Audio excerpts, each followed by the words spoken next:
Theodor Adorno. Key Concepts. Edited by Deborah Cook. Acknowledgements. First to be acknowledged is the sheer hubris involved in crafting essays that purport to introduce a thinker as complex and challenging as Theodor W. Adorno. If this book succeeds in serving as a guide through the intricate labyrinth of Adorno's work, its success is due to the attempts of its expert contributors to make Adorno accessible to a new generation of readers without, as they say in the current vernacular, dumbing him down. A pleasure to work with, the Adorno scholars whose work appears here have managed to square the circle, to clarify Adorno's thought without simplifying it. They provide readers with the key concepts needed to decipher Adorno's often daunting books and essays. Appreciation should be extended to others as well. Outstanding scholar Michael Walschatz, who helped with editing, offered critical commentary from the refreshing perspective of someone encountering Adorno for the first time. Jeffrey Renaud, whose master's thesis on Herbert Marcuse I am currently supervising, also offered insightful comments and criticisms. Librarian Johanna Foster was resourceful and diligent in tracking down many works cited in the references.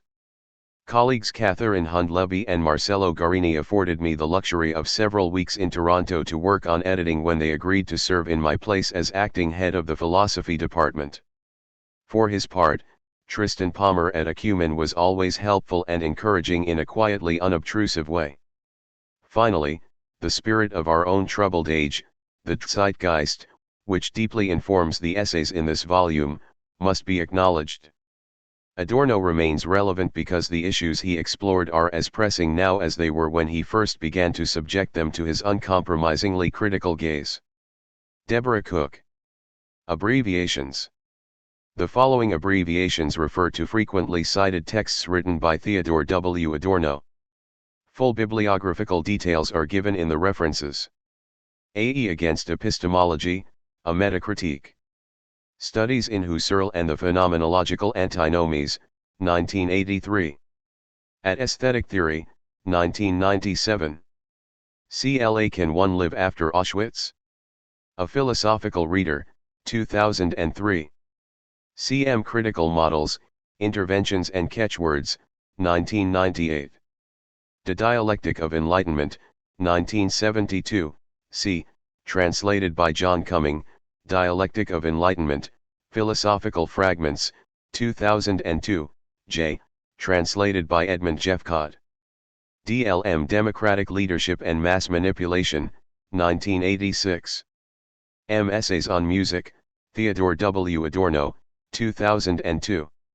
H.F. History and Freedom, Lectures 1964-65, 2006. HBI Husserl and the Problem of Idealism, 1998. INH The Idea of Natural History, Things Beyond Resemblance, Collected Essays on Theodor W. Adorno, 2006. IS Introduction to Sociology, 2000. KCPR Kant's Critique of Pure Reason, 2001. Me Metaphysics, Concept and Problems, 2001. Minima Moralia, Reflections from Damaged Life, 1974. ND Negative Dialectics, 1973. NLI Notes to Literature, Volume I, 1991. NLI Notes to Literature, Volume 2, 1992. P. Prisms, 1967. PMP Problems of Moral Philosophy, 2000. S. Society, 1969-70. TPC Theory of Pseudo-Culture, 1993. Part I. Adorno's Intellectual History and Legacy. 1. Theodor W. Adorno, An Introduction. Deborah Cook. Adorno's professional life was bound indissolubly to the Institute for Social Research, which opened on June 22, 1924 in Frankfurt am Main, Germany. At its inception, Institute members engaged in interdisciplinary studies devoted to the theory and history of socialism and the labor movement. However, after the first director, Karl Grunberg, resigned, Max Horkheimer took his place in 1930, giving the institute a new orientation.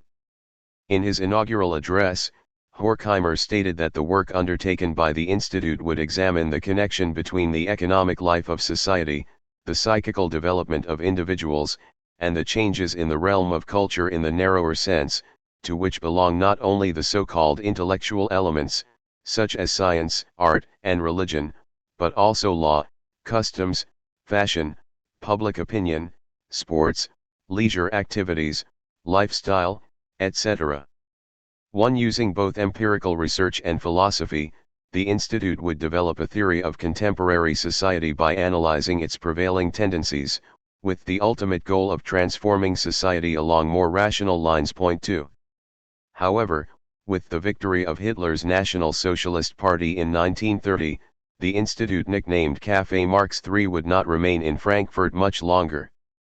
It was closed and its property confiscated by the Gestapo in 1933 on the grounds that it had communist leanings. Point 4. Having taken the precaution of placing the institute's funds in Holland in 1931,5 Horkheimer had the resources needed to establish a branch of the institute at Columbia University in New York in 1934, where he was soon joined by Friedrich Pollock, Herbert Marcuse, and Leo Lowenthal. As they were settling in the United States, Adorno was studying at Oxford with the philosopher Gilbert Ryle, who agreed to supervise a thesis he proposed to write on Husserl. Point 6. Although he was associated officially with the institute in 1935, it was not until 1938 that Adorno left for New York with his new wife Gretel. Adorno, who studied composition with Albenberg in Vienna in the 1920s, had already published a number of essays on music. Point 7. Upon his arrival in New York, Horkheimer arranged for him to work with Paul Lazarsfeld in New Jersey as head of the music section of the Princeton Radio Research Project, which was funded by the Rockefeller Foundation. Until 1940, Adorno was responsible for conducting empirical research into the psychological value of radio music for listeners. Point 8. But, by this time, it was glaringly apparent to the émigrés, some of whose family and friends were suffering horribly under Nazism, that anti-Semitism was rife in many other countries. In the early 1940s, then, Adorno began to study anti-Semitism, following the lead of Horkheimer in The Jews and Europe. Point 9. In a letter to the secretary of the Institute's Geneva office, Horkheimer declared in 1939 that all his earlier work was a prelude to a book he planned to write on dialectical logic. Point 10. He confided to Pollock as early as 1935 that Adorno was the ideal collaborator for this project. Point 11. By 1938 the project had become more concrete. Adorno reported to Walter Benjamin that Horkheimer was eager to begin work on a book on the dialectic of the Enlightenment. Point 12. Yet this work really only began after the Institute moved most of its resources from New York to Los Angeles in 1941. Dedicated to Pollock, to mark his 50th birthday, the book was completed in the spring of 1944. It first appeared in 1947 in Holland under the title Dialectic der Aufklärung. Dialectic of Enlightenment opens with a strident warning. If enlightenment was supposed to emancipate humanity, today the fully enlightened earth radiates disaster triumphant. C. 3, J. 1. The first chapter tries to show that, for all its attempts to supersede the mythic worldview, enlightenment is just an outgrowth of myth and ends by reverting to it. Compulsively forcing natural objects into explanatory schema in order to dominate them, enlightenment confuses the animate with the inanimate, just as myth compounds the inanimate with the animate. C. 16, J. 11. Allowing nothing to escape its conceptual grasp, enlightened thought not only exhibits an overwhelming fear of nature, but it continues to be driven by nature. The modern employment of reason makes nature audible in its estrangement because its very attempt to master nature shows only that reason remains enslaved to it. C. 39, J. 31. This theme of our embeddedness in nature, which is central to the later work of Adorno as well, is elaborated throughout Dialectic of Enlightenment. In an excursus on the Odyssey, the emergence of reason is itself traced back to the dawn of history. Bound to the instinct for self-preservation, reason developed as a means to the end of thwarting the powers of nature. Endorsing Freud's claim in Civilization and its discontents that human history consists in the renunciation of instinct, Adorno and Horkheimer also observed that rational control over nature was achieved only by delaying the gratification of instincts, or by repressing them altogether. Mastery over nature practically always involves the annihilation of the subject in whose service that mastery is maintained, because the substance which is mastered, suppressed, and disintegrated by self-preservation is nothing other than the living entity, of which the achievements of self-preservation can only be defined as functions. In other words, self-preservation destroys the very thing which is to be preserved. De. C. 55, J. 43. Since survival instincts have propelled much of Western history, the official history of Europe conceals a subterranean history that consists in the fate of the human instincts and passions repressed and distorted by civilization. De. C. 231, J. 192. Indeed, while greatly indebted to Marx, Adorno focused not just on economic conditions in the West, but on human psychology as well. As Martin J. explains, the unexpected rise of an irrationalist mass politics in fascism, which was unforeseen by orthodox Marxists, justified the incorporation of psychology into a critical account of society. Yet, even after the defeat of National Socialism, psychological impediments to emancipation remained in the manipulated society of mass consumption that followed in its wake. 13 Concern about these impediments is forcefully expressed in a chapter of Dialectic of Enlightenment called Enlightenment as Mass Deception, where the psychology underlying fascist propaganda is compared to the psychotechnology of the Hollywood-based culture industry. Extensive use is also made of psychoanalysis in the following chapter on anti-Semitism.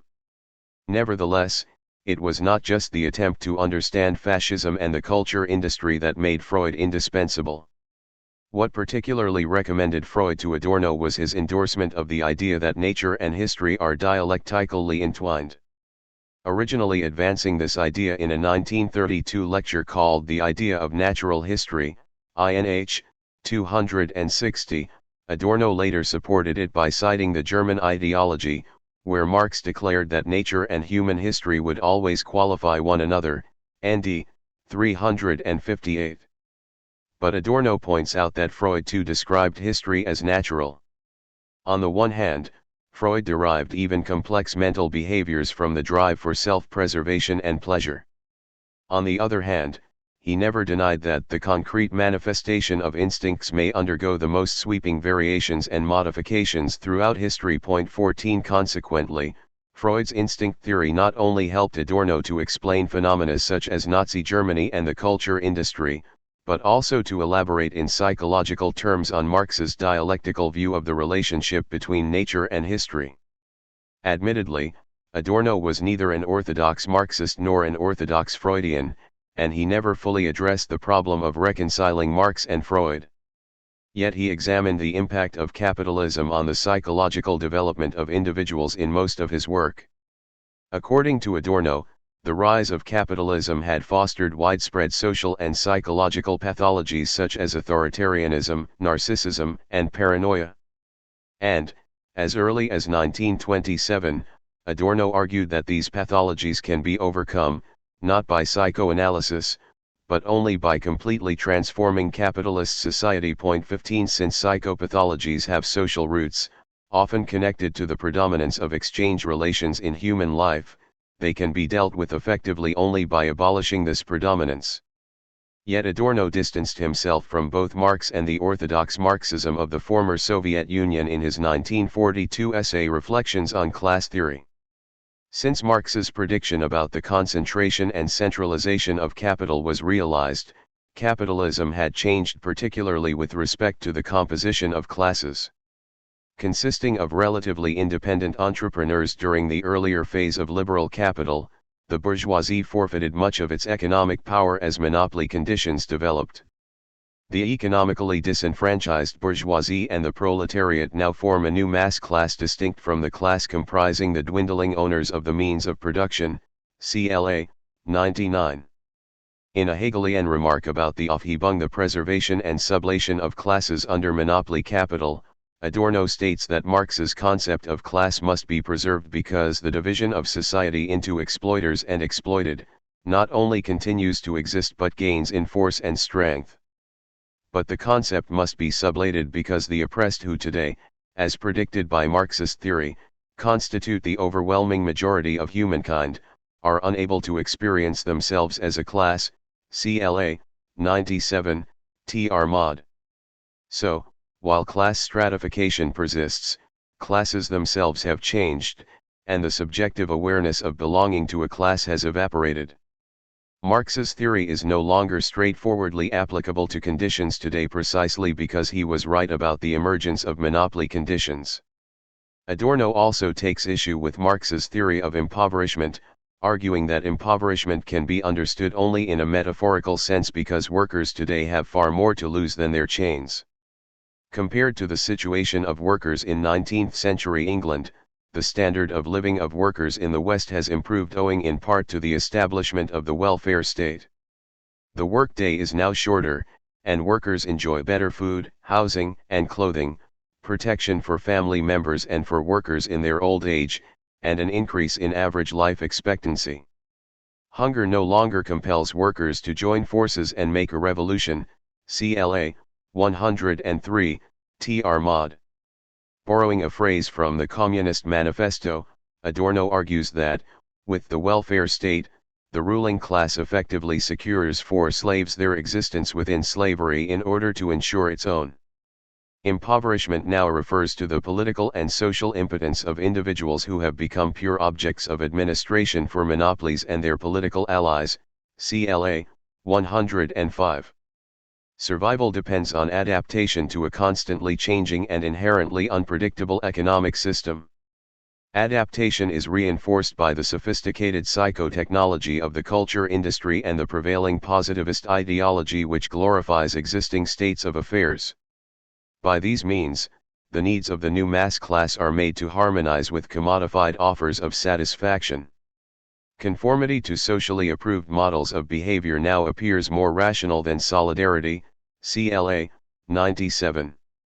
This also helps to explain why prospects for revolutionary change have faded. Some commentators claim that Adorno adopted Pollock's state capitalism thesis, which argues that there has been a transition in Western countries from a predominantly economic to an essentially political era. 16 Yet, while acknowledging that political power had increased in the West, Adorno agreed with Marx's insistence on the primacy of the economy. At best, Pollock's thesis signaled ominous trends in other Western countries. What really changes with monopoly capitalism is that the ruling class becomes anonymous, it disappears behind the concentration of capital. Capitalism now appears to be an institution, the expression of society as a whole. Pervading almost every aspect of human life, the fetish character of commodities, which transforms relations between people into relations between things, ends in the socially totalitarian aspect of capital, CLA, 99.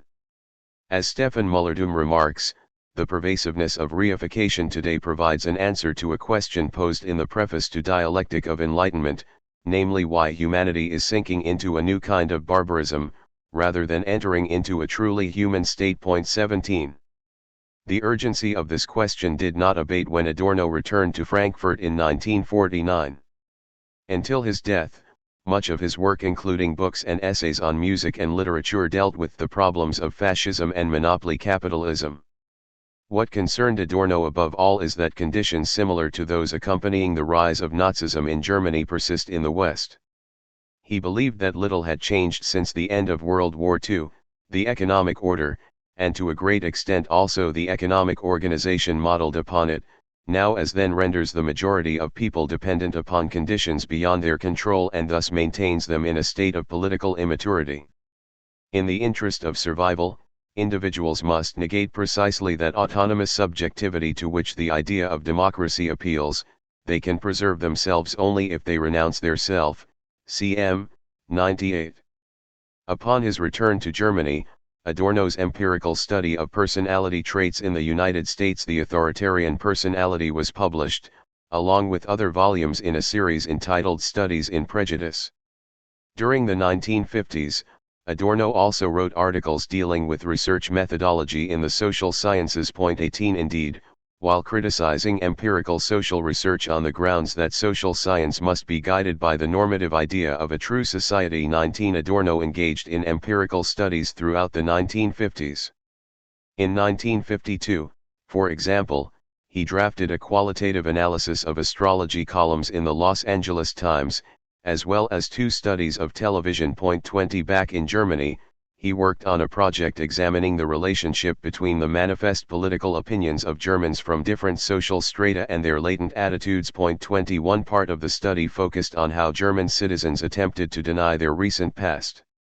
Here again psychoanalysis was used to explore both the guilt experienced by Germans and the defense mechanisms that helped them to assuage that guilt. 22 By the end of the 1950s, however, Adorno devoted himself almost exclusively to the elaboration of his critical social theory. Among the more important of his essays is Progress, which he described as a preliminary study that belongs within the complex of his major work, Negative Dialectics, cm.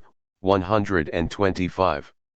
Here he develops an idea first advanced in dialectic of enlightenment, namely, that what counts as progress today is the domination of external and internal nature which, impelled by the instinct for self-preservation, threatens to destroy what it is meant to preserve. By contrast, genuine progress depends upon humanity becoming aware of its own inbred nature with the aim of halting the domination that it exacts upon nature and through which domination by nature continues. Ibid. 150. Catastrophe can be averted only if a self-conscious global subject develops and intervenes, using the technical forces of production to abolish all forms of material deprivation, and to establish the whole society as humanity. Ibid. 144.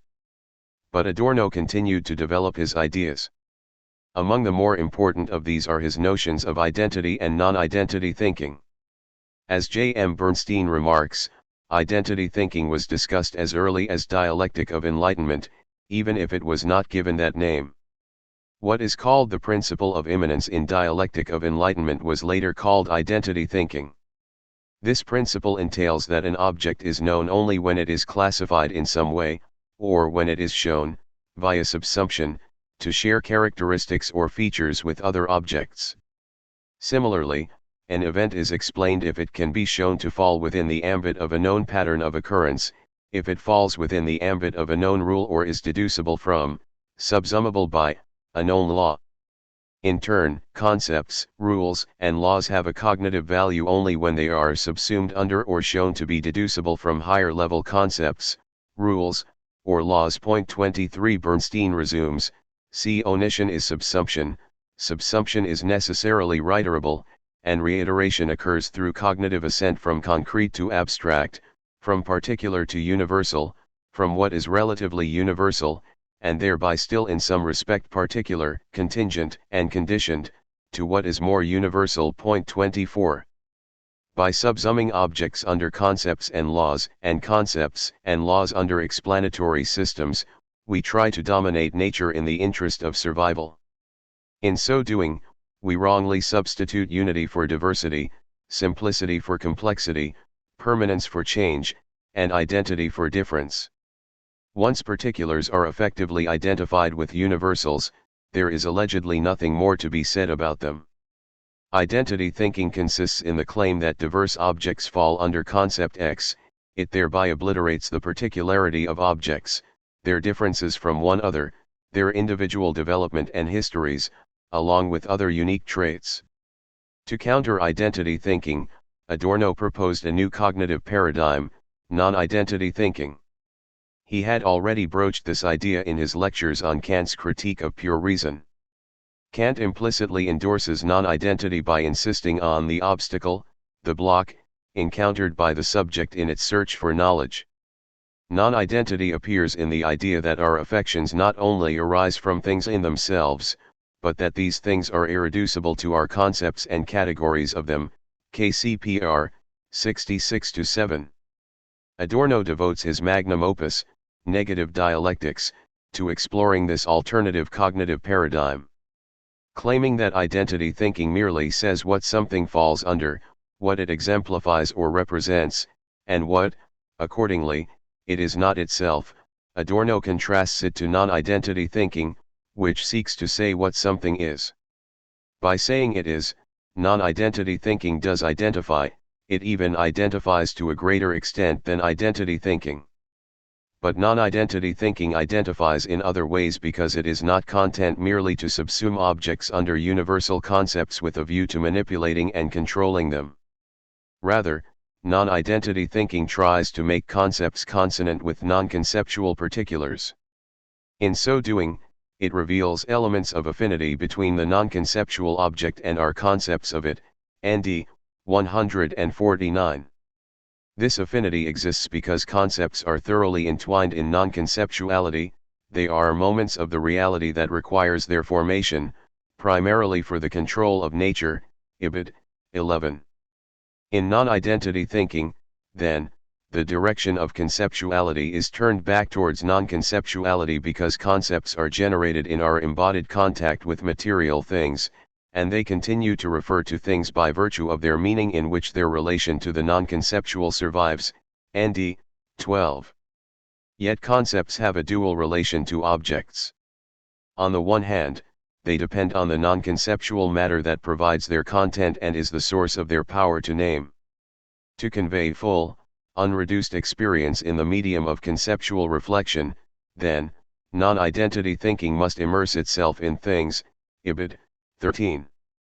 On the other hand, concepts transcend objects by heeding a potential that waits in the object, and intending in the object even that of which the object was deprived by objectification, Ibid. 19. In this case, non-identity thinking grasps objects by means of possibility to indicate what an object might become if the damaged conditions under which it developed were altered, Ibid. 52. If concepts should be oriented towards the object's material axis, the object in turn should approximate concepts. Non-identity thinking involves the reciprocal criticism of the universal and of the particular. It must judge both whether the concept does justice to what it covers and whether the particular fulfills its concept. These two critical operations jointly constitute the medium of thinking about the non-identity of particular and concept, ND 146. To rest content with the judgment that the concept does, or does not do, justice to objects would amount to leaving behind the medium of virtuality, of anticipation that cannot be wholly fulfilled by any piece of actuality, 127. Objects will satisfy concepts only by making good on their own immanent potential a potential that some emphatic concepts evoke or intimate. Non-identity can be said to contain identity in the perspective longing of the concept to become identical with the thing, ND 149. Non-identity thinking therefore contains identity in a peculiar fashion. Since particular objects do not currently realize their potential, no particular is as its particularity requires, ND 152, tr mod. For Adorno, the substance of the contradiction between universal and particular is that the non-conceptual particular is not yet and that, therefore, it is bad wherever established. Holding fast to what concepts rob from particulars, non-identity thinking also retains the more of the concept as compared to these particulars, Ibid. 151. To make good on the pledge that there should be no contradiction, no antagonism between the object and the thought of it, Ibid. 149, non-identity thinking prospectively identifies the object with the concept. In such thinking, emphatic concepts suggest changed conditions like the condition of a free society where human beings might develop unfettered. Evoking conditions that do not yet exist, these concepts overshoot what exists in order better to grasp it, 126. Concepts can evoke something more than what exists owing to their determinate negation of existing conditions. The resistance of thought to mere things in being, ND 19, is all the more powerful when concepts are forged in the negation of the negative conditions that damage human life. Adorno illustrates these ideas in his discussion of the concept of freedom. The shape of freedom can only be grasped in determinate negation in accordance with the concrete form of a specific unfreedom, Ibid. 231, Tr mod. Ideas of freedom are derived from a negation of those aspects of reality that perpetuate unfreedom. Freedom is therefore a polemical counter-image to the suffering brought on by social coercion, unfreedom as that coercion's image, Ibid. 223.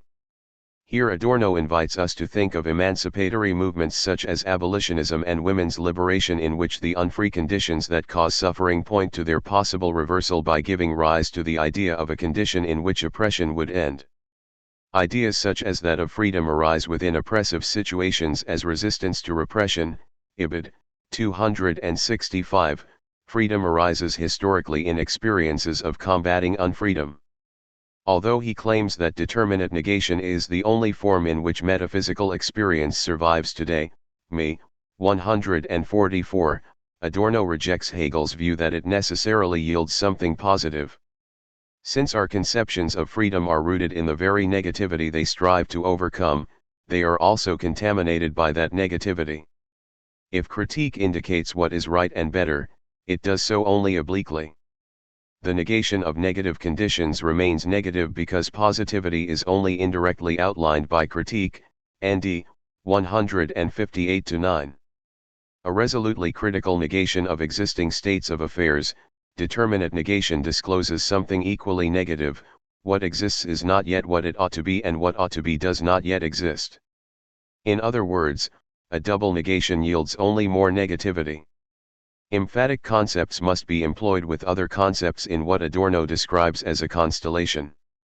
As opposed to identity thinking, which abstracts from objects when it subsumes them under concepts, a constellation of concepts will illuminate the specific side of the object, the side which to a classifying procedure is either a matter of indifference or a burden.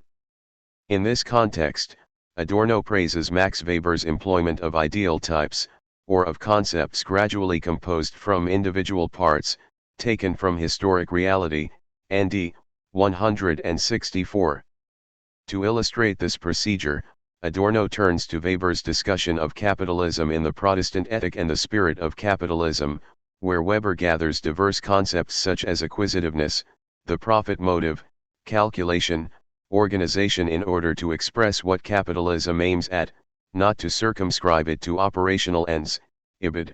166.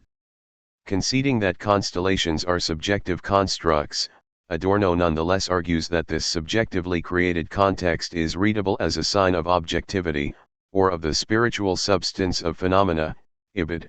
165. Adorno defines truth as a constellation of subject and object in which both penetrate each other, Ibid. 127. Even in this form, however, truth is not something static.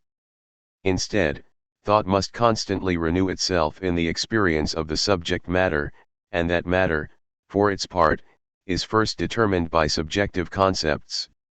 Enunciated in a constantly evolving constellation, cm. 131, truth manifests itself only in a progressive approximation of objects by concepts, and of concepts by objects. Thus objects are infinitely given as a task, Ibid. 253. Moreover, Adorno continues to stress the fallibility of emphatic ideas when he writes that the truth of ideas is bound up with the possibility of their being wrong, the possibility of their failure. That the truth derived from determinate negation can always be revised, overthrown, even lost, further demonstrates that the negation of the negation fails to yield something positive, me. 144. Devoting much of his later work to devising an alternative cognitive paradigm to overcome identity thinking, Adorno was also drawn to aesthetics. Philosophy resembles art because, at their best, both aim to open up a perspective on reconciliation with nature, at 276. Yet, because it determines its object as interminable, art requires philosophy, which interprets art in order to say what it is unable to say, Ibid. 72. If philosophy refuses to abandon the yearning that animates the non-conceptual side of art, Adorno warns that a philosophy that tried to imitate art, that would turn itself into a work of art, would be expunging itself, ND 15. He claims that philosophy cannot survive without the linguistic effort because the organon of thought is language. Consequently, one of philosophy's tasks is to reflect critically upon language in such a way that its use of language finally permits a mutual approximation of thing and expression, to the point where the difference between them fades. In this, philosophy reveals the utopian bent that it shares with art, because to want substance in cognition is to want a utopia. Ibid. 56. While developing these ideas about non-identity thinking, and drafting his treatise in aesthetics, Adorno remained a staunch critic of oppressive socio-economic conditions. On his view, individuals now stand in relation to society in much the same way that material particulars stand to universal concepts. Indeed, he even refers to society as the universal. While identity thinking falsely maintains the primacy of concepts over objects, society reifies individuals by subsuming them under abstract exchange relations. In this respect, identity thinking and exchange are isomorphic. Just as identity thinking expunges particulars by identifying them with universal concepts, exchange relations make non-identical individuals and performances become commensurable and identical. In both its conceptual and social forms, then, the principle of identification now imposes on the whole world an obligation to become identical, to become total. ND 146 Passim. Adopting Marx's view that exchange relations have a life of their own to which human life is now forfeit, Adorno claims that bourgeois individualism, which celebrates the individual as the substance of society, masks an entirely different reality, the predominance of exchange relations and their homogenizing and leveling effects on needs, behavior, thought and interpersonal relations.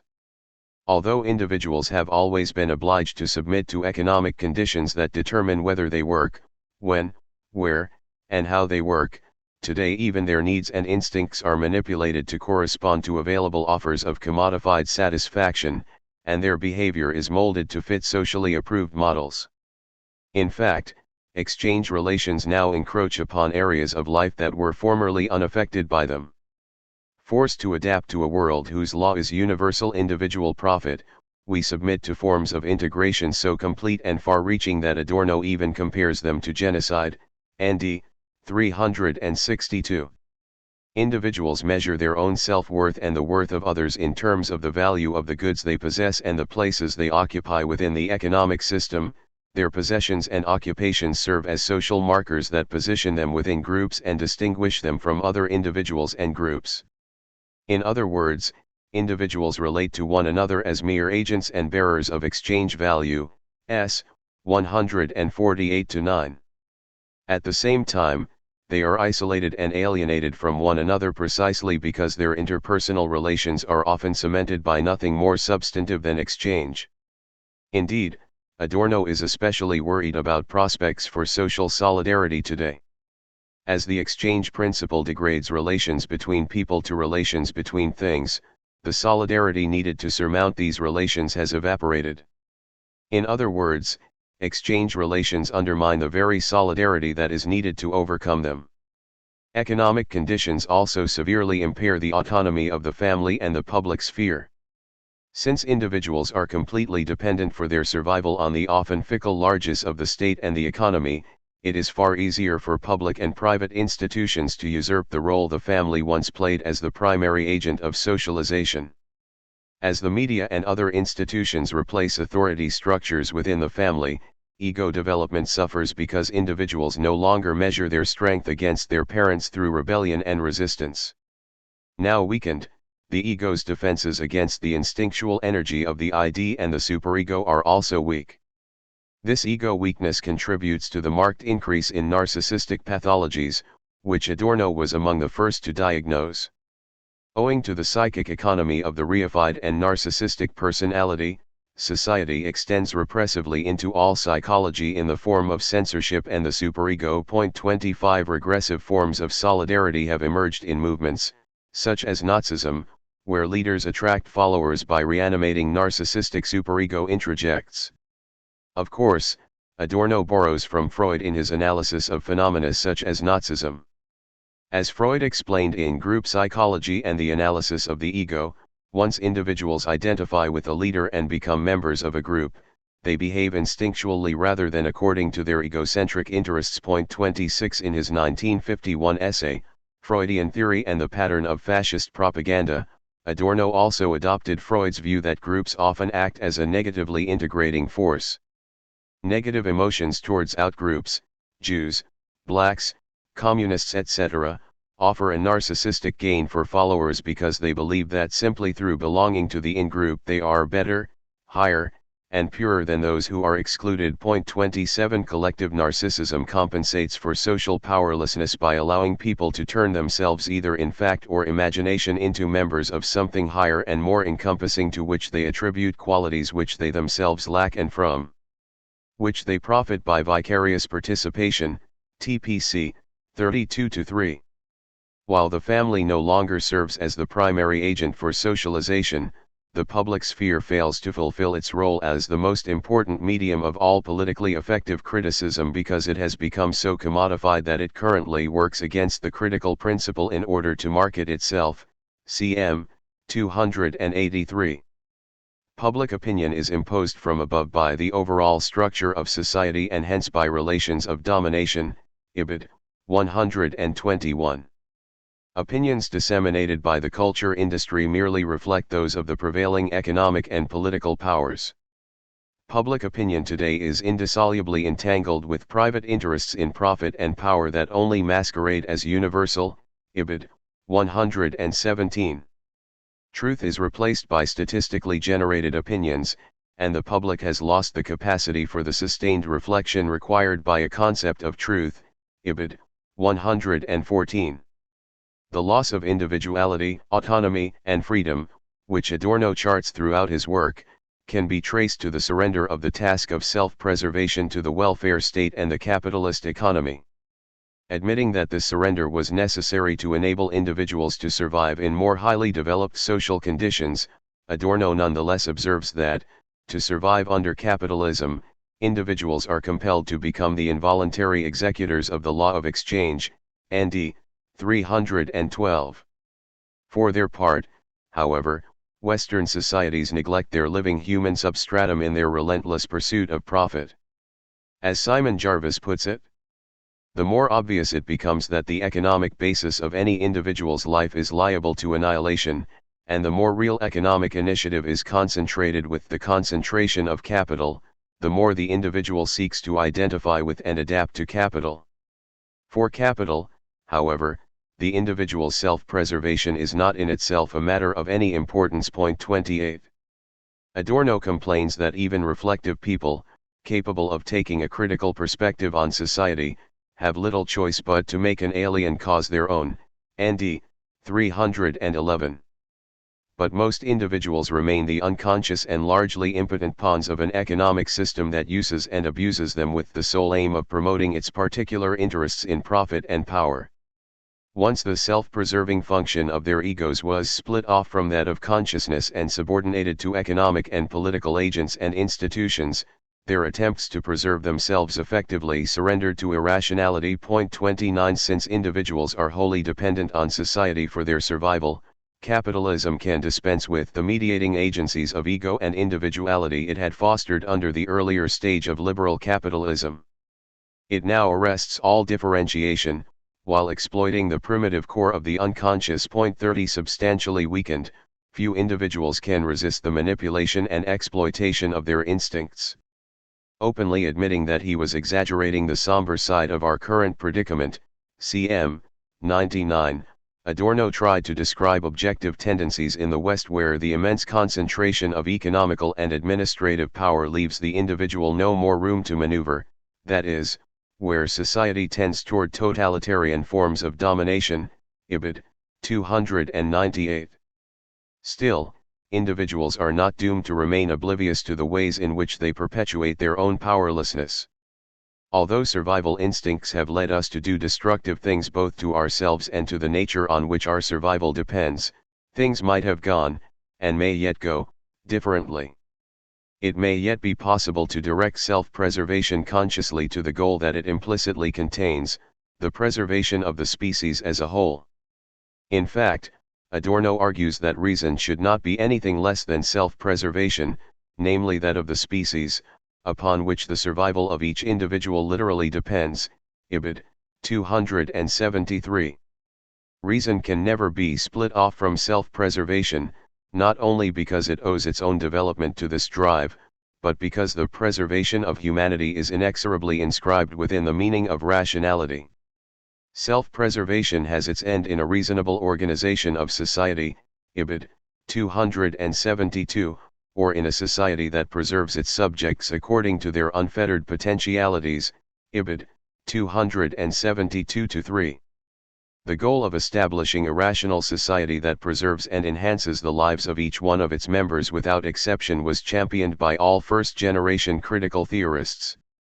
For his part, Adorno reiterates a point made by Herbert Marcuse in One-Dimensional Man when he declares that the technical forces of production are at a stage that makes it possible to foresee the global dispensation from material labor, its reduction to a limiting value, cm. 267. If it was once necessary to struggle against the pleasure principle for the sake of one's own self-preservation, labor can now be reduced to a minimum and need no longer be tied to self-denial, Ibid. 262. A similar remark appears in Negative Dialectics. The state of productive forces is currently such that much of our labor is superfluous. Impelled by survival imperatives that continue to demand the sacrifice of instincts and the domination of external nature even after technology has made self-preservation easy, the logic of history is logical no longer. ND 262. To be sure, capitalism appears to be second nature, it seems to have evolved naturally, and therefore to be unchangeable. But this appearance is illusory because he rigidified institutions, the relations of production are not being as such, but even in their omnipotence they are man-made and revocable, cm. 156. Although he has been criticized for failing to provide a blueprint for radical social change, Adorno recognized that radical change was needed to foster the reconciliation of the individual and society that would enable us to develop freely outside of constraints that are as unnecessary as they are irrational. He was also convinced that sustained critical reflection on our current predicament is the first step towards emancipation. According to Adorno, we may not know what people are and what the correct arrangement of human affairs should be, but we do know what people should not be and what arrangement of human affairs is false. Only in this critical understanding of the negative aspects of the human predicament is the other, positive, one open to us. 31 To acquire a sense of what a more rational society might look like, then, we first need to achieve a thorough understanding of the irrational conditions that continue to fetter us. Notes 1. Max Horkheimer, The Present Situation of Social Philosophy and the Tasks of an Institute for Social Research, Between Philosophy and Social Science, Selected Early Writings, 1993, 11. 2. I am paraphrasing the Institute's description of its own history in an in-house publication. See Forskungsarbeten, Volume 10, September 1999, 7. 2 excellent histories of the Institute are available in English, Martin Jay's Dialectical Imagination, A History of the Frankfurt School and the Institute for Social Research, 1923-1950, 1973, and Rolf Wiggershau's The Frankfurt School, Its History, Theories, and Political Significance, 1994. A good biography of Adorno available in English is Stefan Mullerdoom's Adorno, A Biography, 2005. 3. Mullerdoom, Adorno, 177. 4. Wiggerhaus, The Frankfurt School, 128. 5. Ibid, 110. 6. Adorno revised this undefended thesis on Husserl and published it in 1956. The book was later translated into English as Against Epistemology, A.E. 7c, for example, Adorno's controversial essay on jazz, and on the fetish character in music and the regression of listening in M. 8. Wiggershau's, The Frankfurt School, 239.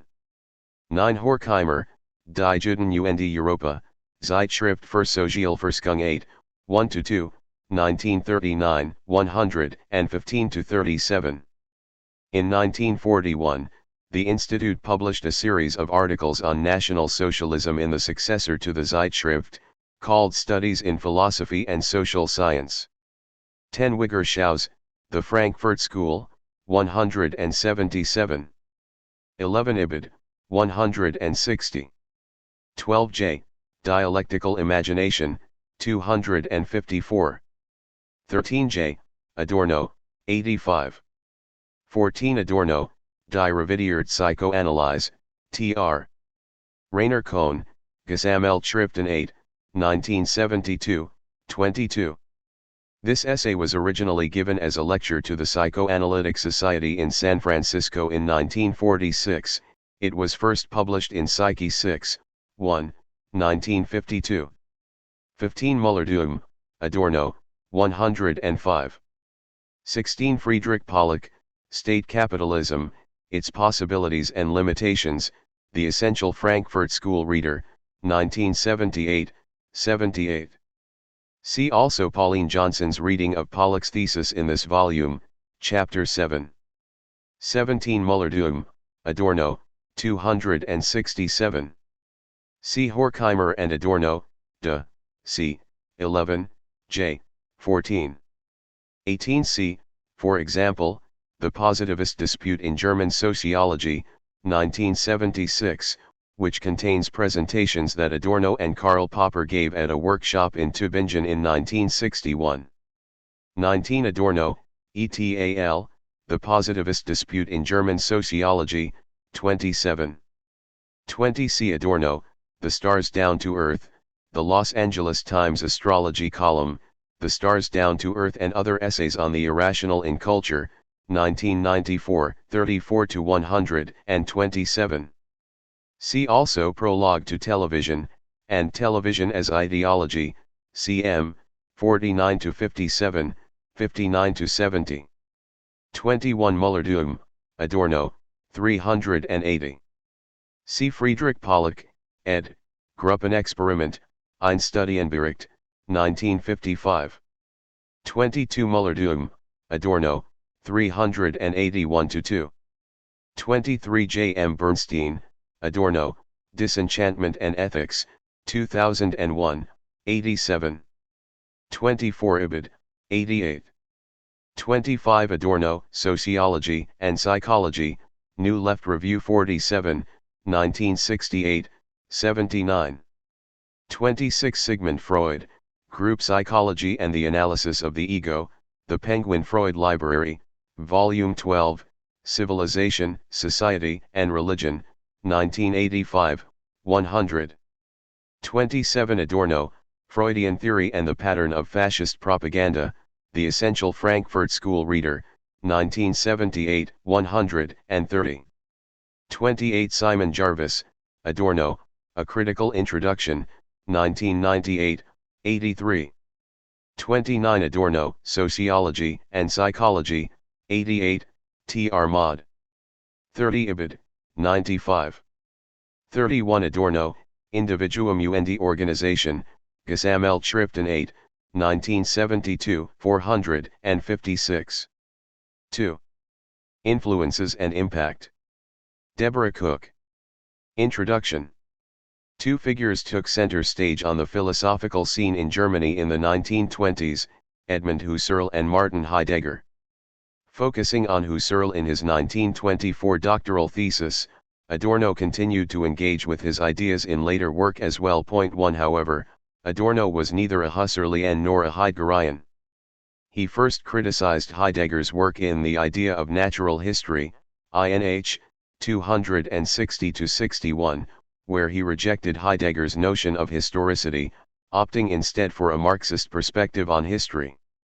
His critique of Heidegger became far more strident in subsequent work where, among other things, he charged that Heidegger's philosophy of being devolves into an irrationalist worldview, ND, 85, Tr. Mod. Indeed, Martin J. remarks that Adorno viewed phenomenology as a whole as the last futile attempt of bourgeois thought to rescue itself from impotence. Content merely to reproduce existing conditions, phenomenology not only turned against action in the world, it had a subterranean connection with fascism because both were expressions of the terminal crisis of bourgeois society. Point 2. Adorno's formative influences were astute commentators on this crisis.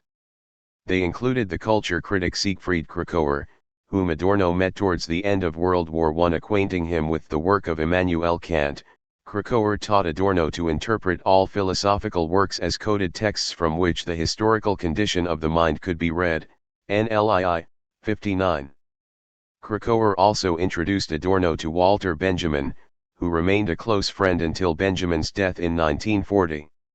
From Benjamin's The Origin of German Tragic Drama, Adorno borrowed the idea that truth is accessible through constellations of concepts. Following Benjamin, he adopted the later Nietzsche's critical insight that truth is not identical with the timeless universal. Rather, it is solely the historical which yields the figure of the absolute, p. 231. As Simon Jarvis observes, Adorno also learned from Benjamin that philosophical interpretation should begin with the material specificity of the minute particulars uncovered by historical and philological inquiry rather than the highest, most general, and hence emptiest concepts. Point 3.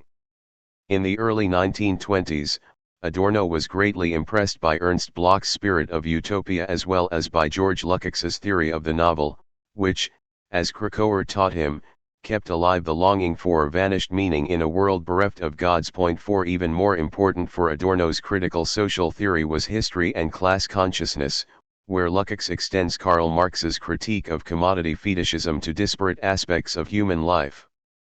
In this brief account of the major influences on Adorno, however, I shall narrow my focus to four thinkers whose ideas play a prominent role in his work: Kant, Hegel, Marx, and Freud. Following this discussion, Adorno's impact on other thinkers will be examined. A first-generation critical theorist, Adorno influenced not just his contemporaries in the Institute for Social Research, but later generations of critical theorists as well, including the philosopher and sociologist Jürgen Habermas. After describing the impact of Adorno's radical critique of late capitalist society on Habermas and his successors, I shall comment briefly on his contributions to empirical social research, sociology, communication studies, and literary theory. Influences. Adorno endorses Kant's idea that there is an obstacle or block to our understanding of objects. This block points to an irreducible residue, to something non-identical with thought. Unlike Kant, however, Adorno claims that the block that separates natural objects from our understanding of them is not completely unbridgeable. The major problem with Kant was that he radically separated things in themselves from concepts. As a result, it turns out that what remains of everything independent of the subject, or that comes to the subject from outside, is at bottom completely null and void. Quoting Bertolt Brecht, Adorno complains that things in themselves are nothing more than a noble feature in Kant's work. They survive as a reminder that subjective knowledge is not the whole story, but they are without further consequence themselves. KCPR, 128. To be sure, a noumenal realm of things in themselves must be postulated on largely logical grounds. But Kant no sooner posits the noumenal realm than he bars all knowledge of it. He confines the cognitive subject to examining its inner perceptions because these are allegedly all it can know. Interestingly, Adorno thinks that the greatness of the critique of pure reason lies in the clash of two contradictory motifs. On the one hand, Kant succumbed to identity thinking by reducing synthetic a priori judgments and ultimately all organized experience, all objectively valid experience, to an analysis of the consciousness of the subject. Recognizing that our knowledge of objects is mediated, Kant wrongly concludes that we can apprehend only the concepts that we use to grasp objects. On the other hand, Kant was also a non-identity thinker. Rather than reducing objects to our understanding of them, he points to the obstacles that impede a complete understanding of objects. For Adorno, then, Kant's first critique contains both an identity philosophy, that is, a philosophy that attempts to ground being in the subject, and also a non-identity philosophy, one that attempts to restrict that claim to identity by insisting on the obstacles, the block, encountered by the subject in its search for knowledge, KCPR, 66, TR Mod. Adorno constantly stresses the non-identity of concept and object, mind and matter, the individual and society. Non-identity is the pivot on which his work turns. However, non-identity does not mean that mind and nature, concept and object, the individual and society, are radically distinct. Indeed, Kant's failure to recognize their affinity also mars his philosophy. After insisting that consciousness is part impulse itself, and also part of that in which it intervenes, Adorno adds that, without the affinity between consciousness and its objects which Kant denies, there could be no idea of freedom, for whose sake he denies the affinity, ND, 265, TR Mod.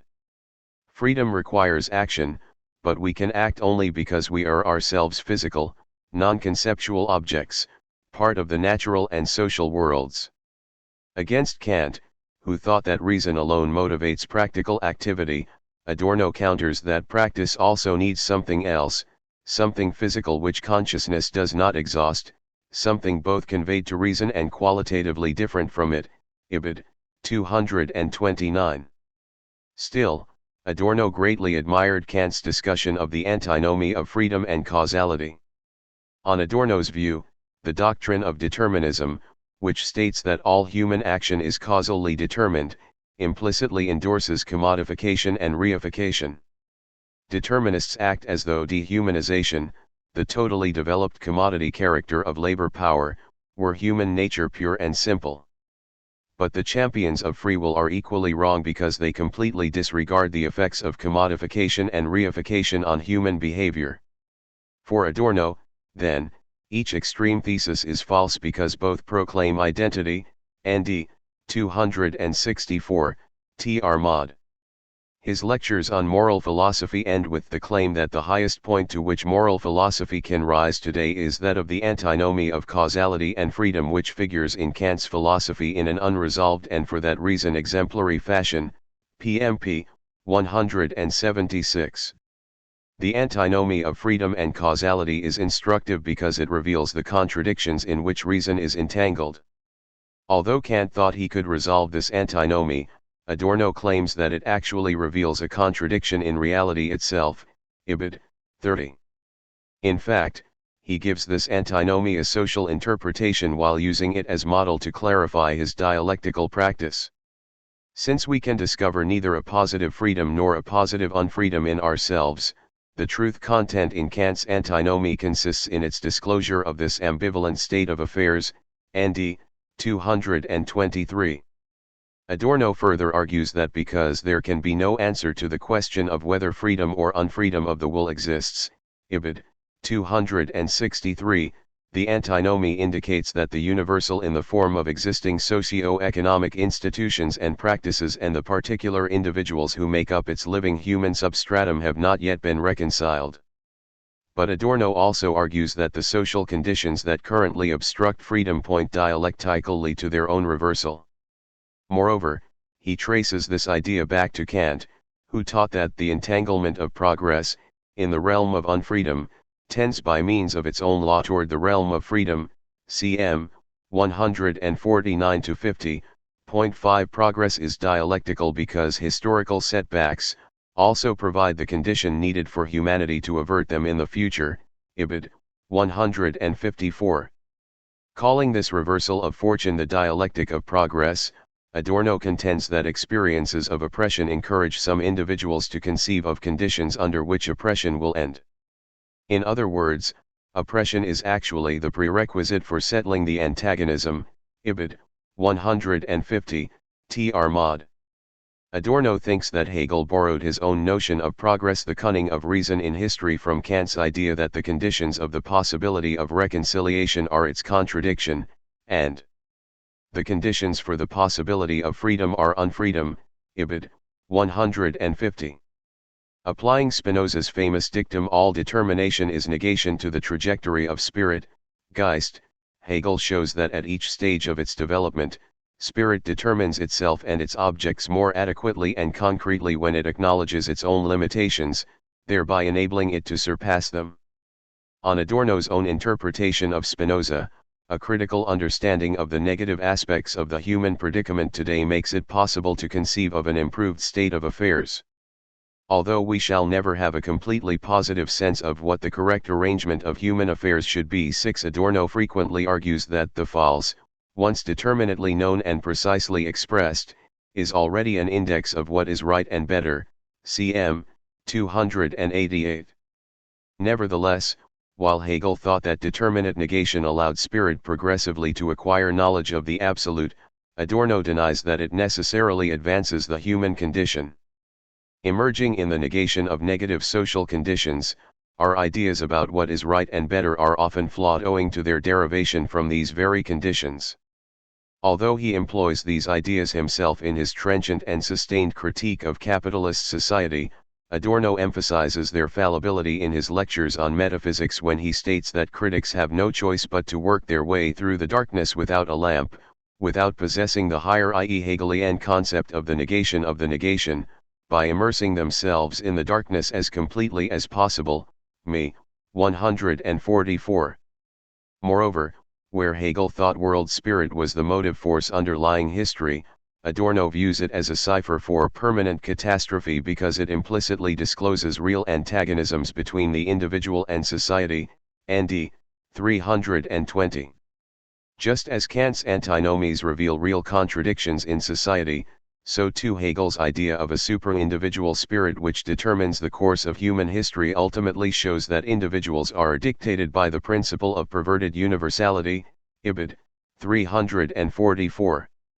Hegel's world spirit foreshadows our current predicament, a world integrated through production, through the exchange relationship, a world that depends in all its moments on the social conditions of its production, and in that sense actually realizes the primacy of the whole over its parts. 7. For Adorno, it is imperative to submit these oppressive conditions to a sustained and trenchant critique. 8. Adorno also objects that Hegel ignores the matters of true philosophical interest at this point in history, namely non-conceptuality, individuality, and particularity. ND 8. Conceding that knowledge of non-conceptual particulars has never been attained, he criticizes Hegel for denying that such knowledge is attainable. More importantly, Hegel failed to understand that our conceptually mediated relationship to objects entails the existence of something that lies beyond concepts. Although our knowledge of objects is acquired in a mediated way, objects are immediate in the sense that they do not require cognition or mediation in the same sense in which cognition requires immediacy. Here Adorno is not simply making a logical point, he also argues that experience itself posits the existence of something immediate because it discloses that what it transmits is not thereby exhausted. ND 172, Tr mod. Despite this criticism, Adorno praises the dynamism of Hegel's system where critical reflection sets in motion Kant's antinomies of form and content, nature and spirit, theory and praxis, freedom and necessity, the thing in itself and the phenomenon. 9. At the same time, he charges that Hegel ignored the preponderance or weightiness of the material world. For Adorno, mind is not ontologically distinct from matter, concepts from objects, or individuals from society.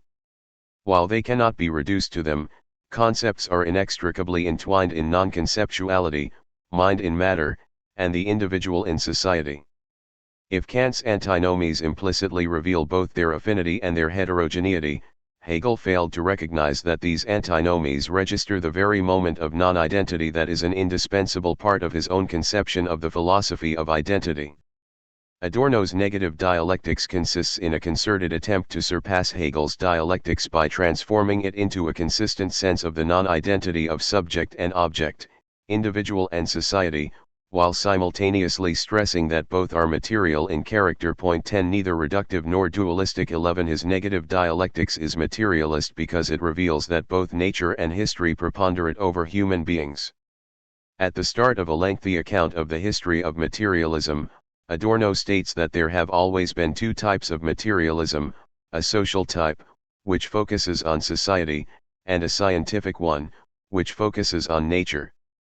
the two converge in their opposition to the lie perpetrated by the mind when it repudiates its own natural growth. Point 12 Both types of materialism effectively locate the origin of mind, even its most ostensible sublimations, in material scarcity. Point 13 Trying to accommodate the two types, Adorno claims that the material objectivity that weighs upon individuals is both natural and social, even though we largely ignore how these two dimensions of the material world preponderate over our thought and behavior. In fact, Adorno thought that society's influence on individuals had become so far-reaching that it could plausibly be described as totalitarian. Referring to society as the universal, he invariably stresses its power over individuals. Today human beings must depend upon the performances of the state and the economy because these institutions are responsible for their survival. ND 311. If this increasingly totalitarian situation was prefigured by the transcendental subject in Kant and by world spirit in Hegel, cm. 248, Adorno agrees with Marx, who more aptly describes it as the law of value that comes into force without individuals being conscious of it. This law, expressed in exchange relations, is the real objectivity to which individuals are subjected. ND 300-301. Today, the standard structure of society is the exchange form. The rationality of exchange now constitutes people. What they are for themselves, what they think they are, is secondary. Cm. 248. We have also been oblivious to the role that nature has played within our history. Adorno wants to correct our flawed understanding of ourselves as superior to the natural world by breaking through what he calls the fallacy of constitutive subjectivity, ND XX. A critique of this idealist fallacy largely entails demonstrating that the mind is not primary. In setting himself this task, Adorno maintains that he is endorsing Marx, whose historical materialism became the critique of idealism in its entirety, and of the reality for which idealism opts by distorting it. Ibid. 197. On Adorno's view, Hegel himself derived self-conscious mind from its relationship to heterogeneous matter in labor. Hypostasizing the mind, he was barely able to conceal the origin of the I in the not I.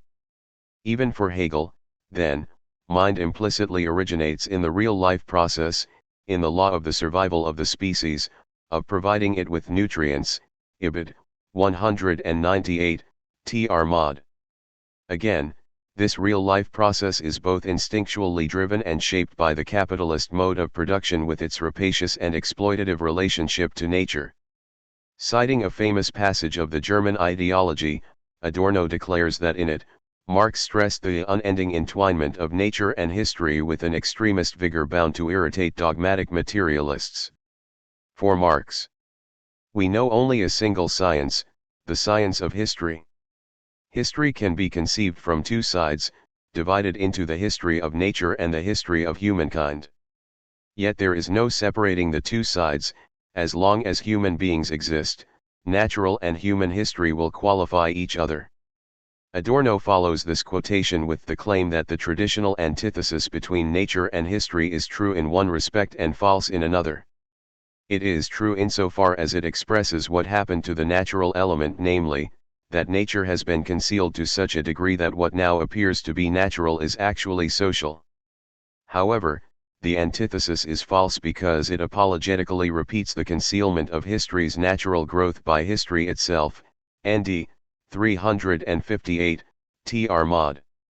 Borrowing the idea of natural history from Marx, Adorno tries throughout his work to capture the important senses in which nature is always also historical and history always also natural.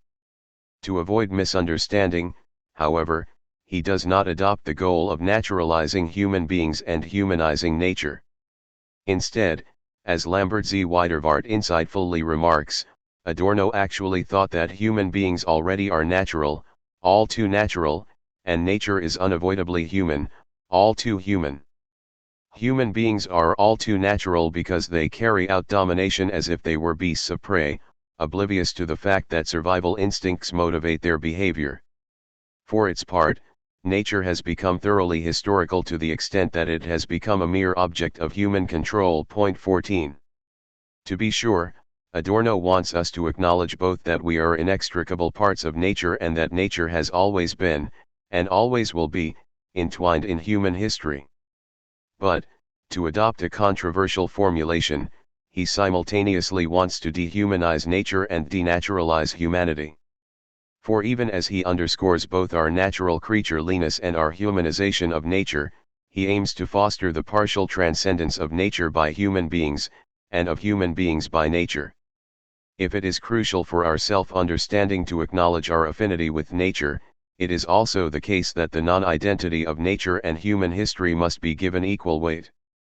In the final analysis, Adorno's goal is to develop a more fully dialectical conception of both human beings and nature.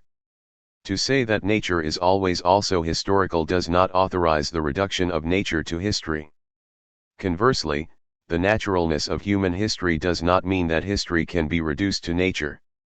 In fact, Adorno's former student Alfred Schmidt claims that Marx was the first to advance this non-reductive view of the relationship between nature and history. For Marx, natural and human history together constitute a differentiated history. Precisely because they form an internally differentiated unity, human history is not merged in pure natural history is not merged in human history. Point 15 As the material substratum of human life, nature remains something apart from its historical manifestations. Although it is always also historically and socially mediated, nature is not entirely identical with its mediated forms. For its part, human history has been impelled by natural forces both within and without, but it is something distinct from nature because our cognitive development has enabled us to distinguish ourselves from nature to a limited extent. Charging that Marx often tended to focus on the preponderance of society over individuals, thereby failing fully to explore the preponderance of nature, Adorno nonetheless borrowed a great deal from his critique of capitalism. To return to an earlier point, he maintains that freedom remains no less delusive than individuality itself because the law of value comes into play over the heads of formerly free individuals who have become the involuntary executors of that law. Even in the earlier liberal phase of capitalism, the freedom and autonomy enjoyed by bourgeois entrepreneurs was essentially a function of economic conditions that fostered a certain measure of autonomy to improve its performance. ND 262. Under monopoly capitalism, however, the ruling class itself is ruled and dominated by the economic process. As Marx predicted, the ruling powers have become appendages of their own machinery of production. CLA 116. Against both Marx and Hegel, however, Adorno rejects the idea of necessity in history. After describing the continuity of history in terms of our growing capacity for destruction and self-destruction, Adorno insists that doubts about the inevitability of this trajectory cannot but arise for those who want to change the world. ND 323. To be sure, he questions the extent to which the proletariat can act as an agent for radical social change today owing to its lack of class consciousness. But he also puts paid to those who view him as unremittingly pessimistic when he observes that relations of production remain thoroughly antagonistic in their relationship to the subjects from which they originate and which they enclose. Owing to the antagonism between the individual and society, it is not possible for society to extort that complete identity with human beings that is relished in negative utopias. cm. 156.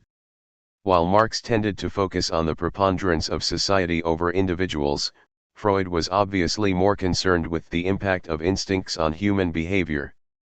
Yet Adorno argues that Marx implicitly endorsed the idea that history has been instinctually driven. The truth content in his idea of natural history, its critical content, lies in Marx's recognition that human history, which takes the form of the progressive mastery and domination of nature, merely continues the unconscious history of nature, of devouring and being devoured. ND 355. Furthermore, if Marx thinks that the first premise of human existence is that human beings must work to produce the means to satisfy their needs, Freud observes in Civilization and its discontents that human life has as one of its foundations the compulsion to work, which was created by external necessity. Point 16 For both Marx and Freud, then, history to date has consisted largely in the activities that provide human beings with the material necessities of life. Adorno also agrees with Freud that it is impossible to overlook the extent to which civilization is built up upon a renunciation of instinct, how much it presupposes precisely the non-satisfaction, by suppression, repression, or some other means, of powerful instincts. 17 In Adorno's own words, the idea of the renunciation of instinct, formulated in recent years by psychoanalysis goes hand in hand, or so I have been arguing, with the direction of civilization, and we could also say with the basic tendency of an urban civilization that is bourgeois in the broadest sense, that is to say, orientated towards work, PMP, 136-7. Repressing their instincts in order to dominate external nature and other human beings, individuals rarely profit from their acts of renunciation. Consequently, there is no real equivalence between renunciation of instincts in the present and compensation in the future. Society is organized irrationally because the equivalent reward it always promises never arrives. Ibid. 139. Adorno also follows Freud's attempt to promote enlightenment by establishing a more accommodating relationship between ego and id. More generally, he maintains that rational insight into our affinity with nature is the point of a dialectics of enlightenment, ND 270. Here he refers to the central thesis of dialectic of enlightenment, which states that a critique of our naturally driven subjugation of nature can prepare the way for a positive notion of enlightenment which will release it from entanglement in blind domination. De C. 16, J. 18. In Freudian terms, only when the ego acknowledges that it is not entirely master in its own house, that it is not omnipotent but subject to natural impulses, can it sublate its instincts by harnessing their energy to more emancipatory ends. 18 For Adorno, we are no longer simply a piece of nature only from the moment that we recognize that we are a piece of nature, PMP, 103. Paradoxically, perhaps, to rise above nature in any meaningful sense, we must first become fully conscious of ourselves as instinctually driven creatures. Adorno was interested in Freud's account of narcissism as well, describing narcissism as the new type of psychological affliction characteristic of an era that has witnessed the decline of the individual and his 6 subsequent weakness. 19 Now that society assumes responsibility for our material survival, it can dispense with the mediating agencies of ego and individuality that it originally fostered in its more competitive liberal phase.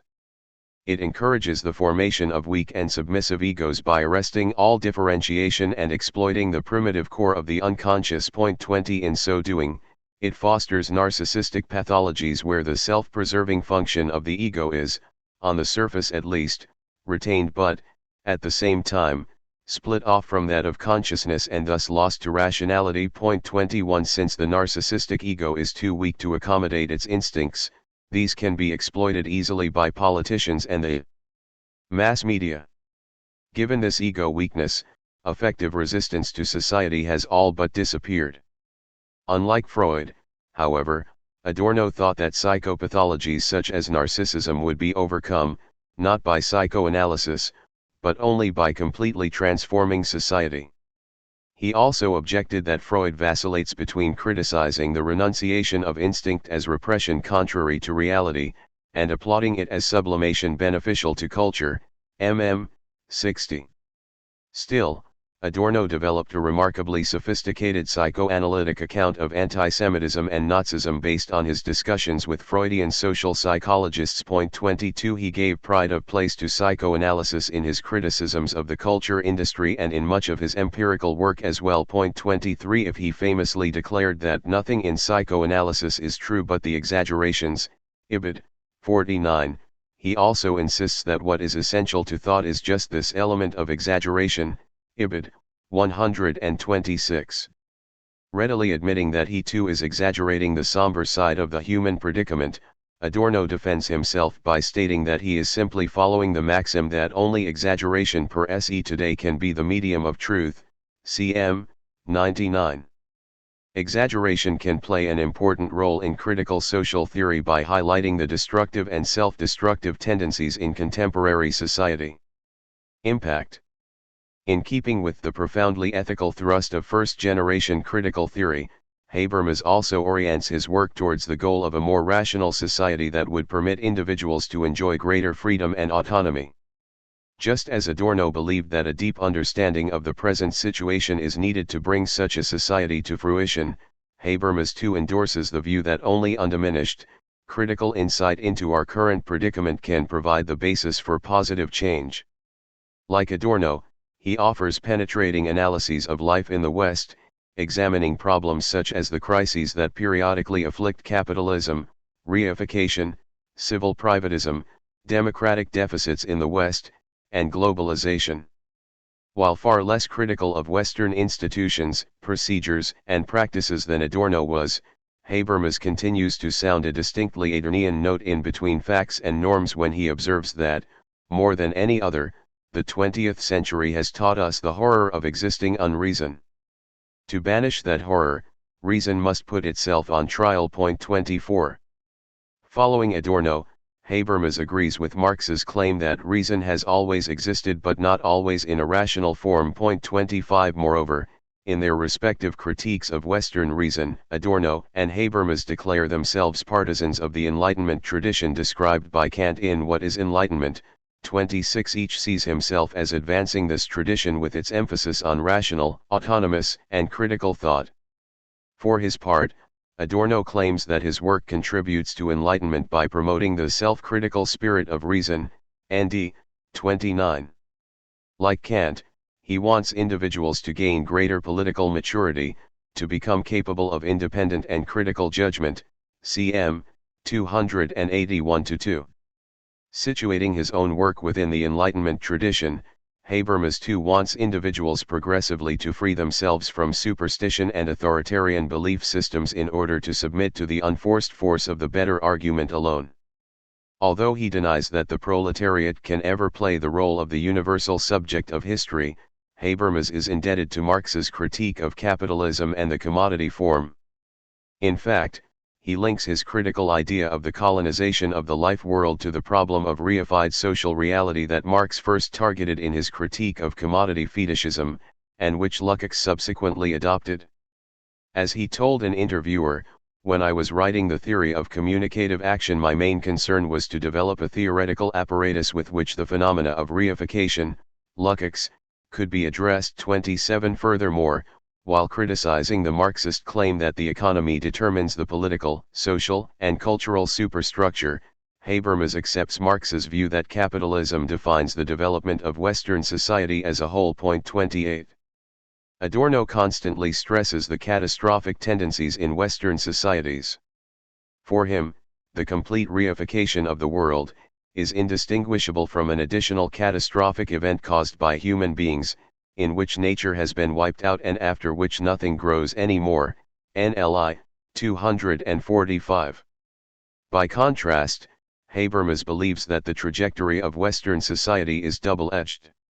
On the one hand, since the rationality that characterizes action within the economic and political systems now penetrates into the life world, it unsettles communicative practices geared to reaching agreement about aspects of the objective, social and subjective worlds. On the other hand, these practices have become more rational in their growing reliance on good reasons rather than on beliefs or dogmas that are immune from criticism as the basis for validity claims. Indeed, given his positive view of the rationalization of the life world, Habermas rejects Adorno's assessment of life under late capitalism, a view he describes as biased because it focuses on pathological tendencies in modernity to the virtual exclusion of counter-tendencies. 29. Yet for Habermas as well, the reconciliation of society and the individual is key. He endorses the idealizing supposition of a universalistic form of life, in which everyone can take up the perspective of everyone else and can count on reciprocal recognition by everybody, because this supposition makes it possible for individuated beings to exist within a community. Individualism as the flip side of universalism. 30. Again, Habermas pursues the project that animates all the Institute's endeavors, to formulate a theory of society that examines the effects of economic and political institutions on social life and the development of individuals, with the ultimate goal of achieving a reasonable organization of society that will meet the needs of the whole community. 31 Unlike his former professor, however, Habermas thinks that a radical transformation of society is unnecessary because conditions of life that will enable each individual to enjoy the same possibilities for self-realization and self-determination as all the rest are already latent in existing institutions. In other words, a more rational society is already within reach. This more conciliatory view of Western society is echoed in the work of Habermas's successors, including the philosophers Albrecht Welmer and Axel Honneth. Honneth, who is currently, 2007, director of the Institute for Social Research, follows Habermas when he rejects Adorno's bleak view of prevailing tendencies in the West. Yet Honneth has recently defended Adorno, maintaining that he was not trying to explain capitalism, but to offer a hermeneutic of natural historical disaster. 32 That makes use of Max Weber's methodology of ideal types. 33 Moreover, Honneth continues to champion the goals of first-generation theorists, including Adorno.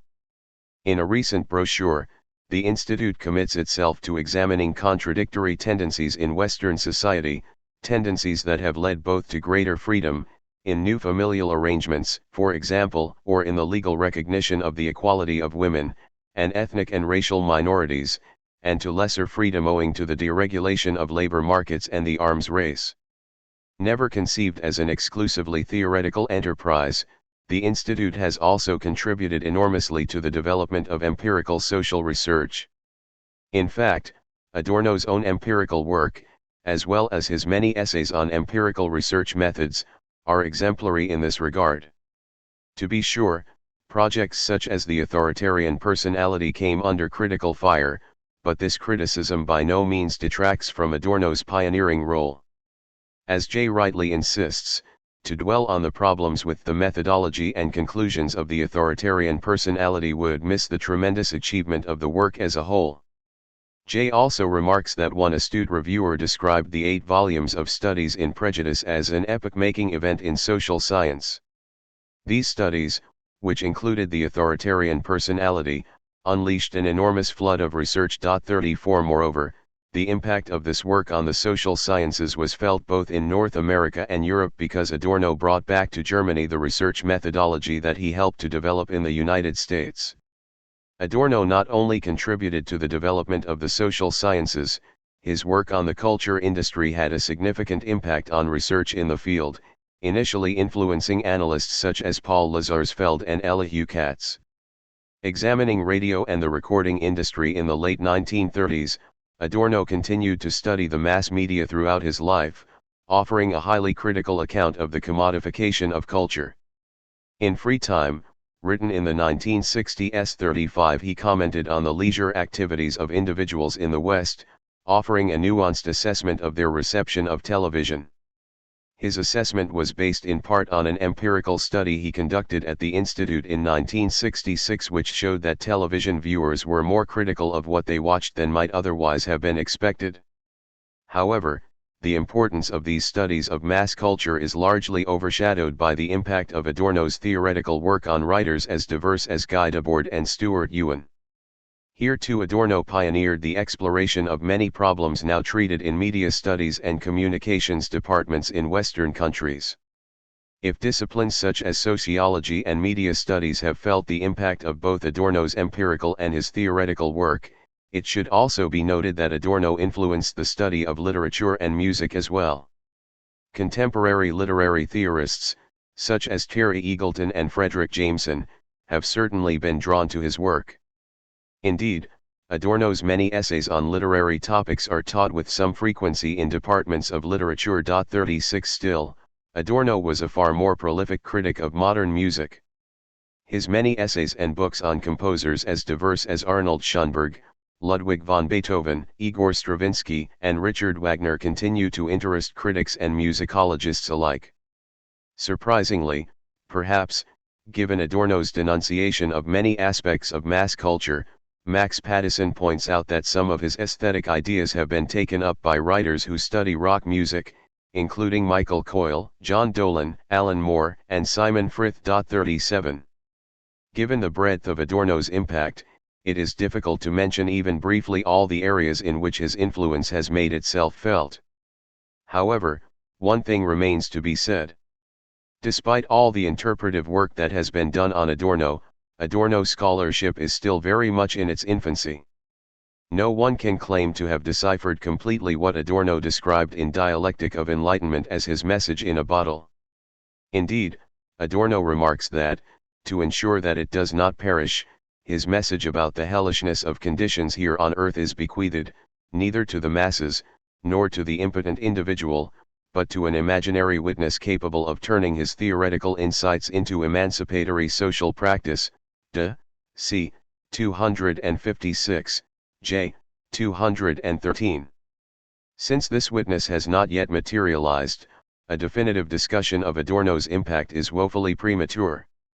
But his work is certainly rich enough to warrant the prediction that it will continue to influence philosophy and the social sciences for generations to come.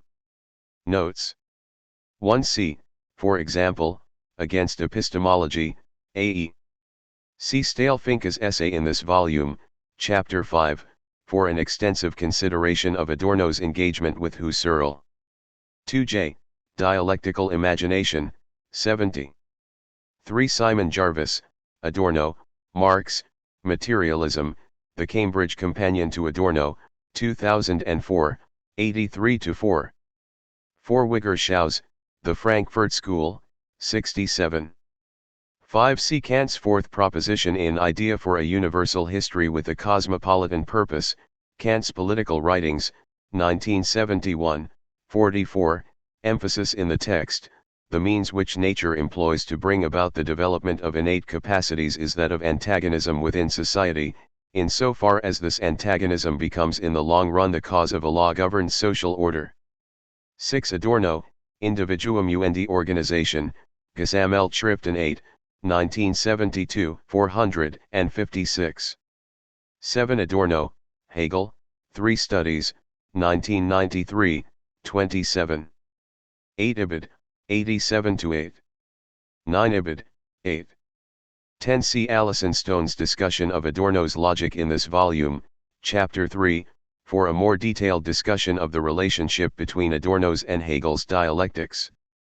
11 Brian O'Connor was the first to point out that Adorno offers both a non-reductive and a non-dualistic account of the epistemological subject and its objects. See Adorno's Negative Dialectic, Philosophy and the Possibility of Critical Rationality, 2004. But this characterization of the relationship between subject and object can be extended to Adorno's conception of the relationship between mind and matter, and the individual and society as well. More generally, it can also be applied to the relationship between nature and history. 12 Adorno, Philosophische Terminologie zur Einleitung, Volume 2, 1974, 172. 13 Ibid, 173. 14 Lambert Z. Wiederwart, Adorno's Aesthetic Theory, The Redemption of Illusion, 1991, 165. 15 Alfred Schmidt, The Concept of Nature in Marx, 1971, 45. 16 Sigmund Freud, Civilization and Its Discontents, 1975, 38. 17 Ibid, 34. 18 See Joel Whitebook's Perversion and Utopia, A Study in Psychoanalysis and Critical Theory, 1996, especially ch2, for an illuminating attempt to reconcile two of Freud's most famous dictums, where ID was, their ego shall be and the ego is not master in its own house. 19 Adorno, Freudian Theory and the Pattern of Fascist Propaganda, The Essential Frankfurt School Reader, 1978, 120. 20 Adorno, Sociology and Psychology, 87. 21 Ibid, 88, T. Armad. 22 Muller-Dum, Adorno, 292. 23 C, for example, Adorno, Els Frankel Brunswick, David J. Levison and R. Nevitt Sanford, The Authoritarian Personality, 1950. 24 Habermas, Between Facts and Norms, Contributions to a Discourse Theory of Law and Democracy, 1996, Slee. 25 Salah bin Habib quotes this comment, made by Marx in an 1843 letter to Arnold Ruge, in Critique, Norm, and Utopia, a study of the foundations of critical theory, 1986, 34. Adorno cites this letter himself in Critique, cm. 282. 26 See Kant, What is Enlightenment? Foundations of the Metaphysics of Morals, 1959. 27 Habermas, Morality, Society, and Ethics, an interview with Torben Hayed Nielsen, Justification and Application, Remarks on Discourse Ethics, 1993, 170. 28 Habermas, The Theory of Communicative Action, Volume 2, Life, World and System, A Critique of Functionalist Reason, 1987, 343. Marx was right to assign an evolutionary primacy to the economy in the West because problems in this subsystem determine the path of development of the society as a whole. Yet Habermas also claims that the capitalist economy gained primacy only when the life world had been sufficiently rationalized. 29 Ibid, 391. 30 Habermas, Individuation through Socialization, on George Herbert Mead's Theory of Subjectivity, Post-Metaphysical Thinking, Philosophical Essays, 1992, 186. 31 Max Horkheimer, Traditional and Critical Theory, Selected Essays, 1972, 213. 32 Axel Honneth, A Physiognomy of the Capitalist Form of Life, a sketch of Adorno's social theory, Constellations, an International Journal of Critical and Democratic Theory 12, 1, March 2005, 50. 33 Ibid, 53-4. 34 J, Dialectical Imagination, 250. 35 C. Adorno, Free Time, cm. 167-75. For a far more detailed account of Adorno's views about Western culture, readers should turn to Robert W. Witkin's discussion of Adorno's philosophy of culture in this volume, Chapter 10. 36 C. For example, Robert Kaufman, Adorno's Social Lyric, and Literary Criticism Today, Poetics, Aesthetics, Modernity, The Cambridge Companion to Adorno, 354-75. 37 Max Pattison, Authenticity and Failure in Adorno's Aesthetics of Music, The Cambridge Companion to Adorno, 212-15. Part 2. Adorno's Philosophy. Introduction. Deborah Cook. Following the general historical overview of Theodor W. Adorno's work offered in Part I, Part 2 focuses on its distinct philosophical dimensions. Contributors examine Adorno's philosophy under traditional rubrics: logic, metaphysics, ontology, epistemology, and aesthetics, moral, social, and political philosophy, as well as the philosophy of culture and the philosophy of history. Their examination reveals that Adorno completely rethinks these traditional areas of philosophical inquiry in his relentless critique of damaged life under capitalism. Alison Stone's essay serves as an excellent introduction to Adorno's decidedly non-traditional mode of thought. After describing Hegel's transformation of Kant's transcendental logic into a dialectical logic, Stone explains how Adorno turns Hegel's dialectics into a negative dialectics. Adorno makes use of dialectics, not to trace the development of concepts, but to explore social phenomena such as myth and enlightenment, and more broadly still, to grasp the historical relationship between nature and culture.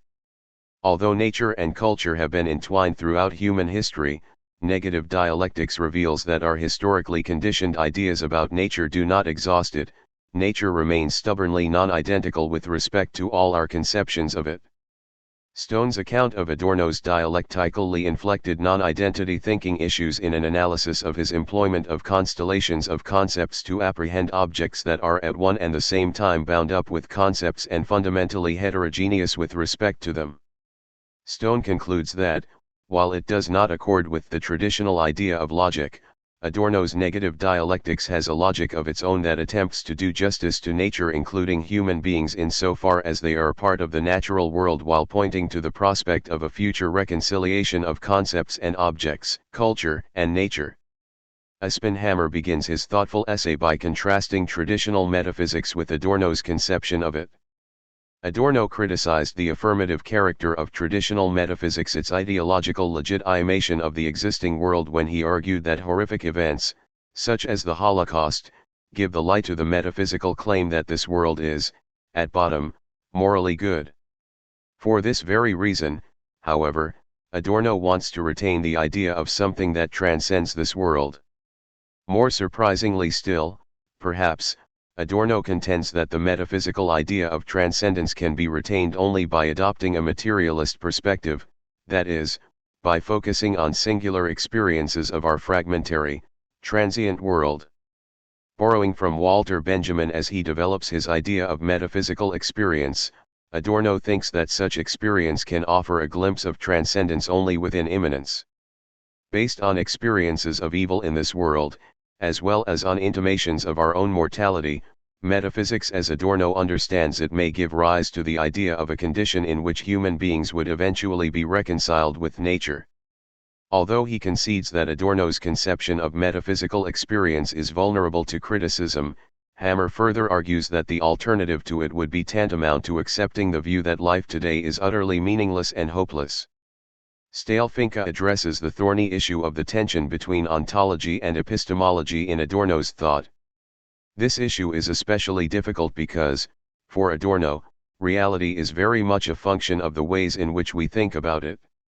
Although he adopts a materialist position, Adorno certainly recognizes that nature, and the world of objects generally, is always also socially mediated.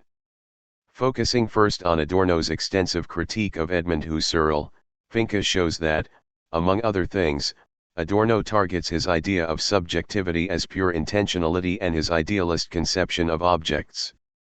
Like the objective world of which it is undeniably a part, the subject too is historically conditioned, it is both natural and social and, as such, invariably entangled in the things it tries to apprehend. But Adorno also criticizes the failure of Kant and Hegel to respect the weightiness, or preponderance, of objects in thought and experience. Although they both tried to come to grips with the non-identical, Kant and Hegel ended by adopting idealist positions that wrongly subsume particular objects under universal concepts. At the end of his essay, Finke offers an interesting account of the role of mimesis in Adorno's work. According to Finke, by endorsing mimesis, Adorno attempts to make good on Husserl's famous dictum, to the things themselves. Fabian Freienhagen illuminates Adorno's non-traditional, negative moral philosophy. Since he views the existing world as radically evil, Adorno does not think it possible to live life rightly today. Freienhagen considers Adorno's reasons for thinking that right living is currently impossible. He then reviews Adorno's criticisms of moral philosophies that claim to be able to underwrite right living by providing moral prescriptions, or by grounding morality on principles for generating moral duties, as in Kant's categorical imperative. Following a nuanced account of Adorno's critique of Kant, Freienhagen proceeds to argue that Adorno does offer some ideas about how wrong life might be lived. At times, Adorno outlines ethical ideals based on his critique of our radically evil world, but he also offers negative prescriptions for living life today. In addition, Adorno advances what he calls a new categorical imperative, to live life in such a way that Auschwitz never happens again. Freienhagen contrasts this new categorical imperative with Kant's, and ends with further discussion about the character of Adorno's negative and minimalist moral philosophy, paying particular attention to recent secondary literature with its conflicting accounts of the problem of normativity in Adorno's work. As Pauline Johnson remarks, Adorno seems irredeemably pessimistic about our current social predicament. In what Adorno calls the totally administered world of monopoly, or late capitalism, society is fundamentally irrational because, among other things, it turns individuals into commensurable units of value that are traded as commodities on the free market, while exacerbating antagonisms between classes. Highlighting the concept of alienation in her discussion of Adorno's social philosophy, Johnson explores his concerns about society's intervention into virtually all aspects of human life, its manipulation and control of individuals, and its dehumanizing and leveling effects. If it was once a haven in this heartless world, the family no longer provides a sanctuary. The culture industry, which bolsters society's economic and administrative functions, now usurps the family's role as the primary agent of socialization. Searching amid the rubble of the administered world for signs of hope that wrong life might one day be lived rightly, Johnson thinks they may be found in the ambiguous needs that are expressed in the intimate sphere of human life. In an equally thought-provoking turn, she shows that a feminist politics which attempts to uncover the latent emancipatory potential in existing social institutions can both learn from Adorno's analysis and supplement it with its critical and utopian energies. Marianne Teitelbaum opens her essay on Adorno's political philosophy by describing his personal experience of an early morning house raid by the Gestapo. For Adorno, the relationship between the individual and the state continues to be extremely problematic. Individuals, who think of themselves as independent and autonomous, are now so abjectly dependent on the state and the economy for their survival that they tend to efface themselves as individuals. Moreover, prospects for reversing their subordination to state power have faded with the containment of revolutionary forces. And are nominal, or merely formal, democracies only worsen an already bad situation with their authoritarian tendencies, propaganda, and suppression of criticism. As a result, the conditions that led to Auschwitz may well recur. Although Adorno's call for critical reflection on our totally administered world for theory rather than practice has been condemned, Teitelbaum defends Adorno, explaining why he thought that reflection is the harbinger of a truly free and democratic society.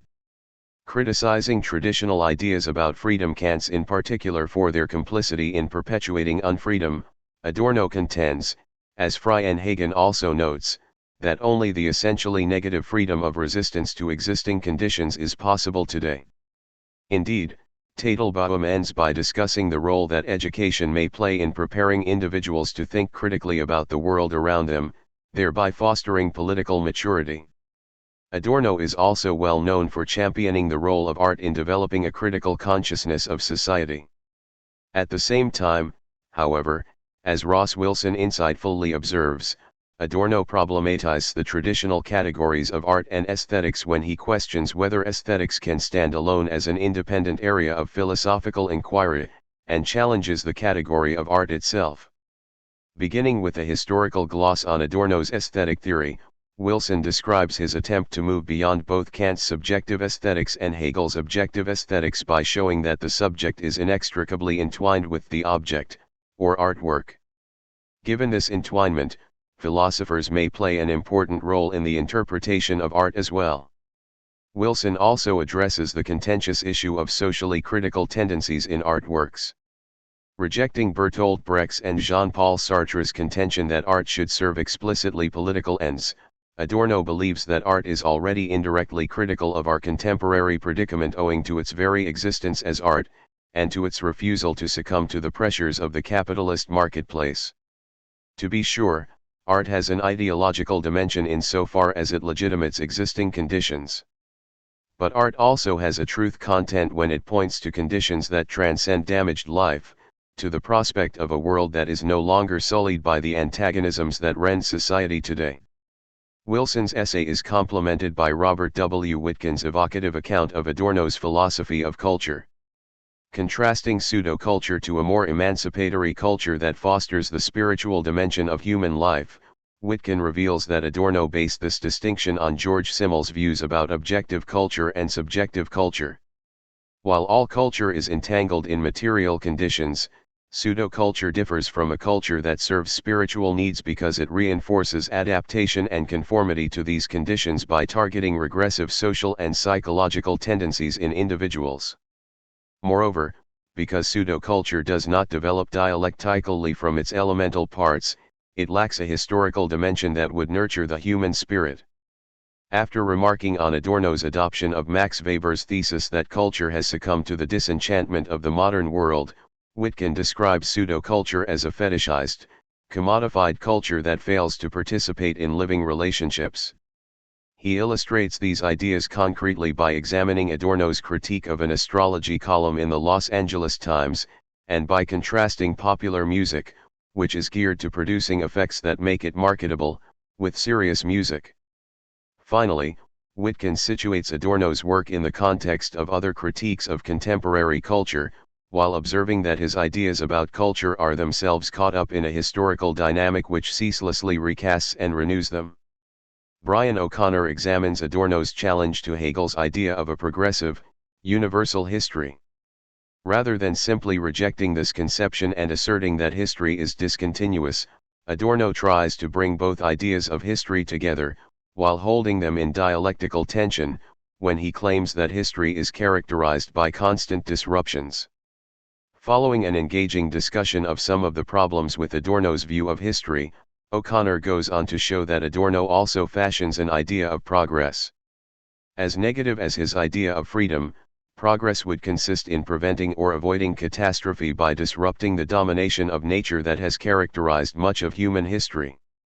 Associated with this idea of progress is Adorno's idea of natural history, which sees human history as natural because it has been driven by survival instincts, and nature as historical to the extent that it is always also mediated by human beings.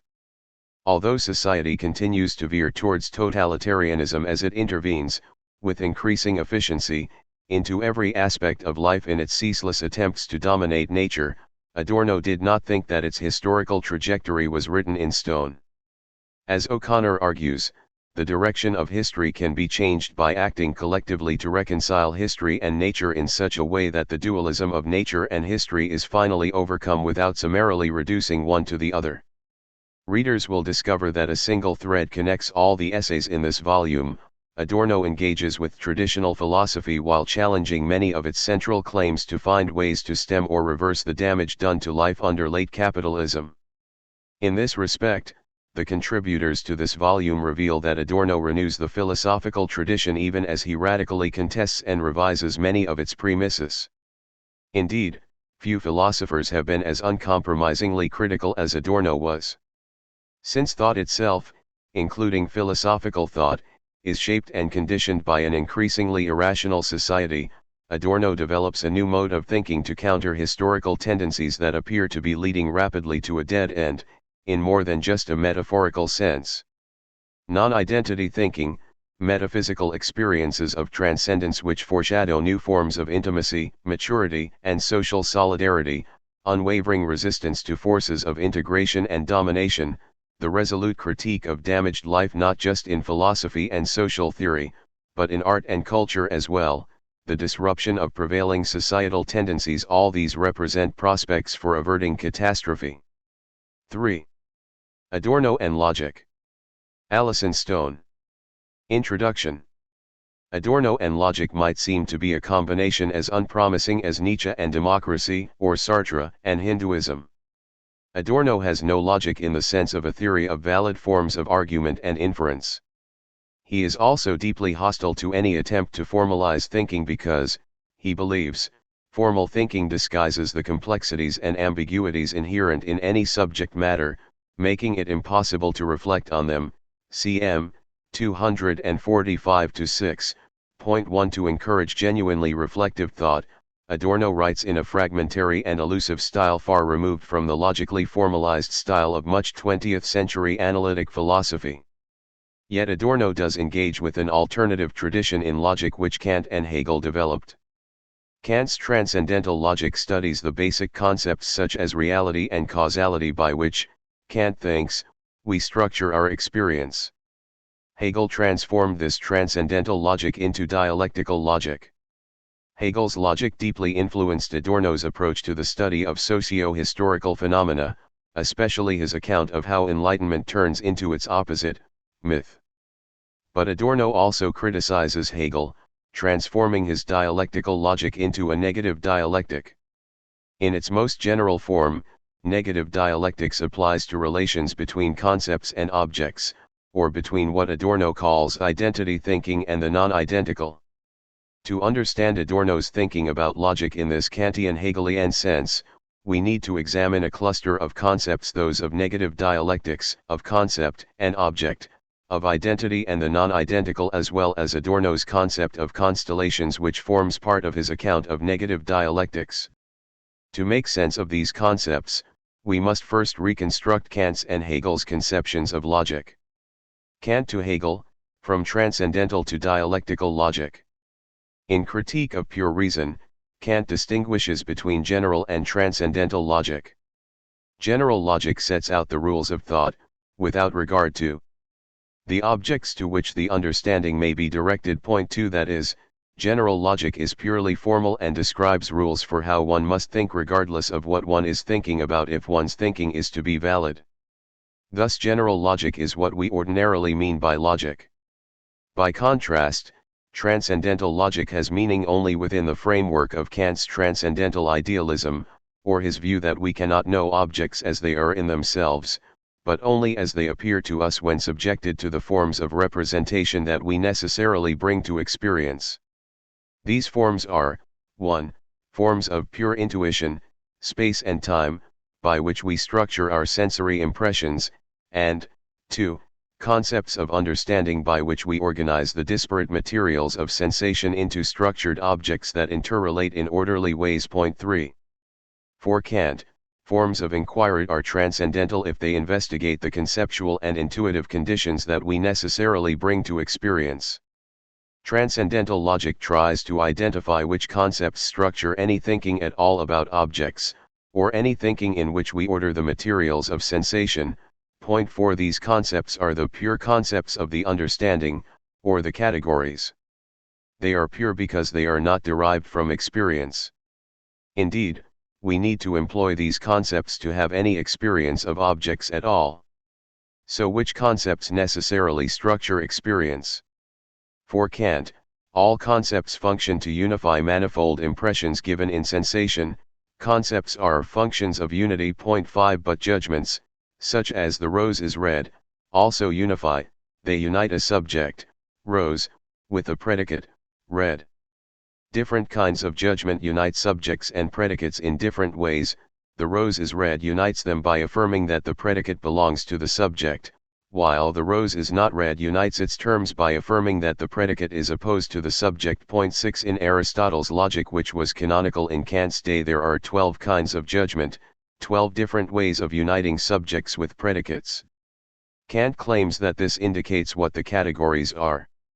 Since judgments can unite subjects and predicates in 12 ways, and concepts also unify sensory materials, there must be 12 pure concepts, each corresponding to one kind of judgment. For instance, the category reality corresponds to affirmative judgments such as the rose is red, while the category negation corresponds to negative judgments such as the rose is not red. Other categories include unity and plurality, causality, necessity, and impossibility. Kant takes himself to have worked out the categories systematically, from a sound principle. Point 7. But Hegel criticizes Kant for relying unquestioningly on Aristotelian logic. He holds that our basic categories must be exhibited in their necessity, and deduced. Point 8. Thus, Hegel accepts Kant's view that we must actively structure our experience in terms of certain basic categories. But philosophers must work out what these categories are by deducing them. What does this deduction involve? First, we must show that a particular category is necessary for any thought. Then we show that this category has limitations such that an additional category is needed to provide the only possible, or, at least, the best available corrective to those limitations.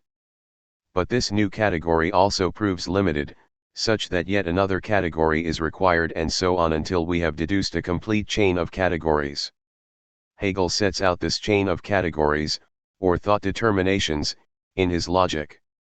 Unlike Kant, Hegel also thinks that logical categories are both forms of thought that organize our experience of objects, and basic structures or principles that organize things as they exist mind independently. For example, causality is not just a category in terms of which we must think, but a basic principle that organizes all mind independent things into causal relations. Point 9. Indeed, it is because these basic principles organize all things that they constrain the shape of human thought and experience. Thus categories are not merely subjective forms of thought but the truth, objectivity, and actual being of things themselves. They resemble the Platonic ideas, which exist in individual things as substantial genera. Point 10. Categories always follow one another according to higher-level logical structure, or a three-stage dialectical process. Point 11. The three stages are, abstraction or understanding, where we begin with a certain category, dialectic, where this category generates or turns into its opposite, and the speculative stage, which reconciles the first two categories. For instance, Hegel's logic begins with the simplest category, being, then shows how being turns into nothingness, because the category of being is so simple that being is entirely indeterminate and featureless. Point 12. Then the two categories are reconciled in this way: since both are equally featureless, nothingness does not really differ in content from being. In that sense, nothingness turns back into being. Point 13. But being and nothingness remain distinct because they prove to be the same from opposite starting points. Being goes from being to nothingness, while nothingness goes from nothingness to being. It follows that being and nothingness are, 1. distinct, but, 2. interdependent, since each exists only inasmuch as the other constantly turns into it. Hegel concludes that this makes them aspects of a third category, becoming. Point 14. This dialectical process regulates both the series of concepts with which we think and the metaphysical principles that govern reality. Thus Hegel transforms Kant's logic into a dialectical logic by, 1. trying to derive the categories according to this three-stage dialectical structure, and, 2. interpreting the categories as not merely subjective but also metaphysical principles. We may now see how Adorno draws on and criticizes Hegel's logic. Hegel to Adorno, from dialectical logic to negative dialectics. Adorno often applies Hegel's dialectical method to social phenomena. A notable example appears in Dialectic of Enlightenment, which claims that enlightenment reverts to mythology, de c. 16, j. 18. Here the enlightenment is subject to a dialectic whereby it turns into its opposite, myth. By enlightenment, Simon Jarvis notes, Adorno and Horkheimer do not mean the 18th century intellectual movement, but rather a gradual process that characterizes the whole course of human history, a process of demythologizing, secularizing, or disenchanting. Mythical, religious, or magical representations of the world. Point 15. For Adorno, humanity repeatedly distances itself from previous systems of thought by criticizing them for being merely mythical. This progression is fueled by humanity's desire to gain increased practical control over nature. Human beings have hoped that, by freeing themselves from mythical views of nature, and gaining greater insight into the real workings of nature, they could enhance their ability to intervene into these natural processes for their own benefit. The climax of this process has been the rise of modern science, which enables humanity to exercise unprecedented control over nature by representing nature as made up purely of extensive magnitudes that are understood using mathematics, de c. 24-5, j. 18-19. Yet, the more human beings try to become enlightened by distancing their thought from myth, the more they fall back into mythic modes of thinking. This happens in many ways. For example, Enlightenment thinkers try to avoid appealing to mythic beliefs in gods, supernatural forces, etc. by sticking to the facts. These include the facts of how society is currently organized and the chain of historical events that led to society being organized in this way. But Enlightenment thinkers cannot ask whether history could have been different, as this is not a simple factual matter. Their inability to ask whether things might have turned out differently conduces to an unthinking acceptance that current social arrangements are inevitable, a fate that no one can escape. And fatalism of this kind is a typically mythical form of belief. Point 16. Underlying this dialectic whereby enlightenment reverts to myth is a dialectic whereby enlightenment reverts to nature. Enlightenment distances us from nature by positioning us as masters over not parts of nature and by enhancing our ability to use abstract concepts, de c. 13, j. 9. Nonetheless, we human beings remain partially natural since we each have an inner nature consisting of bodily impulses, d. c. 39, j. 31. So part of the Enlightenment goal is to make us masters of our own inner nature, to enable us to exercise self-control, to resist our own impulses, thereby freeing ourselves for dispassionate conceptual thought. Human beings have sought to control nature in the hope that this control will enhance their ability to preserve themselves. The whole Enlightenment effort to distance human beings from nature is fueled by a natural desire for self-preservation. Thus, Adorno writes, nature is reflected and persists in thinking insofar as the latter serves as a mechanism of compulsion, i.e. of domination, d. c. 39, j. 31. The more earnestly people pursue the Enlightenment project, and try to distance themselves from nature, the more they submit to their natural impulses. Hence human history, the history of the progressive mastery of nature, continues the unconscious history of nature, ND 355. We see, then, both the dialectic whereby enlightenment inverts into myth just when it tries to separate itself from myth, and the dialectic whereby enlightened humanity submits to nature just when it tries to stand above nature. Likewise, for Hegel, being turned into nothingness just when it assumed the form of a distinct category. Adorno thinks that many other social phenomena are subject to a similar dialectic. Minima Moralia gives many examples: intellectuals who withdraw from society because they are critical of its calculating and commercial nature end up becoming sanctimonious and just as hard-hearted as those who are calculating, mm. 26. What counts today as healthy and well-adjusted rests on a pathological level of repression, in contrast to which sick or eccentric people are actually healing cells. Indiscriminate kindness to all actually expresses indifference and remoteness to each, mm. 73, see also 62-3. Adorno also seems to follow Hegel in hinting that the solution to the dialectic of enlightenment is a reconciliation between enlightenment and myth and, above all, between culture and nature. This latter reconciliation could take the form of a remembrance of nature in the subject, d. c. 40, j. 32.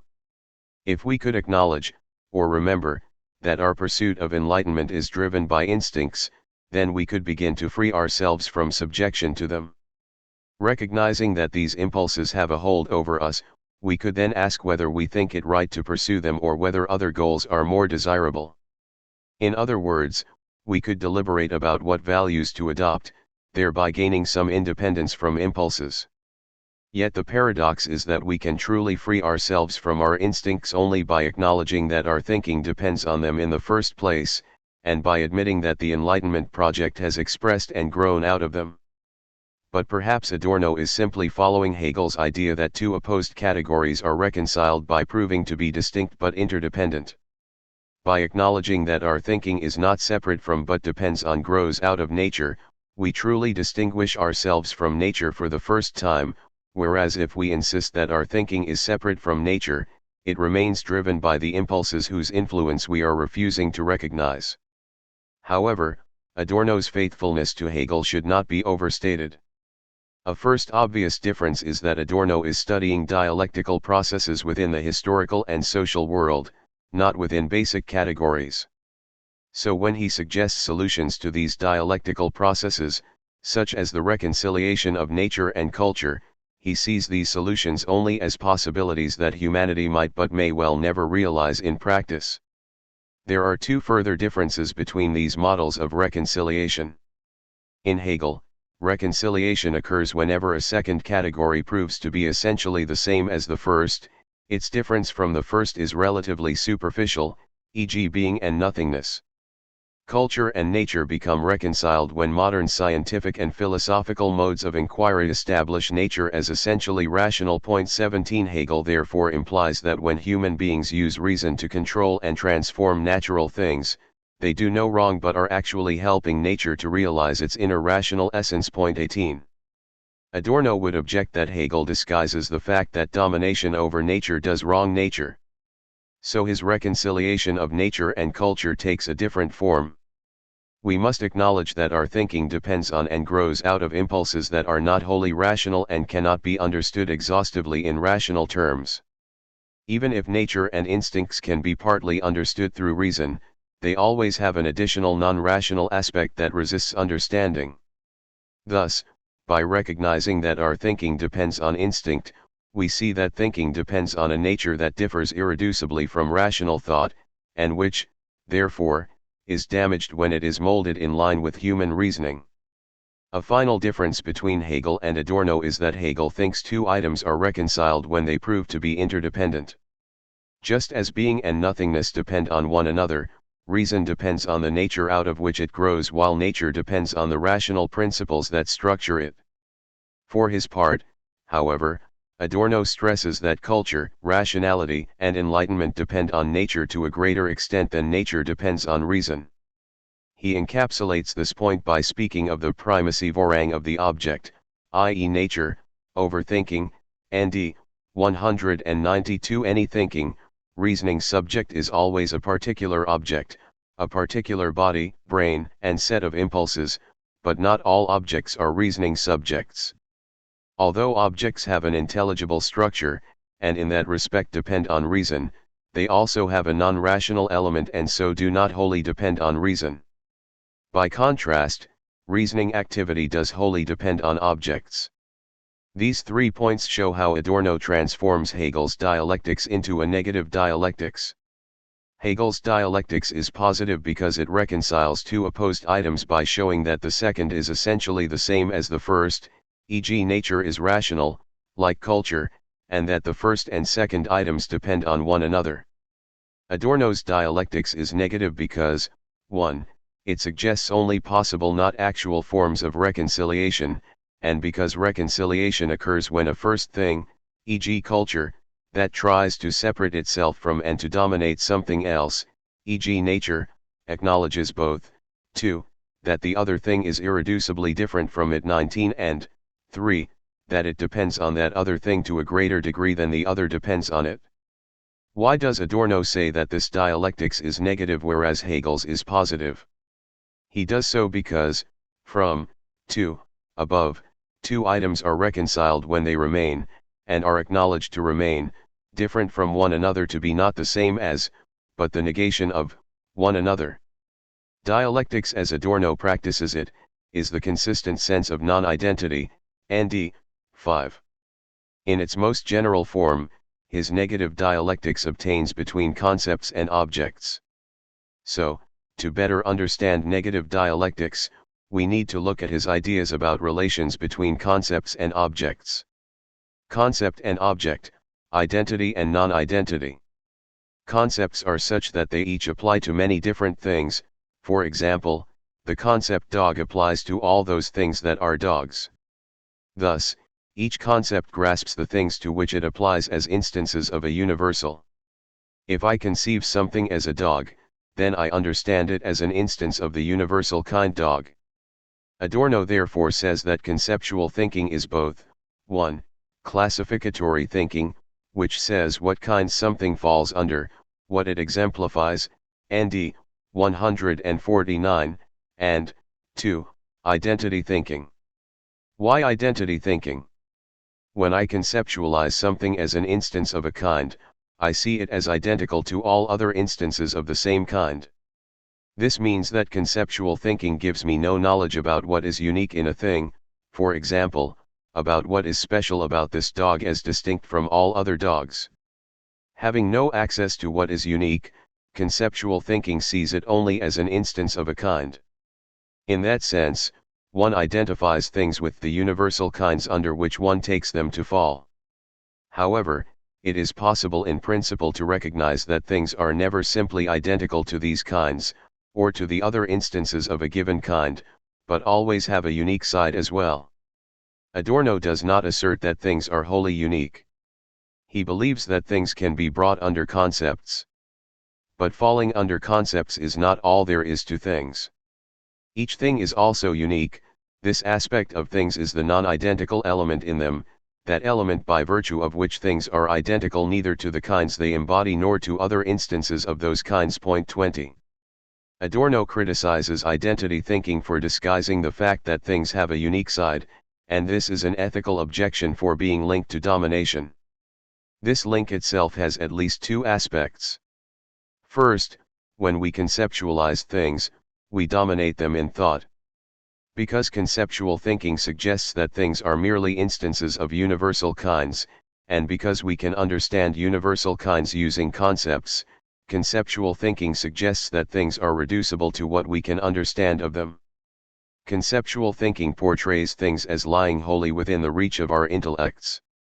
Secondly, the whole purpose of conceptual thinking is to enable us practically to dominate the things that we have conceptually mastered. We began to conceptualize things and have sought to do so ever more accurately and ever less mythically so that we can grasp how things work and can intervene in their workings in ways that promote human self-preservation. So any conceptual thought is a kind of instrument and to that extent a form of mastery. 21 Even seemingly disinterested forms of inquiry such as mathematics belong within the project of science, which inherently aims to dominate nature. Adorno holds, then, that things always have a non-identical element in addition to their universal side. But what is this non-identical element? Medieval philosophers held that what makes things unique is their heterodoxy, or thisness of property that makes each of them this individual thing that it is. The notion of heterodoxy, though, seems not to solve, but only to mark the side of, the problem of what makes each thing this thing that it is. An alternative approach to uniqueness adopted by Hegel in his Encyclopedia Logic states that a thing's uniqueness consists in its distinctive way of instantiating a universal kind. A thing cannot instantiate a universal unless it does so in some particular way, and this way of instantiating a universal is what makes each thing a singular individual. Here, how a thing instantiates a universal cannot be captured by mere reference to that universal. 22. However, Adorno does not adopt Hegel's view, for he insists that he is not giving us a general concept, or definition, of non-identity or singular individuality, ND 136. To give a concept of singularity would be to treat singularity itself as a universal kind that is instantiated by all things insofar as they have a singular side. To this Adorno objects that as soon as we reflect upon the single individual as an individual, in the form of a universal concept, as soon as we cease to mean only the present existence of this particular person or thing, we have already turned it into a universal, cm. 251. But if the individual in its singularity is treated as an instance of the universal kind singular individuality, then we forget that the singular side of things is, precisely, what makes them more than mere embodiments of universals, even of the universal kind singular individuality.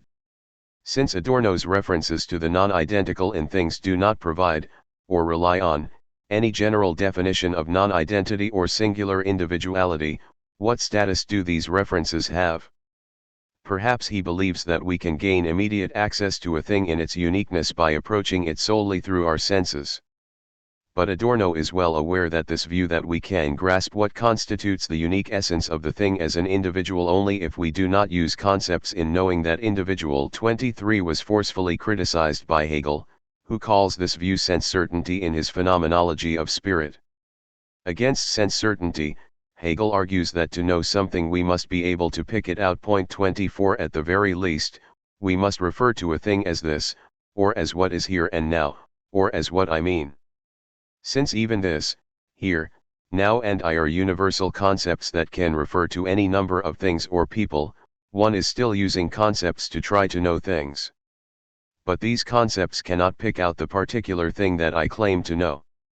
Hegel concludes that knowledge of particular individual things cannot be obtained without concepts, but that we need finer-grained concepts than merely this, here, etc.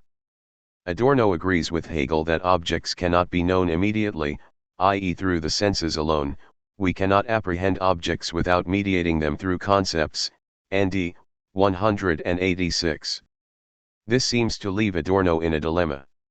He wants us to recognize that things have a non-identical element without conceptualizing that element in universal terms, yet he denies that we can know anything without conceptualizing it. To solve this dilemma, Adorno sees the concept of the non-identical as a limit concept. This concept does not give us any positive knowledge about things. It simply indicates the place where conceptual understanding encounters limits, or a side of things that concepts do not cover. But the concept of the non-identical also indicates that we cannot know anything about this side of things just because our concepts cannot cover it. Thus, it is possible, using concepts, to recognize that conceptual understanding is limited, and specifically that concepts are not adequate to the non-identical element in things. By recognizing the limits of conceptual thought, we could bring about a reconciliation between concepts and objects. This would involve, 1. The recognition, using concepts, that concepts depend on objects to a greater extent than objects depend on concepts, cm. 249-50. Objects depend on concepts because they always have a conceptually intelligible form. But objects also remain independent of concepts in respect of their non-identical side. In contrast, concepts depend entirely on objects. They arise only insofar as there are already objects that we seek to understand, and they also depend on objects of a particular kind, human brains and bodies. 2. Reconciliation would also involve the recognition, specifically using the limit concept of the non-identical, that objects are never reducible to our concepts of them because objects always retain a non-identical element.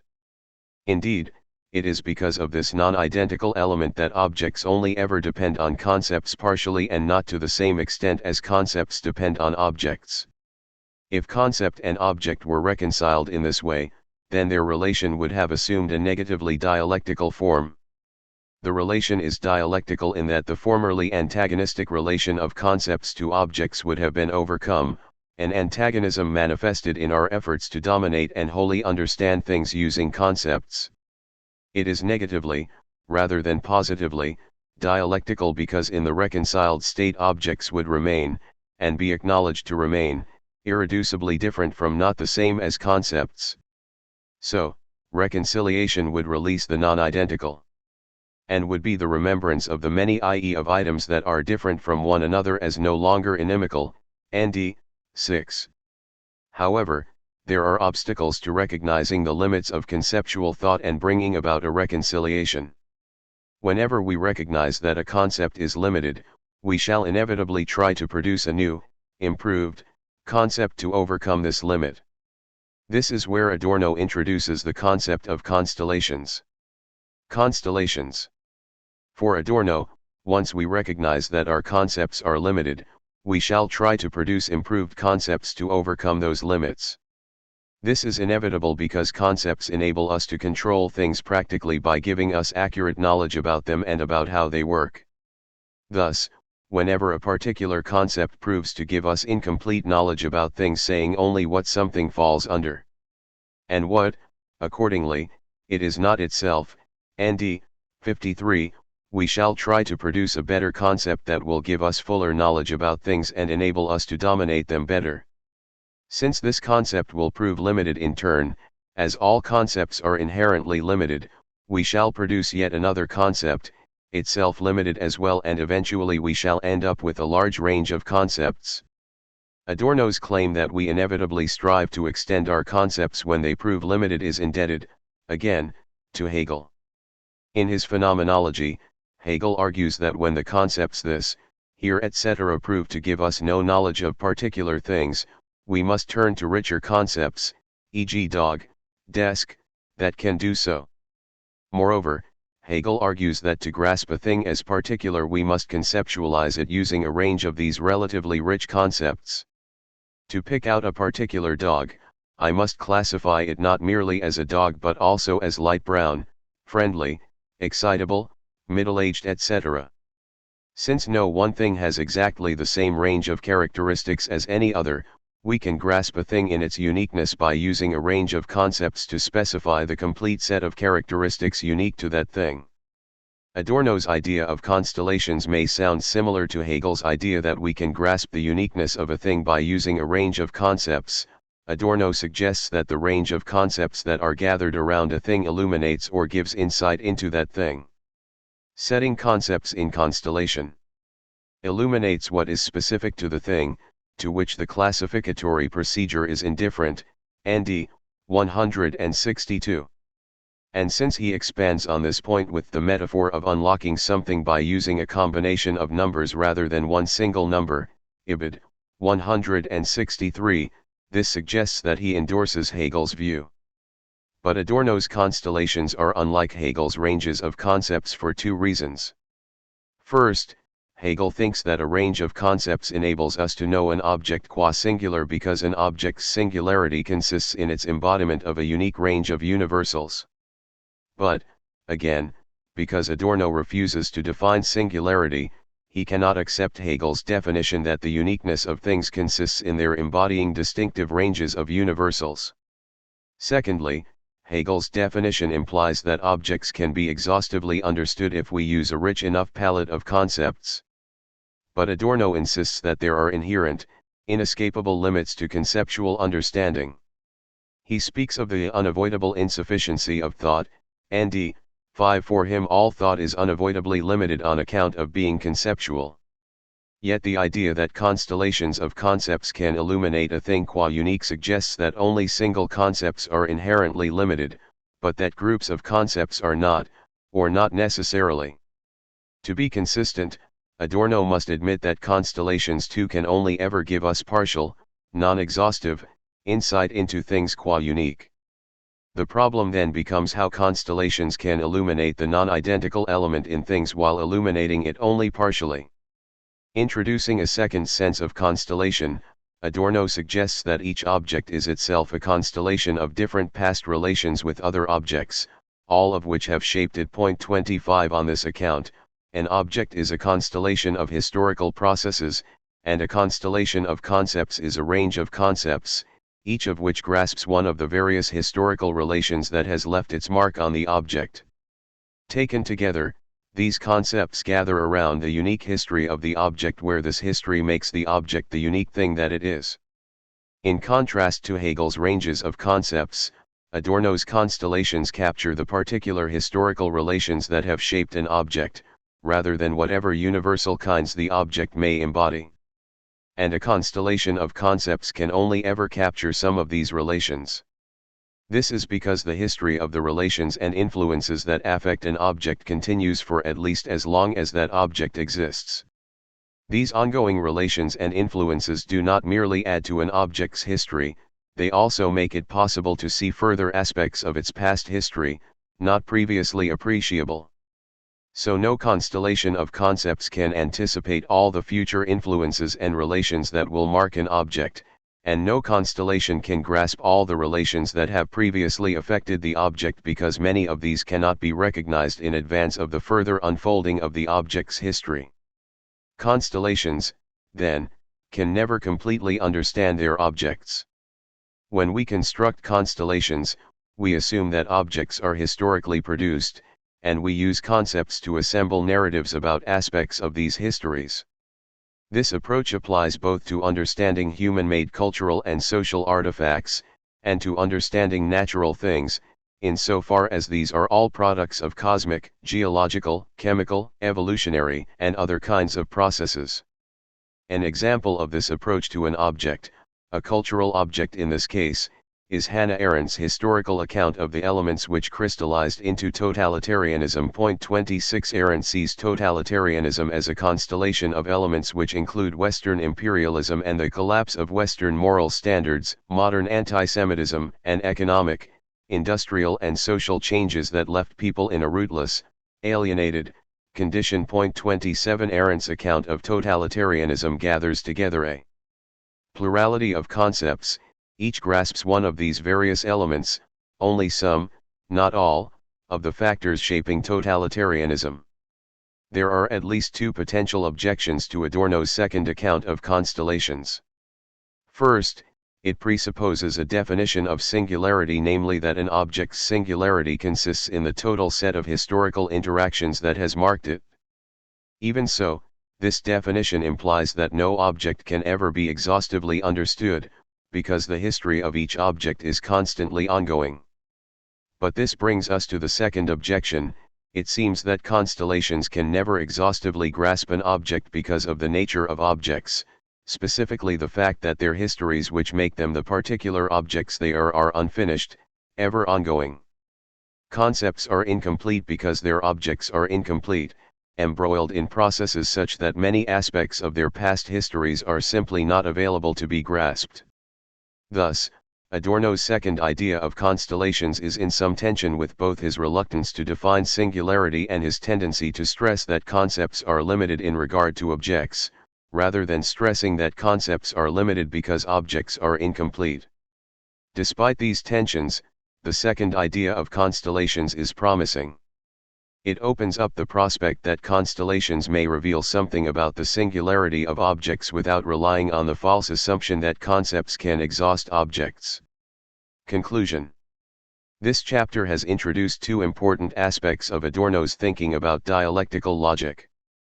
On the one hand, Adorno describes the dialectical process whereby enlightenment and culture revert to their opposites, myth and nature, just when they try to separate themselves from myth and nature. On the other hand, he offers a model of how concepts and objects could be reconciled and enter into a negatively dialectical relationship which acknowledges that concepts depend on objects that differ irreducibly from concepts.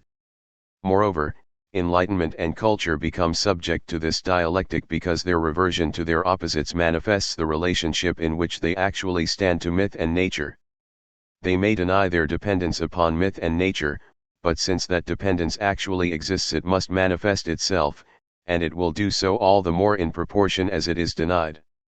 Just as Freud thought repressed sexual desires must manifest themselves in the form of pathologies such as hysteria, Adorno thinks the asymmetrical relationship between concepts and objects, enlightenment and myth, culture and nature must manifest itself. It can do either benignly when acknowledged or destructively, when denied. This reveals something else. Enlightenment and culture and, more generally, concepts stand to myth and nature more generally, to objects in a negatively dialectical relationship whereby the former depend asymmetrically upon the latter. Previously I suggested that concepts and objects would enter into a negatively dialectical relationship only if they were reconciled. But in fact, if concepts and objects were reconciled, we would be acknowledging the negatively dialectical relationship in which concepts and objects already stand to one another. This is a relationship whereby concepts depend on, but can never exhaustively understand, objects, a relationship that has been denied with the disastrous consequence that the fully enlightened earth radiates disaster triumphant, de, c. 3, j. 1. From this we see that Adorno's thinking about dialectics forms a coherent whole which revolves around his conception of the negative dialectics of concept and object. So, while he has no logic in the formal sense, near the center of his thought are reflections on a range of topics: the concept/object relation, the limits of conceptual thinking, and the nature of dialectics. These topics do belong under the heading of logic in the expanded sense that Adorno inherits from Kant and Hegel. Adorno and logic may be an unlikely combination, but it is a surprisingly fruitful one. 28. 4. Metaphysics. A spinhammer. Introduction. Surprising as this may seem for a thinker steeped in Marxist theory and materialism, metaphysics was a key category in Adorno, and a concept around which his entire philosophical career revolved. By wresting this concept from its traditional associations with idealism, totality, and affirmation, Adorno hoped to give it a new twist that would lead to its rehabilitation within the framework of a critical theory of society. Rather than understanding metaphysics as a purely theoretical and thus contemplative endeavor, Adorno urged his audience to think of metaphysics in social terms and ultimately as an element of unconstrained experience. He viewed metaphysics as a haven for truth. It is where experience leaps beyond the false totality of modern life and connects with the redemptive potentiality of real material being. The history of Western metaphysics since Plato has been dominated by the attempt to distinguish between the temporal and the non-temporal, the world of finite objects in which we exist, and a supersensible world of eternal or absolute objects. Behind the world of appearances and shadows there is a true, real, and immutable world of essences about which philosophy has tried to speak. As the Greek word metaphysics, or that which exists before the science of the visible world, physics, intimates, the ultimate aim of this fundamental discipline has been to ground a science of the transcendent as opposed to the sphere of the immanent. The classical expression of this project is, of course, to be found in Plato. In dialogues such as Phaedrus, Phaedo, and Politeia, Plato claimed that the real, or what he called forms or ideas, eidos, is unchanging, transcendent and supersensible, a world of pure essences in relation to which the sensible world is ontologically inferior and no more than a reflection or imitation. Plato arrives at this view from many different directions. Among them, a particularly prominent one is epistemological. In order to tell that a thing is of a certain nature, that this is a car, or a scarf, or a horse, it is necessary to know something that cannot be derived from contemplating the particular thing itself. In order to know that this is a horse, one must have knowledge of what being a horse is, for otherwise one would not be able to identify this as a horse. One must know something about what all horses in the world have in common, or the conditions under which something may be said to be a horse. Once one arrives at the thought that these conditions cannot be arbitrary, changing and destructible, since if all horses disappeared, what it is to be horse would not be something tangible, then the conclusion is at hand that what a thing is must be determined by essences that exist beyond the empirical world, in a world of perfection that will never change. For his part, Aristotle considers the forms to be inherent in objects as their animating rational principle. In his vastly influential Metaphysics, the universe is understood as an ordered teleological system in which every object strives to actualize its own nature. At the origin of this universe stands the unmoved mover, the arche on which everything else depends. In the medieval world, metaphysics, in both its Platonic and Aristotelian variants, became the servant of theology, a means to articulate revealed truth in a rational language. With the early modern rationalists including René Descartes, Gottfried Wilhelm Leibniz, and especially Christian Wolff, the medieval synthesis went through a process of further conceptual purification which led to the formulation of Metaphysica Specialis, the doctrine of supersensible objects such as God, the soul, and the origin of the world. Metaphysica Specialis, literally, special metaphysics, was separated from Metaphysica Generalis, or the general doctrine of being. In Immanuel Kant and the British empiricists, however, this project was subjected to extensive and penetrating criticism and, ever since the downfall of German idealism, metaphysics has predominantly met with skepticism. Pragmatism, historicism, logical positivism, phenomenology, hermeneutics, ordinary language philosophy, existentialism, Marxism, naturalism, virtually all the major movements of modern philosophy have not only reacted against metaphysics but considered it one of their main tasks to overcome it once and for all. Adorno's critique of metaphysics. Adorno never dismisses the value and importance of the post-Kantian critique of metaphysics. He does not think that metaphysics can be rescued as a rational science of transcendent objects. Like Kant, he views the limits of what can be known as coinciding with the limits of possible experience, and since the objects of Metaphysica Specialis, God, the soul, the origin of the world, cannot be presented in experience, they cannot be known. Adorno will criticize Kant's conception of experience for being too narrow, but he never calls into question Kant's insistence that knowledge cannot transcend the experiential conditions of objecthood. However, his critique of metaphysics does not center mainly on its epistemological challenges. According to Adorno, the history of metaphysics can also be criticized on ideological grounds. In particular, Adorno raises three ideological charges against the history of metaphysics. First, it celebrates the immutable and non-temporal at the expense of the transient and temporal. On Adorno's account, this makes metaphysics complicit with a general historical trend towards increasing abstraction. This trend is problematic because abstraction is the main instrument in humanity's unchecked and destructive domination over nature. Secondly, metaphysics is essentially affirmative because it holds that the existence of evil and chaos in the empirical world is compatible with the existence of a rational and moral order in the suprasensible realm. Metaphysics may therefore serve as a basis for the attempt to establish a theodicy. It tries to vindicate God's existence in the face of evil. Thirdly, metaphysics subordinates to its conceptions of totality the particularity of human experience and suffering, as well as the concrete material world.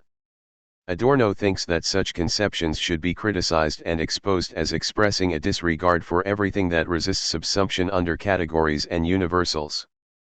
All this is brought together in Adorno's reflections on radical evil and death as represented by Auschwitz. 1. The historical event of industrialized mass murder means that traditional metaphysics is no longer possible. It is not just that metaphysical claims cannot be justified rationally. Adorno argues that metaphysics as it has been practiced since Plato has become incompatible with the course of human history. To claim that there is some kind of deep meaning behind the phenomena, a divine principle or operation that, despite all the horror, shows the world to be good or in some sense morally acceptable, would be tantamount to mocking the fate of the victims of Auschwitz. In other words, what was always thought to be a purely a priori discipline, a study of final things and causes without any regard for the empirical world, turns out to be answerable to experience. Extending this thought to theology, Adorno sides with influential post-Holocaust theologians such as Jürgen Moltmann when he holds that no conception of transcendence can survive such a horrendous demonstration of human evil unscathed. Auschwitz means that Western culture, including its highest achievements, has failed. Post-Auschwitz culture is garbage. ND 367. The guilt it confers upon all the living generates a need for a radical rethinking of culture. It is no longer possible to entertain an affirmative conception of culture. Rather, from now on the only adequate cultural forms are those that testify to the despair and darkness of contemporary living. Perversely, Auschwitz can be said to represent the historical realization of aspirations that were inherent in the metaphysical tradition itself. As a world unto itself beyond the exigencies of historical time, it aims to become a closed totality. In its destruction of every individuating feature of individuals, it subordinates particularity and transience to universality and immutability. More strikingly, Auschwitz is a world of radical immanence. There is no escape from the camps, no outside except death.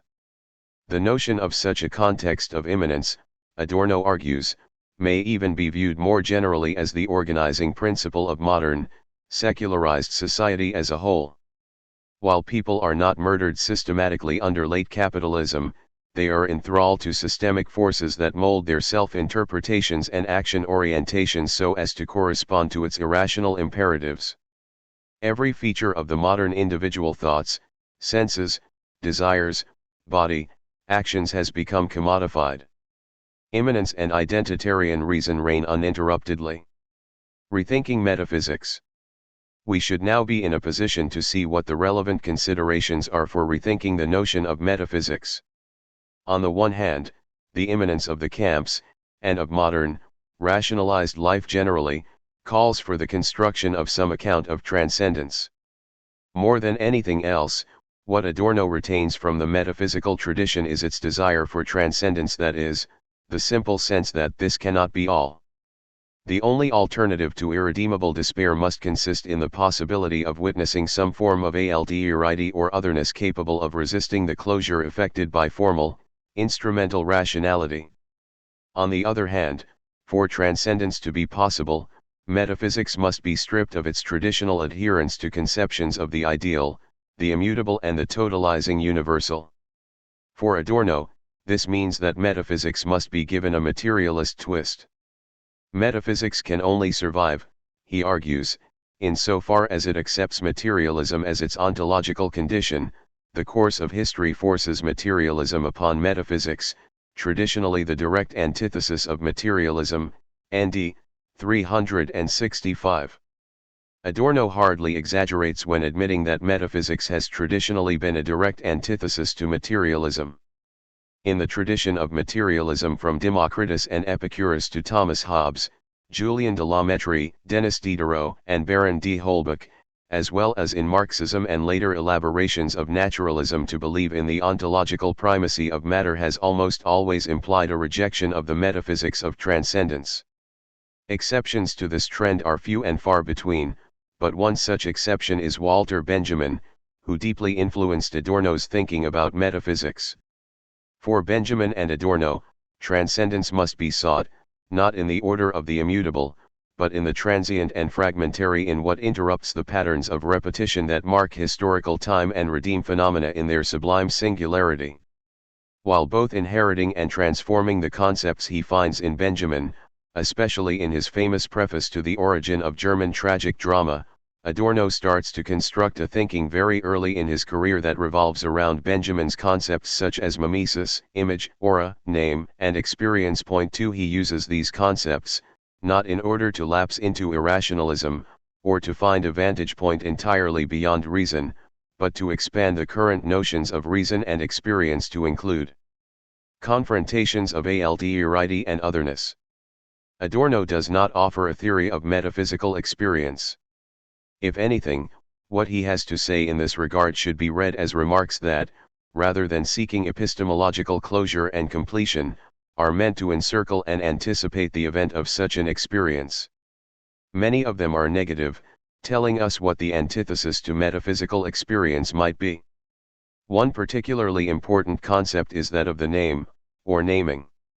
In his most manifestly theological writings, Benjamin had already defined the name as the identity of an object from the vantage point of an infinite being. Point 3. The name is the identity conferred on each object by Adam before the fall. In the post-Lapsarian world, Benjamin imagines, the theological name, which exhausted the essence of the thing and was capable of redeeming it, is occluded by the invention of human language, which trades in concepts. Human language is structured around the capacity for predication. It subsumes the singular identity of an object under a universal concept, thereby determining it as a species of a given genus. As a result, human beings lose insight into the nature of reality. Like Benjamin, Adorno believes that concepts have the ability to refy experience and turn us away from things as they are in their unique being. Naming, on the contrary, involves an experience of significance and expression that takes place in opposition to conceptual knowledge. Following Proust's notion of involuntary remembrance, Adorno sees such experience as taking place in connection with certain place names: Iliers and Trouville in the French author, Montbrun, Ruenthal, and Hamrun in the German. As names from his childhood, the holiday travels he made with his parents, they invoke a particular, yet indeterminate promise of happiness. One thinks that going there would bring fulfillment, as if there were such thing. ND 373. Adorno is not so much interested in the object itself as in what we may think of as the imagination of it, especially as entertained in conjunction with the strong and passionate hopes of a child. Indeed, the village itself is likely to be both boring and grey in comparison with the dreamlike anticipation of what it will have in store. Incorporated in the anticipation is the sense that only this particular village will be able to fulfill the child, and that no other village could replace it. Adorno emphasizes that, rather than being real, the object of a metaphysical experience must be an illusion. If it were real, this would entail that reconciliation is possible within the false social totality of modern society. However, Adorno rejects this possibility. A reconciliation between subject and object, human beings and nature, would only be possible beyond the current history of domination, or what Adorno, following Benjamin, also calls natural history. It is a utopian concept.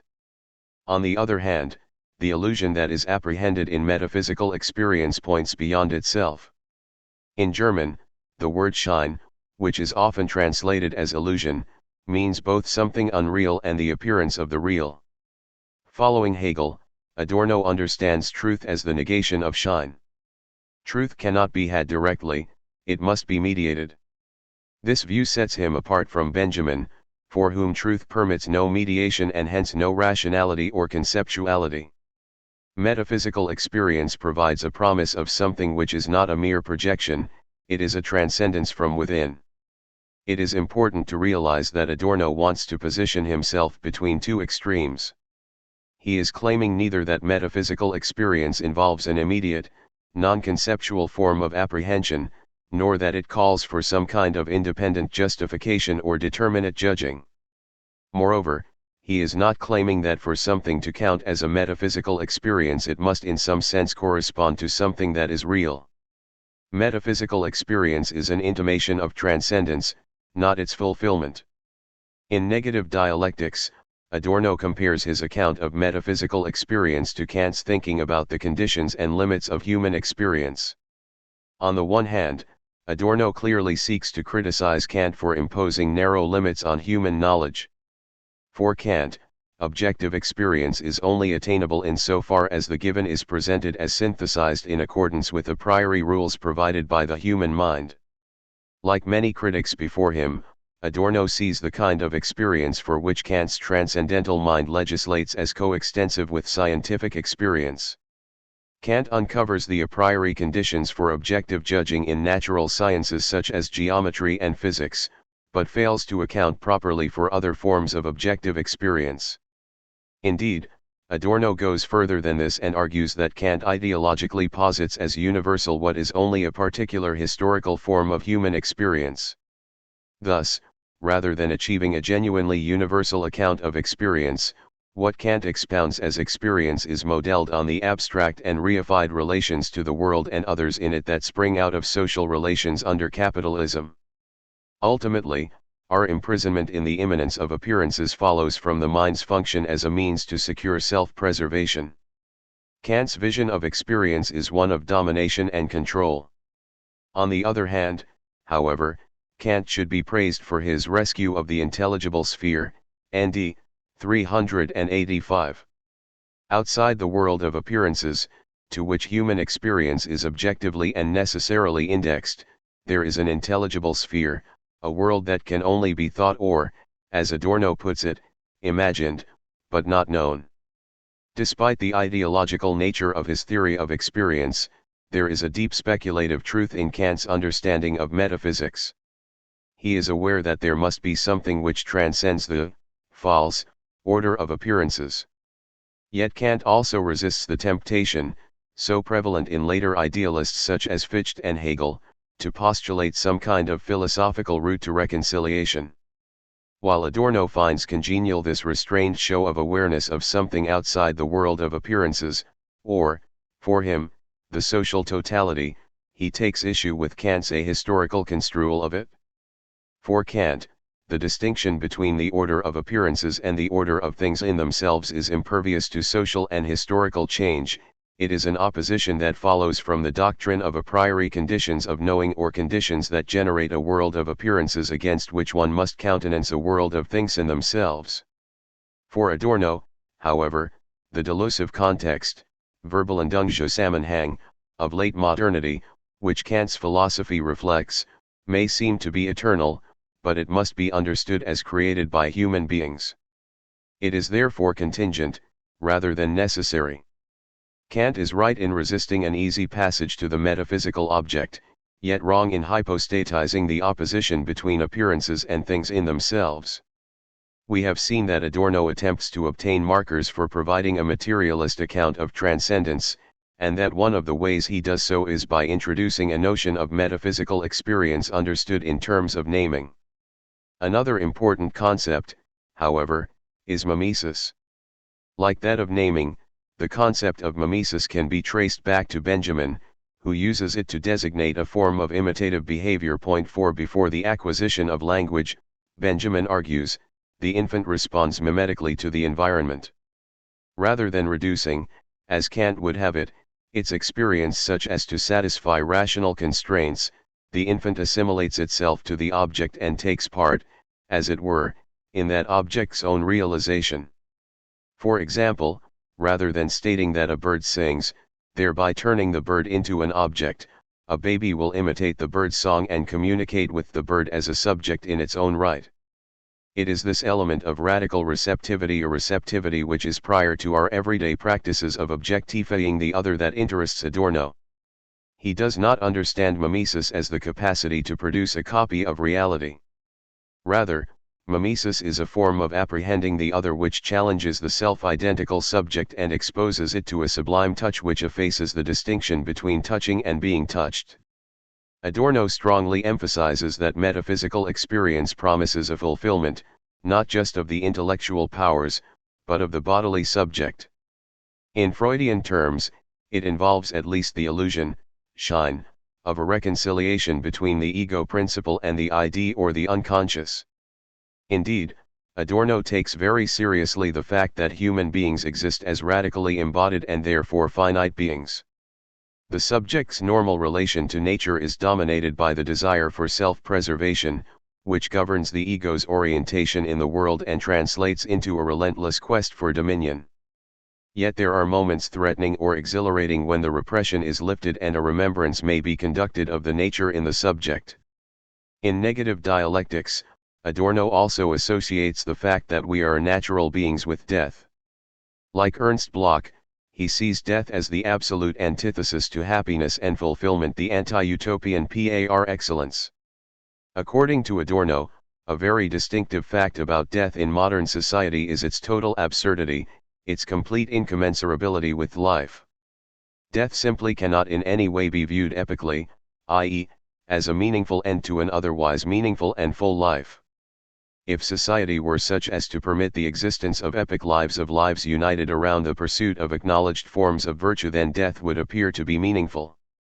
In particular, if the pursuit of virtue were combined with a strong metaphysical framework that provided a source of authority to the individual's quest for moral authentication as well as good reasons to believe in an afterlife capable of rewarding good conduct on earth, then death, though always frightening, would be an event with which members of society could reconcile themselves.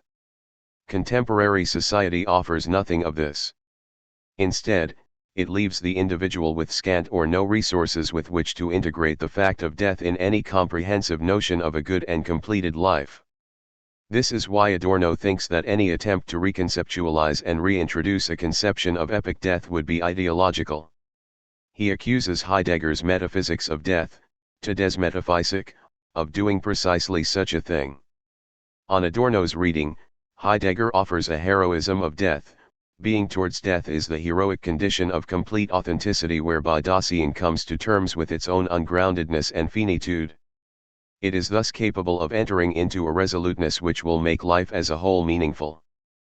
But Adorno objects that modern dying cannot be meaningful in this way, and when taking the death camps into account it becomes almost sacrilegious to hold that meaning can be obtained from death.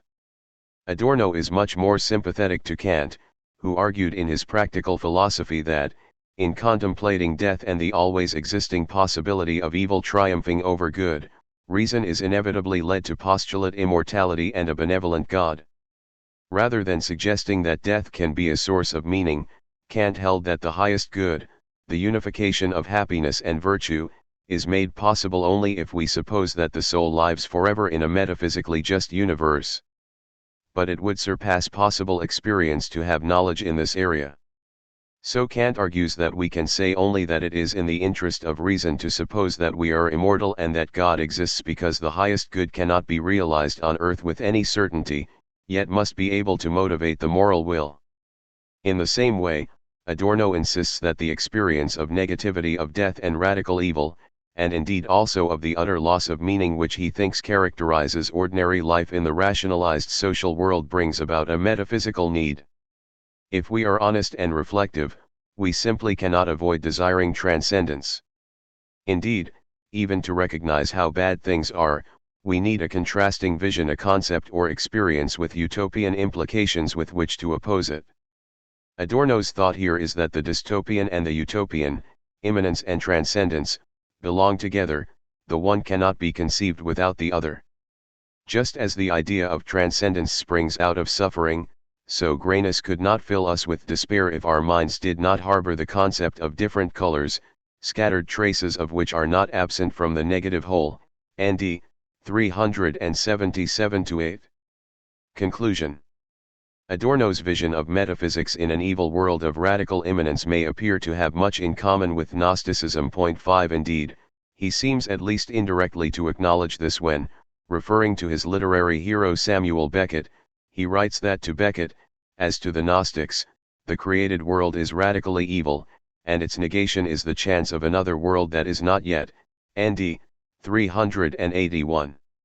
For the Gnostics, the material world, created by a dark spirit or devil, is uniformly evil, and the only possibility of salvation consists in negating one's implication with matter and finding the spark of divinity within, or pneuma. Obviously, if Adorno were a Gnostic of some kind, then a pronounced tension would arise between his metaphysics, on the one hand, and his moral and political aspirations as a critical theorist in the Marxist tradition, on the other. Much criticism of Adorno has focused on the apparent antinomy between claiming that the world is inherently evil with change being possible only insofar as a wholly different world is created and criticizing existing society with a view to reforming it. Critics have argued that Adorno's metaphysics is that of a melancholic conservative, locked inside his vision of the meaninglessness of life, who justifiably renounces any attempt at reform. How can this apparently desperate metaphysics support the effort to articulate a rational basis for social critique? 6. Several points bear mentioning. First, Adorno places his metaphysics in close conjunction with morality. There is a metaphysical moment present in the simple acknowledgement of pain, in which the perception of pain in attentive individuals engenders a sense of commitment to offer support. Our moral life is founded not on universal principles but on the ability to empathize with others as unique and finite human beings with an endless capacity for both joy and suffering. This explains Adorno's anger at what he calls bourgeois coldness, the prevalent form of moral attitude in late, post-Auschwitz modernity. It shuts itself off from the suffering of others, thereby promoting civilization's repression of nature. Rather than renouncing any attempt at reform, metaphysical experience generates a demand that suffering be resisted and a less violent social world created. Secondly, Adorno is merciless in his critique of those, such as the theologian Karl Barth, who designs a notion of the holy other, completely untainted by culture, me. 121-2. Such a notion, he argues, will necessarily fail, it will be abstract, it will draw on specific cultural resources, or it will dogmatically postulate what that other may be. There can be no unmediated absolute other. Finally, it is hardly the case that resignation or despair is the only option left to anyone who holds a view of contemporary society that is similar to that of Adorno. Adorno does not claim that change is impossible. His view is that it can only be possible insofar as the negativity and the irrationality of society are taken properly into account. Metaphysical experience is Janus-faced, while locating a moment of transcendence, it also makes us aware of the negativity of immanence. It offers a normative basis for social critique. Finally, one may wonder how culture is supposed to sustain the possibility of such experience. Other forms of socially important experience, scientific, political, educational, and so on, take place within institutions that possess technical, epistemic and organizational apparatuses geared towards making these experiences possible. Compared with scientific experience, for example, metaphysical experience seems hopelessly flimsy and non-committal. Adorno's answer, however, is that cultural modernity does in fact possess such an institution. In advanced art practices, whether literary or musical, he finds that metaphysical experience is enacted at the level of the artwork's so-called truth content, Wahrheitsgehalt, AE, 131 ff. When such an artwork, as in Arnold Schoenberg's music or Beckett's dramas, succeeds in giving form to nature's own expression, it penetrates everyday experience and reveals a fragment of a shattered totality. Adorno argues that the artwork's truth content can be viewed as a mimesis of the beautiful in nature. Just as untrammeled nature provides an image of the non-identical, so artworks, when sublimating this experience into artistic form, are objects of metaphysical significance. Although they ought never to be administered, they provide sanctuaries for experiences that other modern institutions, science in particular, refuse. In insisting on the need to rescue metaphysics in the moment of its fall, Adorno stands out among his fellow associates of the Frankfurt School. Max Horkheimer, his close friend and co-writer of Dialectic of Enlightenment, was, with the exception of his Schopenhauerian reflections on suffering, more empirically inclined. So too was Adorno's assistant, Jürgen Habermas. The latter even introduces post-metaphysical thinking as a requirement placed upon all serious philosophical reflection in our time. 7 Philosophy, Habermas argues, should restrict itself to reconstructing a theory of rationality, all the while being in close rapport with the empirical social sciences. Although religious and metaphysical beliefs are often ineradicable sources of orientation in moral and ethical issues, they can only be taken seriously as claims insofar as they are filtered through a rational discourse. Against such trenchant opposition to metaphysics, drawn mainly from Kantianism and pragmatism, Adorno's position may seem vulnerable and marginal. There are good reasons to believe that his rescue operation may not succeed. However, there are equally good reasons to think that it ought to succeed. According to Adorno, the most important reason why metaphysics ought to find some sort of haven in a world that seems to have rejected it is that the alternative would be a condition marked by a total nihilism. But, on Adorno's view, complete evacuation of meaning from the life world would be unbearable. Meaninglessness is nothing to be cherished, as some of the most cynical postmodern thinkers would have it, but a predicament calling for resistance and hope. There is a strong element of hope in Adorno's fragile epiphanies of transcendent experience. The apparent resurgence of religion, in both private and public life, would not have impressed Adorno. Although he was strongly oriented towards Catholicism in his early youth, he remained very skeptical of traditional religion. He argued that in a society such as ours, religion can offer nothing more than a false substitute, an artificial and hence unjustified injection of meaning into a meaningless universe.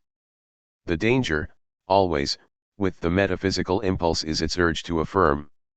Although post-Auschwitz culture cannot be affirmed, the desire to point beyond it will hardly be relinquished. If ours is a postmodern culture, a culture of the present, a culture without past or future, submerged in cycles of commodified consumption, then Adorno's work, which refuses to let go of the modernist values of truth, transcendence, and meaning, is an anachronism. However, if these values are implicit in a larger project with which even contemporary humanity can identify, then Adorno's reflections on metaphysics will continue to be relevant for both ethical orientation and political struggle. 5. Between ontology and epistemology. Stalefinka. Introduction. With our modernist commitments and problems, we cannot avoid epistemology. Epistemology represents the ways in which modern subjectivity and our rational, discursive self-conceptions are articulated and defended. It both preserves something authentic about subjectivity and conceals it. This concealment, Adorno thinks, results from a misconception that must be corrected since it neglects the dependence of both subjectivity and meaning on an embodied and finite experience of nature and things. Adorno's critique of epistemology also involves rethinking the claims of ontology. Appreciating Kant's critique of ontology as something that transcends the bounds of possible sense or conceptual intelligibility, Adorno cannot revert to ontological assumptions in the Aristotelian tradition. Yet he does not endorse Kant's rejection of ontology, which makes intelligibility a mere question of the subject's conceptually articulated experience and normative self-authorization. Instead, Adorno presents us with a critical self-consciousness which reminds us that nature, our form of life, the lives of other beings, and the nature of things intrinsically evade our discursively articulated experiences and claims. 1 In the mature formulations of negative dialectics, the conception of ourselves as belonging to a natural life world also involves acknowledging the problematic status of all ontological claims. We must acknowledge ourselves and our claims as indebted to an affinity with things and other beings which are recognized as finite individuals. An ontological claim to wholeness or completion cannot be defended.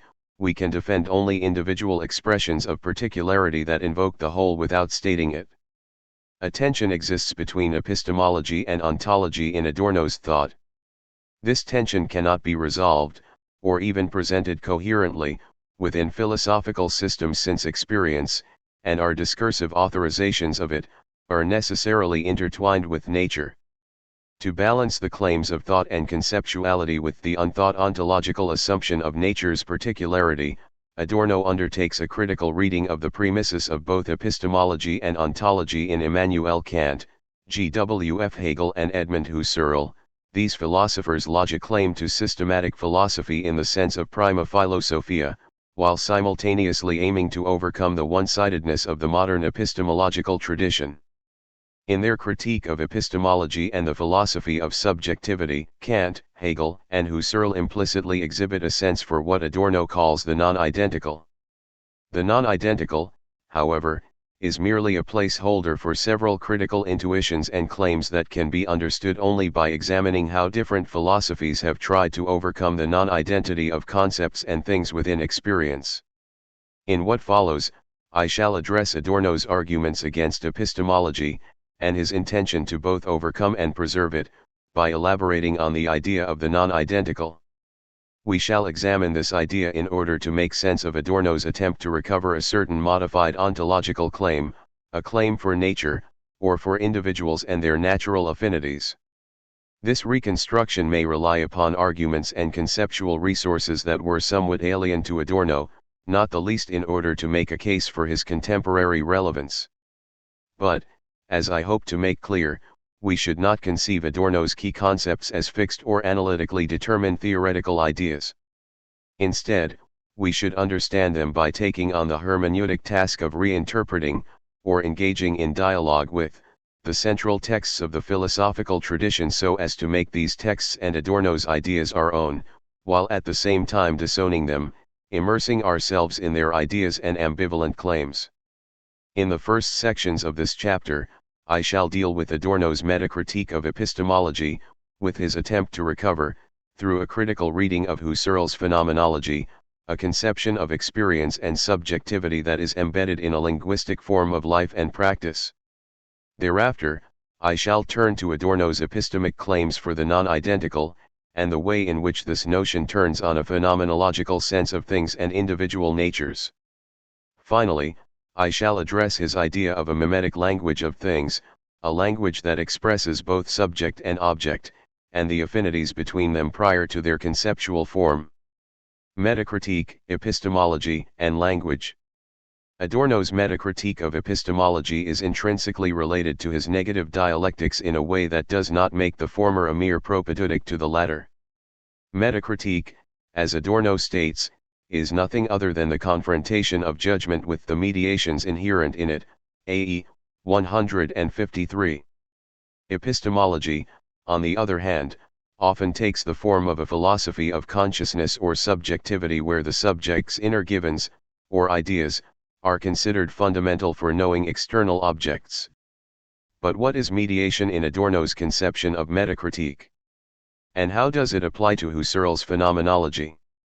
For Adorno, the foundational project of modern epistemology, which is based on the premises of a philosophy of a subject that has privileged access to self-evident inner meanings, is untenable.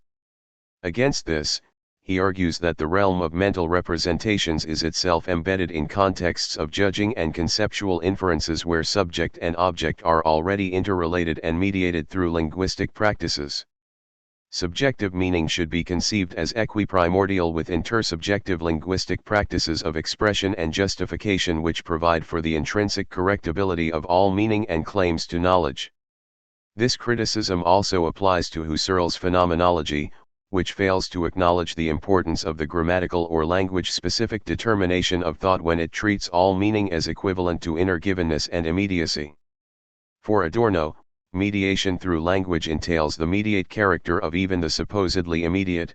Husserl calls the mediate immediate because he believes in the datum, he wants to detach the mediate from the mere possibility of being fallacious, HPI 132. Now, this criticism might be thought to rest on a misunderstanding of Husserl's phenomenology and its explicit attempt to avoid the epistemic gap between mind and world, or the separation of experience into inner pictures and outer realities.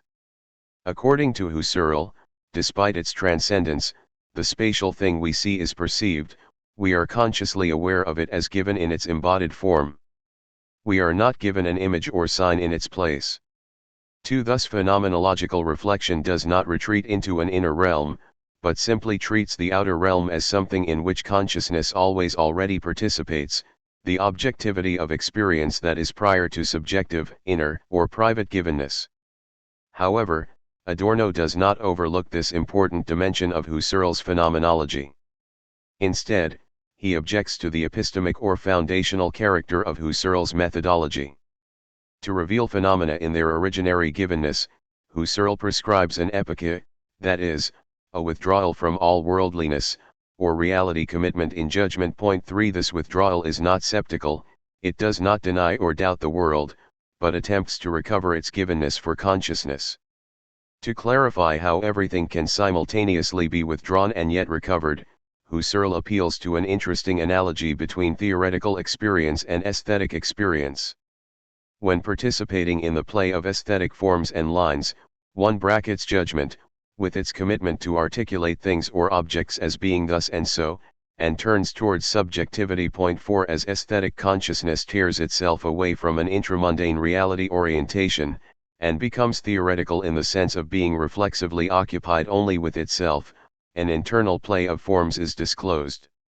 Similarly, the phenomenologist brackets the object in its thus and so existence, and attempts to reveal the forms of intentional consciousness that constitute the experience of it. 5. For Husserl, then, there seems to be a privileged realm of analysis related to the givenness of the inner, and a corresponding reflection or phenomenological seeing, which finds its ultimate source of justification in the mere idealities or possibilities of intentional directedness. 6. Against this, Adorno agrees with many of the conclusions reached in the post-Wittgensteinian philosophy of language, such as the impossibility of disclosing a cognitively relevant sense of inner meanings from which knowing can proceed to conclusions about objective states of affairs. 7. Cognition is already part of an expressible linguistic practice, it manifests procedures of justification, judgment and the reflexive authorization of inferential entitlements, and intrinsically refers to the externalities of things beyond the scope of mere subjective meaning. What Adorno calls peephole metaphysics abstracts from contexts in which expressions such as "this looks to me such and such," or "appears as so and so," reflexively modify claims in accordance with an understanding of the limitations of a specific viewpoint or epistemic situation. As is clear from practices such as these, which involve judging and modifying a claim, the determination of the inner depends upon conceptual practices that determine the outer world of things. Hence Adorno declares, there is no peeping out. What would lie in the beyond makes its appearance only in the materials and categories within. ND 140, Tr mod 8. Although Husserl explicitly wants to close the epistemological gap between mind and world, Adorno argues that his phenomenology becomes a victim of its own methodology. By turning consciousness into a self-sufficient realm of meaning, Husserl withdraws it from the lived experience he wants to recover, thereby neglecting the ways in which ordinary language is embedded in forms of life and practice. In ordinary conceptual practices, meaning is always revisable and subject to unique authorizations through singular judgments and inferences that cannot be conceived as given, or evidentially enclosed, within the realm of pure subjectivity. For Adorno, there can be no ultimate fulfillment in a natural language of what is thought, or taken to be, such and such, since the very act of judging entails commitments to further acts of judging to reveal the meaning of what is expressed. To vary one of Adorno's own examples, HBI 129 arguments for or against a liberal government, for example, a liberal government is the only human form of government, rely upon agreement about what liberal, government and human mean, together with the common understanding presupposed in claiming a liberal government as the only human one. Now, such agreements and understandings are not self-evident or immediately revealed to me in reflection on what I meant by my claim. They cannot be understood in abstraction from contexts in which agreements are claimed and achieved. For Adorno, rather, the notion of intentionality implies only that we can mean the objective essences in the stream of consciousness, it implies nothing about their being, HBI 129. Meaning something thus implies a claim to attunement with others in judgment. Meaning something rightly, it implies common commitments to further applications and uses of concepts, and to the meanings that words may acquire. Again, the point is that I cannot articulate an original meaning, and its essential fulfillment, evidence, in abstraction from the practices of expression, judging and sense-giving that make up the grammar of an ordinary language. Meaning is something to be achieved rather than already fixed or intuitively determined. Point 9. In agreement with Adorno, Ludwig Wittgenstein notes the following: we want to say, when we mean something, it's like going up to someone, it's not having a dead picture, of any kind. We go up to the thing we mean. 10. In other words, meaning something does not proceed from self-authorizing inner givens, but is something attained, fulfilled, or confirmed through living practice as it develops. The meaning of concepts cannot be determined independently of such practice. Subjectivity in judgment. Adorno's problem is not with the central place that Husserl gives to subjectivity in experience, but with his adoption of an epistemological or foundational construction of subjectivity. In a certain sense, Husserl retains too little of subjectivity because he views it as transparent to itself and its meanings in phenomenological reflection. Too much subjectivity in Husserl implies at the same time too little of the same. By assuming it is itself a pregiven and constitutional condition of all objectivity, this subject renounces intervention in both knowing and practice. It merely registers, in contemplative and uncritical passivity, the world of things. 11. Moreover, Husserl draws a sharp distinction between pure meaning, Bedeutung, and its grammatical variability, or the dependence of meaning on concrete contexts of expression. Point 12. His descriptive analysis concerns objectivity as a formal possibility. It brings into pure eidetic intuition only the formal structures of possible meaning and intentionality. His turn to the things themselves, Ursachen selbst, explicitly turns against the factical judgments and conditions of subjectivity, or the unsteadiness of meanings, and tries to recover meanings as ideal unities. Point 13. Against this, Adorno argues that Husserl ignores the subject's place within conceptual practices and thus neglects its unique responsibilities. The propositional and conceptual articulation of a thing, which gives it a logical form or structure, is inseparable from the conditions under which that thing is articulated and conceived to be thus and so. This articulation is the result of certain commitments to factical inferences, as well as to judgmental and conceptual orientations. It also exhibits attunement in judgment, achieved agreement. Knowing the meaning of words implies forming judgments, or material inferences. 14, in which intersubjective linguistic practice as a whole determines what is meant. Linguistic intentions are subject to criteria that belong to this practice, not to inner convictions or fulfillment. Again, the fulfillment of meaning is accomplished only in linguistic practice itself. Through participation in such practice, I become aware of the sense of my intentions, of what is entailed in meaning something with a determinate sense. Hence Adorno objects that formal articulation by conceptual consciousness requires subjective judgment and factical inference in which meaning is continually articulated, determined and revised in light of authorizations made in each singular or unique judgment, or the claims to rightfulness or appropriateness in each execution. The conditions of execution are themselves of a practical nature, and are thus not available in a reflective and descriptive analysis that concerns itself with pure meanings. In this way, the subject attains to both more and less than Husserl's pure eidetic subject, since it does not merely register objective meanings, but must be conceived as spontaneity all the way through to the discriminations and judgments which make consciousness responsive to experience. 15. The thought of truth demands the relation of the subject to states of affairs. And this relation, and thus the objectivity of truth, likewise comprises thinking subjects. The objectivity of truth really demands the subject. Once cut off from the subject, it becomes the victim of sheer subjectivity. AE 72.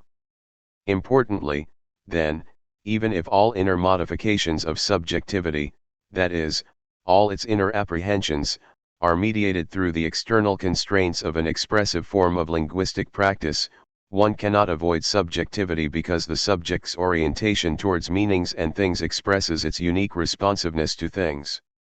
This responsiveness also involves recognition of a thing's independent existence outside thought. The inner and the outer evade one another. Genuine experience is attained by acknowledging thought's dependence on its other, the world of natural objects and things. And this acknowledgement is a subjective accomplishment, so that a sense of the inner must be retained because it refers to a unique relation. A reconstruction of Adorno's conception of experience will thus have to balance a twofold claim, that subjectivity is embedded in linguistic practices of expression, interpretation, and a normatively authorized space of inferences, and that it has an epistemic responsibility for its relation to the world. Historicality and genetic phenomenology. The factical dimension of subjectivity entails a history of conceptual practices and their constitutive role in language and meaning. And it was precisely this perspective on experience to which Husserl wanted to draw attention in his later work. Point 16. To be fair to Husserl, then, one ought to show how his phenomenological method itself motivates a turn towards a genetic phenomenology, and rejects an epistemological stance altogether. Indeed, Husserl seems to have been the first to undertake a metacritique of the epistemological premises of his own thinking. For instance, in his 1927 Natur und Geist, the conceptual articulation of an object or object domain is conceived as a rationalization of an originary and unitary stream of mute experience from which conceptual consciousness emerges. Point 17. Hence, according to Husserl, the constitution of objectivity first finds its fulfillment in being referred back to this unity of worldly experience, which makes the idealities of intentional consciousness less a matter of givenness than of genetic or historical becoming. In the late work, this explicitly involves a critique of what Husserl calls the sediment conceptual system from which phenomenological reflection begins in order to animate concealed historical meaning in its unattained becoming. Point 18. All this could be matched to aspects of Adorno's own thinking. He calls for a critical hermeneutics which discloses sediment historical life and meaning within conceptual forms that present themselves as givens, as forms of nature. He wants to grasp historical being in its most extreme historical determinacy, where it is most historical, as natural being, INH, 260, emphasis added. Even if Adorno was not taking on board later developments in Husserl's thought and its affinities to his own thinking, his argument remains relevant to the extent that there is a conflict in Husserl's phenomenological methodology and its search for a foundation, a search retained even in the crisis of European science and transcendental phenomenology. For Adorno, the turn to the things themselves cannot consist in the analysis of the fulfillment of phenomena. Meaning and aboutness are constituted in conceptual practices and their historicality. And the medium of such mediation is language. Accordingly, what is crucial in Adorno's reading of Husserl's philosophy, with respect to both its critique of epistemology and its importance for the development of Adorno's work as a whole, is how Husserl also challenges the premises of a philosophy of consciousness. For Adorno, Husserl's philosophy both remains within the range of subjective immanence, and prepares for a hermeneutics or mode of reading which aims to use concepts to unseal the non-conceptual, without making it their equal. Nd. 10-11. When performing the Epike, Husserl tries to disclose the field of pure meaning, things in their possibility and abstract ideality, which is analogous, as we have seen, to the contemplative stance or attitude underlying experiences of the beautiful in art. Yet the analogy between the experience of beauty and the phenomenological attitude can also be turned against Husserl. The idealities of meaning disclosed in an artwork certainly withhold judgment about the factical being of the things they represent. As Kant makes clear, a judgment about beauty is based exclusively upon disinterested and free pleasure. Thus, attention is drawn to the play of these meanings within the compositional whole which makes up the canvas. In this sense, it is correct to speak of figurations and motifs as mere possibilities, abstract idealities whose sense is determined as aesthetic play unfolds. Yet, even if they disclose important aspects of things, as well as their sense and importance to us, our encounters with them, and their proximity to our form of life, aesthetic forms and appearances cannot be said to grasp or disclose things themselves, since the latter are outside art. One might say that the artwork pays attention to things, even lets them show themselves, but not that they are somehow fully grasped in virtue of the art-immanent forms of aesthetic subjectivity. What art discloses depends on the meanings derived from conceptual and interpretive practices. These practices determine the conditions under which concepts acquire meaning. But, if art discloses an essence, this essence is not fulfilled in art, its truth lies beyond the scope of immanent appearances.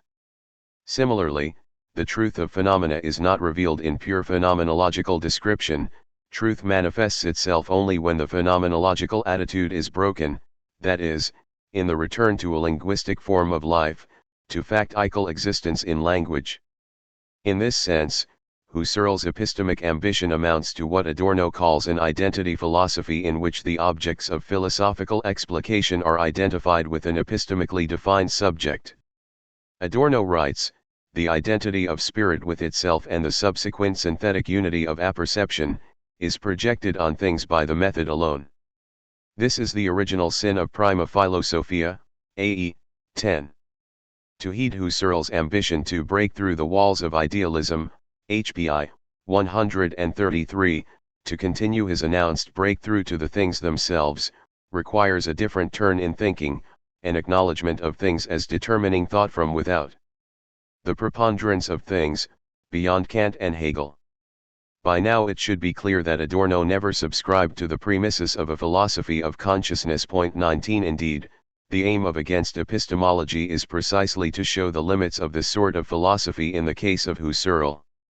Importantly, though, Adorno's reading of Husserl is not intended merely to unmask the false premises of his philosophy of consciousness by pointing to the intersubjective nature of conceptual consciousness, or, say, to the grammar involved in the inferential entitlements that are authorized and justified in linguistic practice.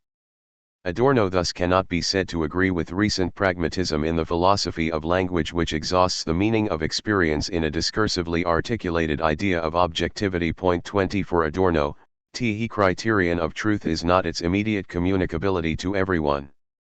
Truth is objective, not plausible, nd. 41.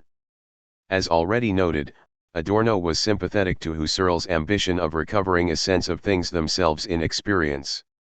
However, he was critical of Husserl's ideal sense of things, their reduction to inner givenness.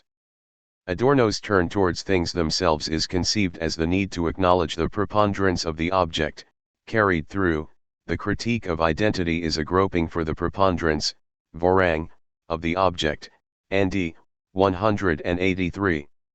Doubtless, the project of negative dialectics requires an understanding of this preponderance.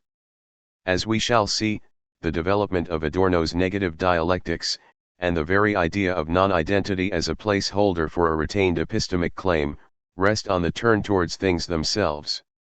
What Adorno retains in this phenomenological turn is just the idea of a thing as an in-itselfness, as non-identical to thought. But how is non-identity to be recovered? And, how does thingliness constitute itself for conceptual consciousness? Since negative dialectics centers more around Kant's and Hegel's conception of experience than Husserl's, we should remind ourselves of their idealist commitments, and of why Adorno finds them both superior to Husserl's conception and insufficient in view of the promise to rescue things. Adorno tries to show that the things to be rescued are prey to idealist premises, either to the epistemic construction of experience, as in Kant, or to an ontological sublation of things to their logical form, as Adorno holds against Hegel, arguably, somewhat insensitively. With Kant, the whole problematic of experience is detached from substantive or ontological concerns, so that what is at stake is how concepts and intuitions are brought into an epistemically justifiable relation. The object is the result of a synthetic unity of possible judgment. 21 It is a projected unity, that is, a unity presented in sensibility by the productive imagination of a disparate manifold, itself merely epistemic in character. As such, no ontological claims about the nature of individual things can be made. 22. The problem with this, for Adorno, is that it neglects the substantiveness of things in their bodily presence. This presence is not to be conceived as an ultimate given, and, in this, Kant was right. What we may call the thing itself is not positively and immediately at hand. Whoever wants to know it must think beyond the synthesis of the manifold, which is no thinking at all. Yet, the thing itself is no product of thought, it is non-identity through identity, ND 189. The conception of intuitions as a disparate manifold dissolves things into a manifold of subjective impressions and intuitions, thereby separating form, as accomplished by consciousness and the imagination, from content or sensible givens without substantive coherence, Ibid. 187. To retain substance, Kant had to introduce the thing in itself as a mere limiting concept, the idea of a ground beyond appearances. 23. Yet, for Adorno, who follows Hegel here, this idea is incoherent to the extent that, 1. Any possible sense of a thing's in itselfness must be demonstrable within the bounds of sensibility if it is not to be empty.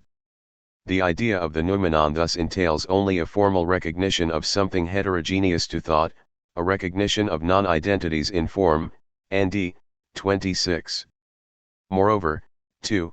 The conditions of possible experience are turned into subjective conditions, so that experience cannot be said to be objective, but concerns only appearances, and there is no meaningful or epistemic sense in which appearances can be related to their ground. 24. Kant is therefore incapable of overcoming the premises of the epistemological tradition. He reintroduces into his analysis of consciousness a view of cognition as picture thinking when he claims that the productive imagination, after apprehending impressions, brings the manifold of intuition into the form of an image. 25. Hegel offers an alternative conception of experience in phenomenology of spirit.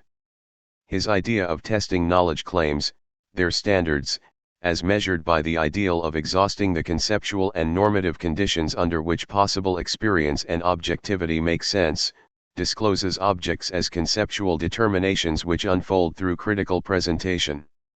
Thus self-consciousness becomes the ground of objectivity. This self-recognition in otherness achieves what Kant's transcendental critique could not, the conformity of the object of experience to the conditions of experience. These conditions are no longer subjective, but objective determinations of thought and spirit. As Hegel proclaims in his Science of Logic, as science, truth is pure self-consciousness in its self-development and has the shape of the self, so that the absolute truth of being is the known notion and the notion as such is the absolute truth of being. 26.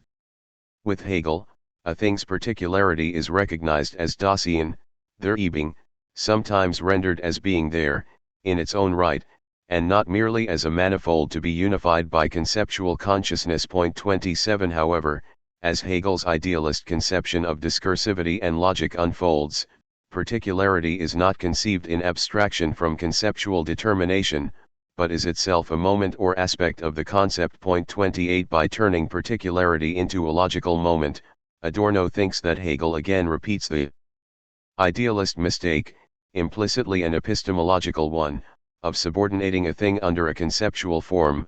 A thing merely expresses a conceptual articulation of self-consciousness, the latter thus has priority. Adorno states, the Hegelian system in itself was not a true becoming, implicitly, each single definition in it was already preconceived. Moreover, Hegel failed to acknowledge the integrity or non-identity of things, since the thought he discusses always extracts from its objects only that which is a thought already. ND 27. Although Hegel may be read more generously, he does not turn conceptual consciousness against itself so as to release a thing's particularity. 29. Yet Adorno's turn towards things as non-identical to thought must take its departure from Hegel's idea of experience, since the concept is experienced as non-identical, as inwardly in motion. It is no longer purely itself. In Hegel's terminology, it leads to otherness without absorbing that otherness. ND 157. Again, things are supposed to have priority, not conceptual consciousness. The meaningfulness of experience is therefore not exhausted in the discriminating relations of inferentially and propositionally determined thought which make it possible for conceptual consciousness to be about something in the epistemic sense. Instead, such aboutness entails its own fulfillment in what is other than thought, in a unique nature and in itselfness that limits consciousness from without. The determinations and transitions of conceptual consciousness, its logic, are indebted to a thing's nature, to its power of showing itself, so that a thing's givenness or in itselfness is not a unity of conceptual discriminations, but rather their limiting condition. The thing enacts its own capacities for change and sameness. But would the priority of a thing over and against its conceptual determinations not simply regress behind Hegel's insight into the determination of all particularity by conceptual consciousness? And if it is prior to conceptual thought, what is a thing? For an adequate understanding of Adorno's epistemic and ontological claim for the non-identical and the preponderance of the object, we shall return to his concerns with Husserl's phenomenology.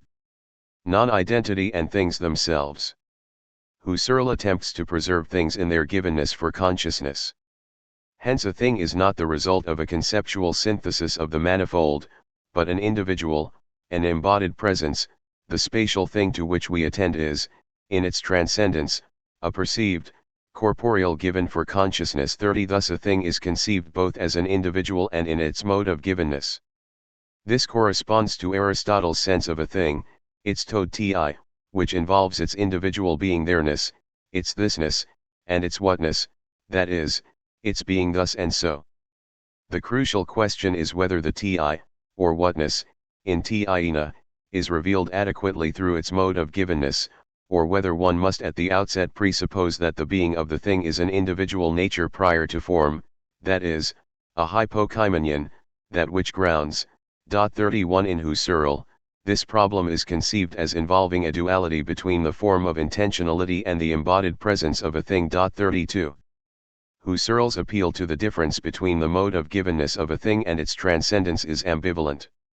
In Ideen 2, his account of things makes them the result of a passive form of constitution.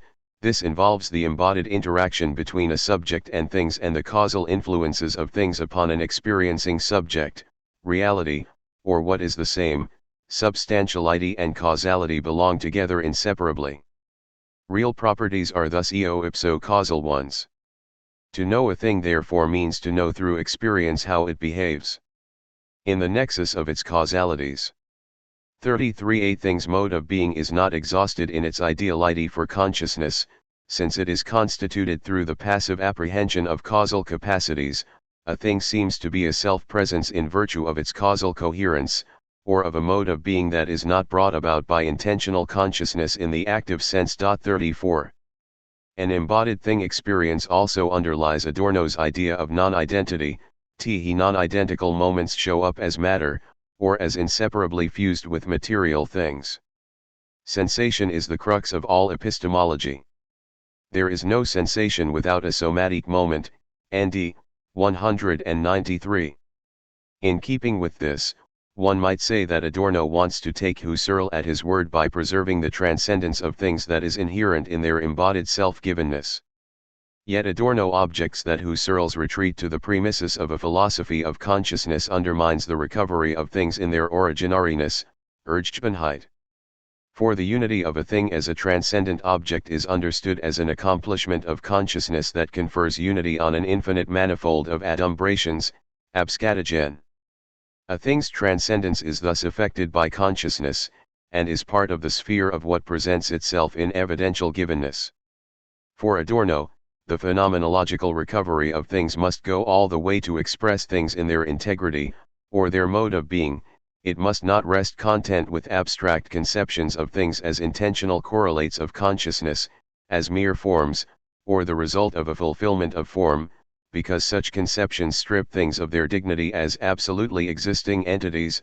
AE 140. Here Adorno is rehearsing an objection, already much debated by Husserl's own students, by Hedwig Conrad Martius, among others, which points to an imminent problem in Husserl's constitutional analysis, that of the duality of the mode of being and the givenness of a thing. Importantly, though, Adorno's argument is not primarily ontological, it does not concern the duality of being, but rather deals with experience and the non-identity of things qua individuals. The attribution of an invariant eidos, essence or form, to the THIRD has a long history. Agreeing with Aristotle, Husserl conceived the essence of an individual thing to be what it has yet to become, to THIRD. A thing is always in the process of becoming, of actualizing itself. In this sense, the embodied and conceptual histories of things are intertwined. For Adorno, however, it is crucial that the becoming of a thing not be conceived as a conceptually articulated unity, but preserved in all its individuality. Conceiving of a thing in dynamic terms, as having been and being in becoming, entails a perspective in which conceptual determinations are turned inside out by showing their dependence on things. According to Adorno, when things in being are read as a text of their becoming, idealistic and materialistic dialectics touch. But while idealism sees in the inner history of immediacy its vindication as a stage of the concept, materialism makes that inner history the measure, not just of the untruth of concepts, but even more of the immediacy in being. The means employed in negative dialectics for the penetration of its hardened object is possibility, the possibility of which their reality has cheated the objects and which is nonetheless visible in each one. ND 52, emphasis added. Without pretending to unravel this passage in detail, one should note its concern for possibility, for the individual nature of things as being always not yet. In their capacity for change, things reveal their non-identity. Their non-identity is the condition of the possibility of any discursively articulated experience. Hence there is a phenomenological sense of the mode of being of things that transcends the limited standpoint of epistemology. As conceived by conceptual consciousness, and this corresponds to an epistemic determination, a thing is a transcendent idea, and its unity is ideal, but, as bodily presence, a thing is transcendent in virtue of its possibilities and self-presence. This non-identity of a thing is not epistemological since a thing makes a claim to having a being or nature of its own, a being or nature that differs from that of concepts. Adorno's epistemic ambition, however, is to reverse the idealizations of epistemology, and preserve the otherness of things. The question is whether this makes any difference to experience, or whether things should be sacrificed for the sake of the autonomy of concepts. 35. Mimesis and the language of things. By preserving Husserl's idea of turning to the things themselves beyond the scope of conceptual consciousness, Adorno hopes to show that embodied experience promises to recognize things in their own right, expressing them mimetically rather than representationally. 36 By invoking the classical notion of mimesis, he wants to rehabilitate a mode of presenting things by likening, that is, by expressing things through forms of sensuous presentation in which they appear, or are made present in their absence, as a form of knowing. Such knowing is based neither on the epistemic model of picture thinking nor on Kant's idea of a discursively articulated objectivity. Rather, in mimesis, the subject immerses itself in the things it attempts to present, it strives to disappear in things. ND 189. Only through the subject's involvement in its presentation of things, which also involves the things presented, can the modern epistemological stance be overcome. AE 144. Mimesis is an attitude towards things, it is affected by an epoche which allows things themselves to come into view. This mimetic and expressive turn to things is in fact a return, since conceptually articulated experience already presupposes that language and things are sediment in our form of life. Indeed, things are not merely seen, or seen as, but require a language of their own if they are to be known at all. And this language would feed on a sensitivity to words, to how things dwell within them, a sensitivity that is not argumentative, inferential, or strictly analytical, but attentive to the ways in which things show themselves in language. As Adorno states, to comprehend a thing, not just to fit and register it in its system of reference, is nothing but to preserve and confirm, Guarin, the individual moment in its immanent relations to other things. Negative dialectics, then, ought to reverse conceptual idealizations and recall the coherence of the non-identical, ND, 25-6, TR mod. To discriminate between things and to conceptually articulate such discriminations, a subjective responsiveness is needed to provide a haven for the mimetic element of knowledge, for the element of elective affinity between the knower and the known, Ibid, 45. This allusion to Goethe is, of course, not superfluous, as diverse elective affinities are based upon mutual attractions and resistances. In mimetic acknowledgement, things are experienced as limiting conditions, and as individual natures interwoven both with other individual natures and with the experiencing subject. To defend a mimetic language of things, Adorno must counter Plato's one-sided solution to the ancient quarrel between philosophy and poetry, his downgrading of mimesis to either arbitrary willfulness or mythical dependence.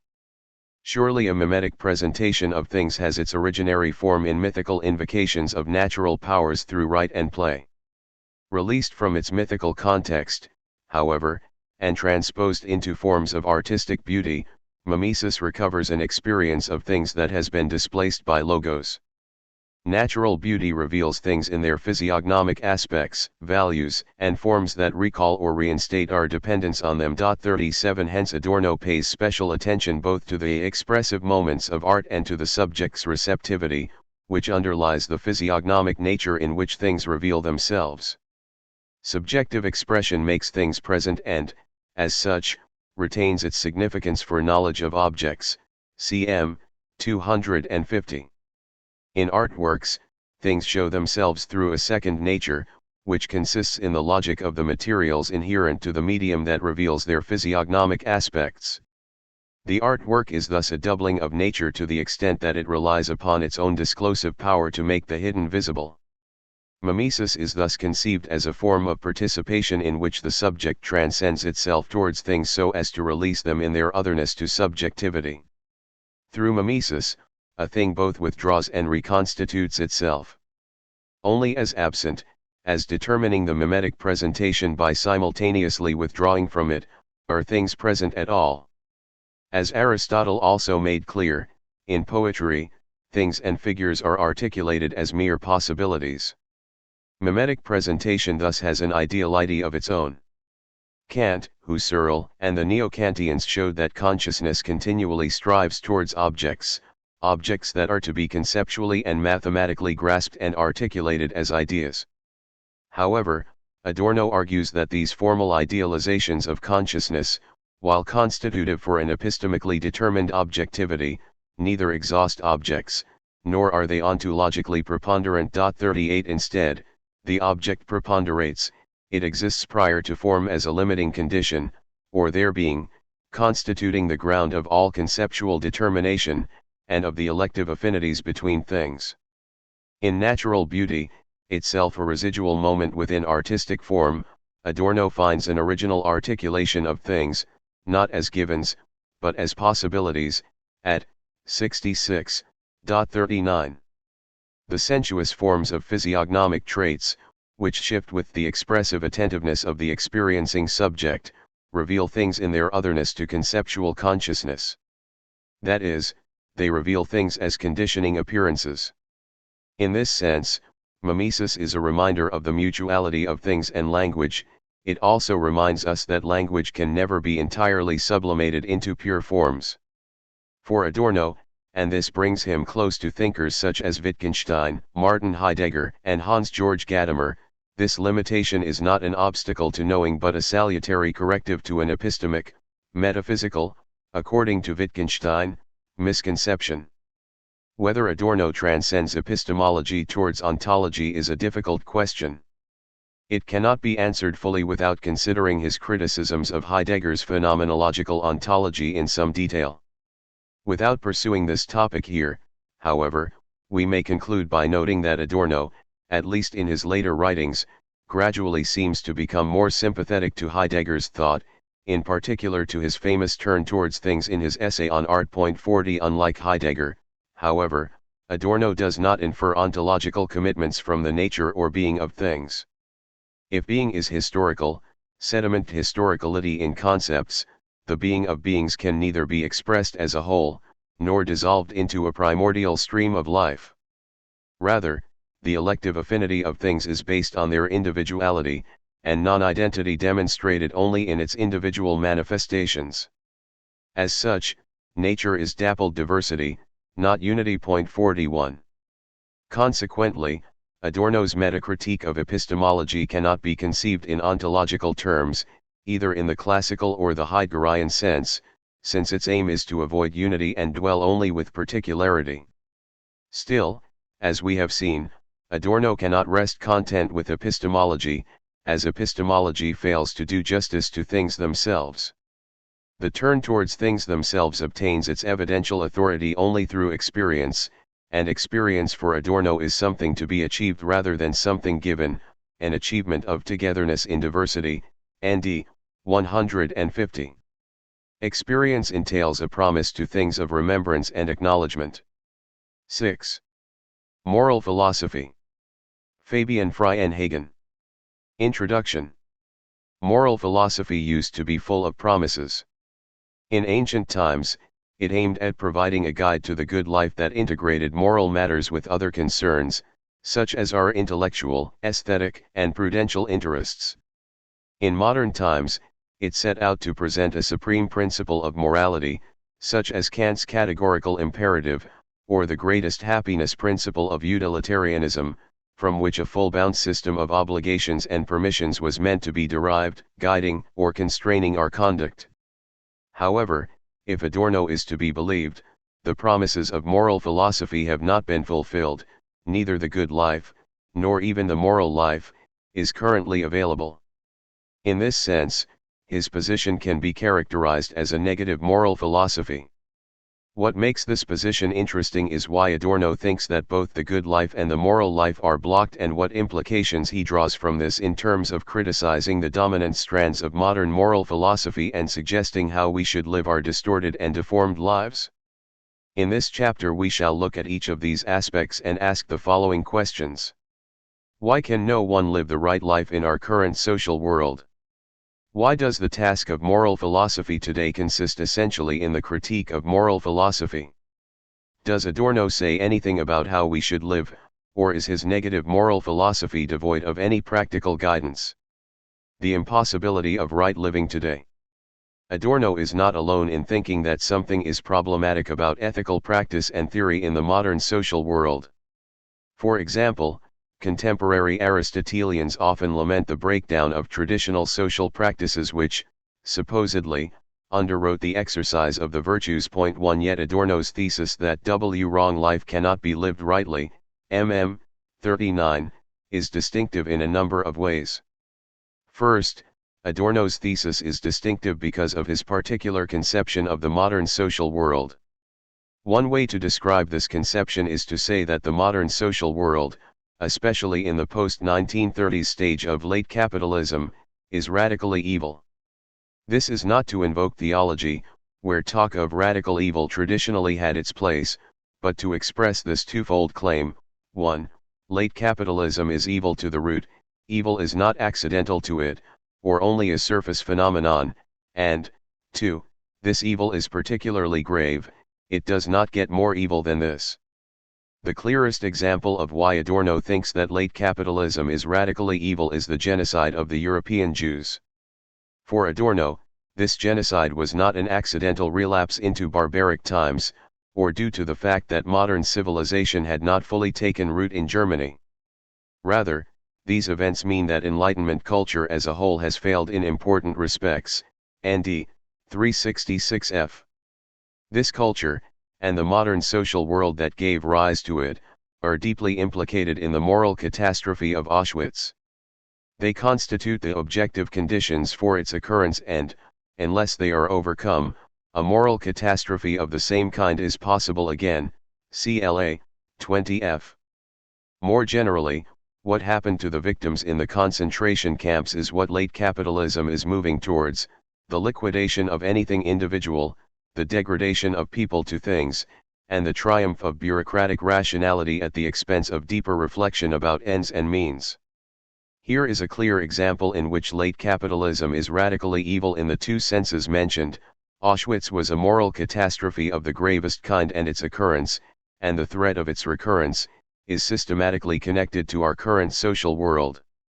Adorno says that right living is not possible because, in a radically evil social setting, whatever we do short of changing the setting will probably implicate us in its evil, either indirectly insofar as we contribute to maintaining this social setting where it should be changed, or directly by actually participating in and furthering particular evils within it.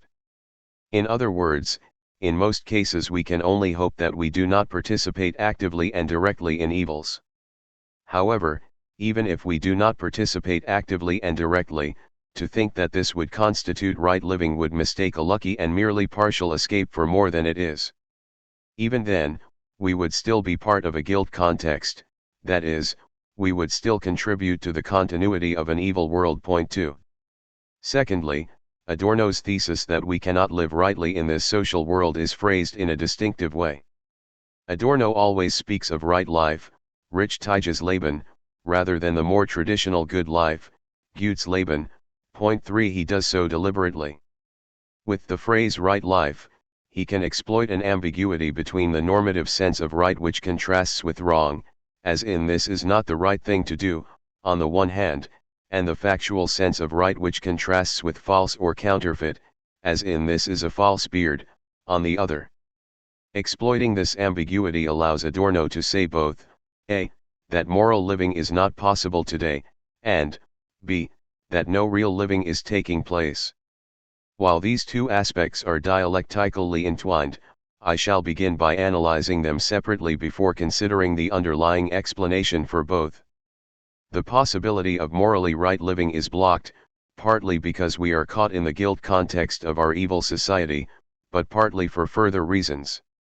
First, within this guilt context we almost always get caught in ideologies, that is, we hold a set of beliefs, attitudes, and preferences which are distorted in ways that benefit the established social order, and the dominant social group within it, at the expense of the satisfaction of people's real interests.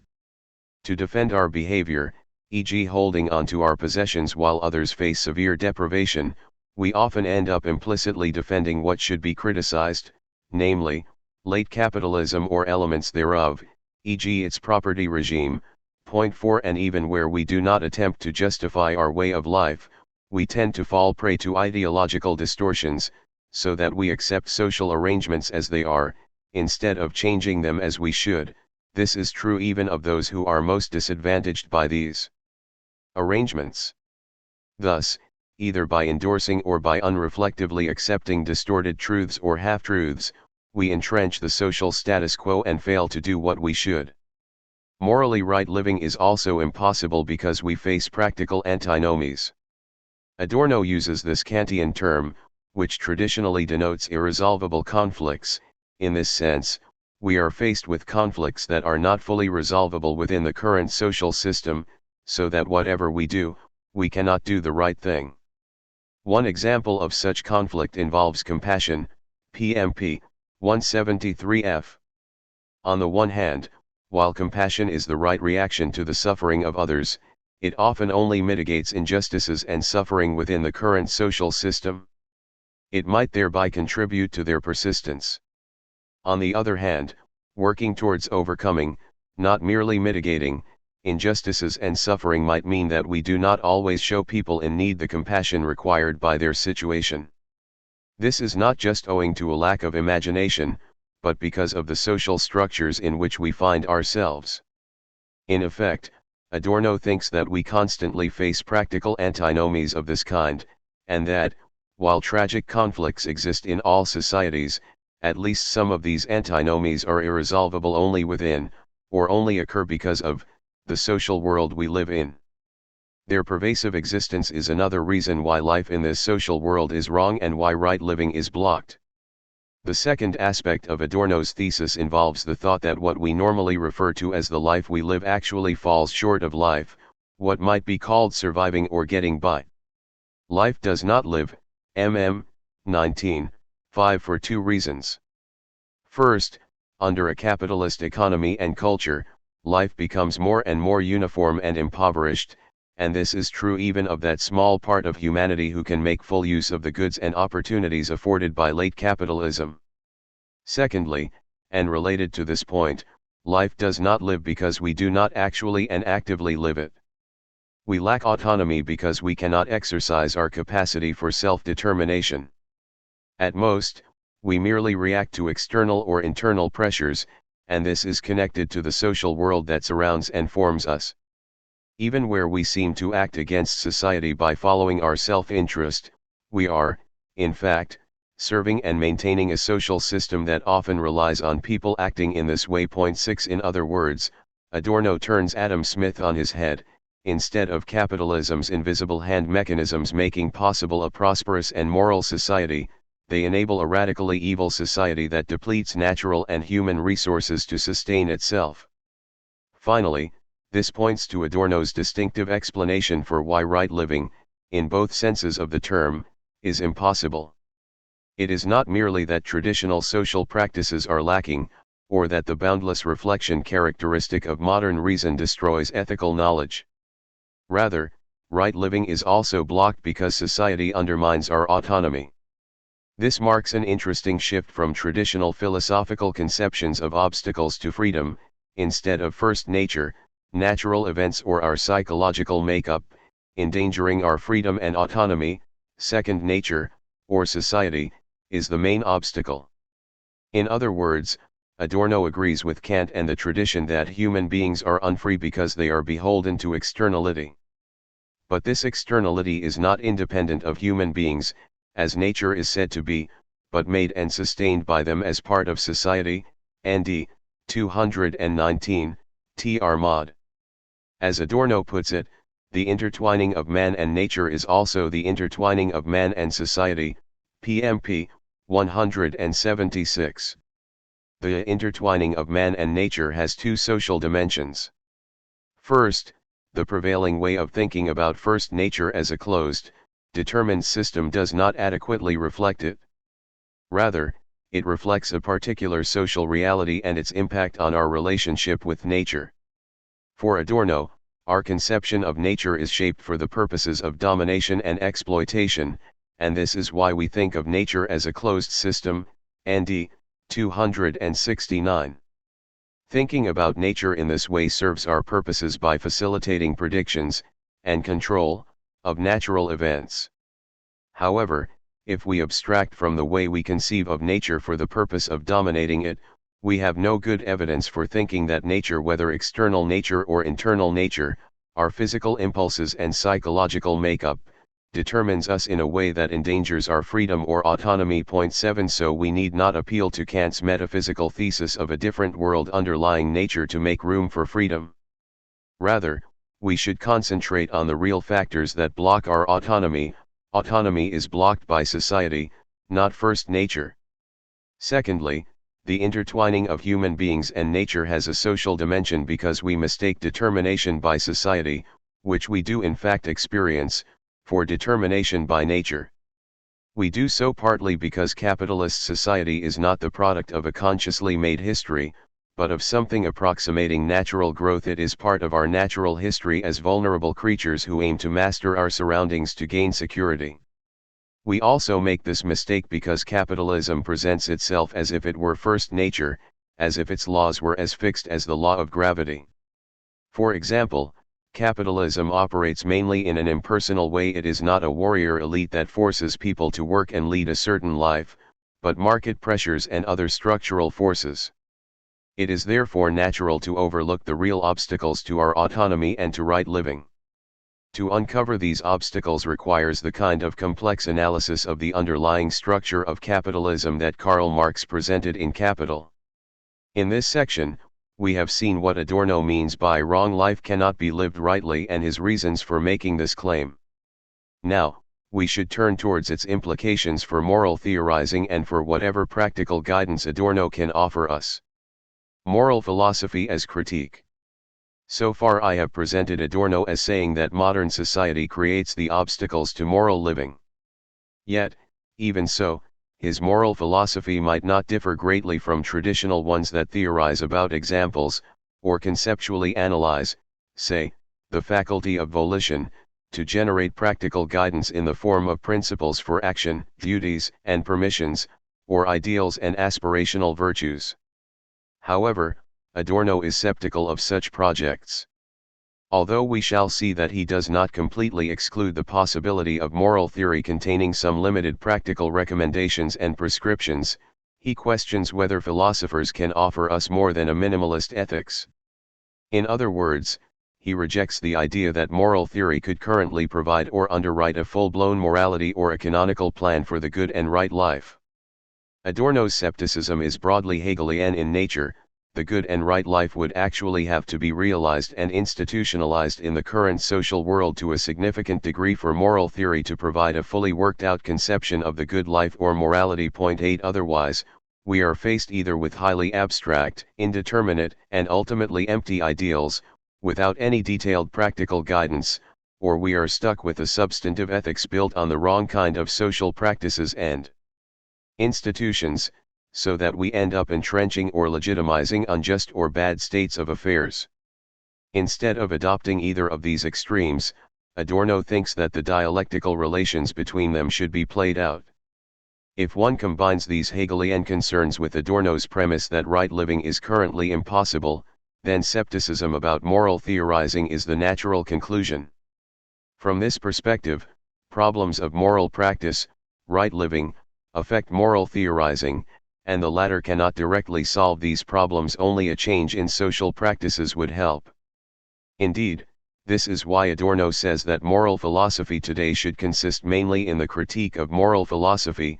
However much modern moral philosophers might differ, mainstream philosophers tend to suggest that complete practical guidance is possible. Adorno's skepticism is directed against this confidence. 9. With respect to moral theories, Adorno both criticizes and values Kant's. This ambiguous stance is explained by the fact that he thinks Kant's ethics reflects better the problematic state of affairs of moral theory and practice in the modern social world.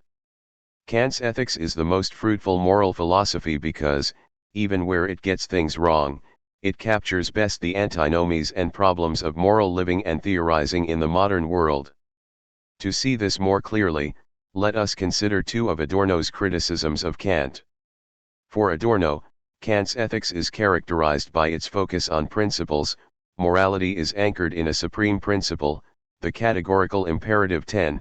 By its formalism, its supreme principle is not a substantive, but a formal principle, by its emphasis on intentions rather than consequences, and by the idea that we can, and often should, act independently of our desires and physical impulses. Adorno objects to all these characteristics, but let us concentrate on Kant's formalism and on his idea that we acquire moral worth in virtue of our good intentions, our good will. 11. With respect to formalism, Adorno rejects Kant's claim that the categorical imperative generates a set of specific duties. Equipped with this imperative alone, that is, with the demand that our subjective principles for action, maxims, be suitable as universal laws, we shall either be left completely in the dark about what to do in specific circumstances, or, if we do hit upon specific obligations and guidelines, we shall have to import them from somewhere else, for example from the social norms we internalized as children. 12. Secondly, Adorno criticizes Kant's idea of an ethics of conviction or intention as follows. If moral worth lies in intentions, then there is the grave danger that people may behave self-righteously and irresponsibly by simply aiming at morality without any sense for the havoc they might cause in doing so. Adorno illustrates this by discussing Henrik Ibsen's play The Wild Duck 13, where the main character, Gregers Whirl, seems in many respects a perfect example of a Kantian moral agent in that he consistently strives for the good even at the expense at his own self-interest. However, as Whirl exposes what he perceives as moral wrongdoing, his actions, and thereby the Kantian idea of moral agency, are called into question when they drive an innocent person to suicide. Far from suggesting here that we should not aim to eliminate moral wrongs, Adorno argues that we need to be sensitive to consequences as well. Moral worth cannot be uncoupled from consequences. 14. Moreover, in developing this objection to Kant's ethics, Adorno also questions the very idea of having a pure intention to act morally. Making use of Freudian insights, he argues that, more often than not, what looks like a purely moral intention is actually the result of repressed drives or feelings of guilt, PMP 162f. These examples also illustrate that Kantian ethics might be interesting and reflect some truth, even where it is, allegedly, wrong. For Adorno, Kant's formalism is in part the natural extension of criticisms of traditional, pre-modern moral systems and in part a response to the breakdown of these systems which once provided people with exemplary roles and practical guidance. Many of these systems were too narrow in their conception of moral agents or rights holders. The breakdown of these systems meant that a broader conception of moral agents or right holders as well as new ways of generating moral duties were needed. Many critics, including Kant, thought that abstract equality, expressed, for example, in the universality requirement of Kant's categorical imperative, and the principles based on it, would be suitable for these tasks. Their mistake did not come into full view until the breakdown was complete. In this sense, Kant, who lived during the transition, might not have fully realized that his ethics both eroded and relied upon the substantive moral systems that preceded him. 15. Similarly, it is natural to adopt an ethics of intention, given that we can be even less assured of how the consequences might work out in the modern world than in a traditional society where roles and responsibilities were clearly assigned. PMP 98f. Adorno thinks that whatever we do in late capitalism, we get caught in the guilt context of our radically evil society. If, in these circumstances, it is natural, and even to some extent admirable, to try to save morality by consigning it to the sphere of interiority, or intentions, this can also have the unacceptable consequence that what actually happens to people is not assigned sufficient importance by ethical theory and its adherents, as in the example from the wild duck. However, an ethics more sensitive to consequences and less based on formal principles is not a better solution. As an alternative, Adorno considers Hegel's idea of ethical life, which has consequentialist elements while tying morality to social norms and practices. According to Adorno, adopting Hegel's substantive ethics of responsibility today would make morality too dependent on the way of the world. It would surrender morality, which tells us what we ought to do, to what is the case. Moral norms would then lose much of their critical edge and individuals would be subordinated to the way the world actually is. PMP 163-6. Hence a substantive ethics of responsibility, rooted in the current social world, cannot underwrite right living either, for it is complicit in what makes right living impossible, the radically evil society that overwhelms us. Apart from these two options, a formal ethics of conviction and a substantive ethics of responsibility, Adorno does not discuss moral systems in detail. This is presumably partly because he thinks that these two options exhaust most of the space of credible moral theories, so that if they cannot offer us a guide to right living in our current social world, then this is also true of moral theory generally. 16. However, Adorno makes some dispersed and brief remarks on other options. For example, he objects that Nietzsche's proposal to proclaim new values does not take seriously his own critique of morality, ND 275, PMP 172-4. He has nothing good to say about existentialism, whose notion of choice and talk of authenticity he rejects as ideological. 17. And he thinks that the concept of virtue has taken on an archaic sound because of the breakdown of the social practices and institutions that made the exercise of virtues possible. PMP 98.18. With its emphasis on character and dispositions, virtue ethics tends to detract from real problems and their real cause, namely, the radically evil and overwhelming capitalist society. Ibid. 1016. Finally, Adorno would probably not have accepted a full ethics based on compassion, since, as we have seen, compassion gives rise to an antinomy in this society. In sum, Adorno contends that the problematic nature of living in late capitalism affects moral theorizing deeply and cannot be fully addressed by such theorizing. His moral philosophy mainly takes the form of fighting the illusions and pretensions to which moral philosophy itself gives rise, namely, its claims to guide, or underwrite, right living. However, Adorno's own moral philosophy is not restricted to this critical function, as we shall now see. How to live wrong life. Adorno's moral philosophy may seem to consist solely in critique, lacking any positive views or practical recommendations. And this is, indeed, a widely held view, among both his critics, who think that it is problematic for a theory with emancipatory intent not to have practical import, 19, and some of his defenders, who think that his theory is merely explanatory, not normative, point 20. However, there are both textual and other grounds that speak against this view.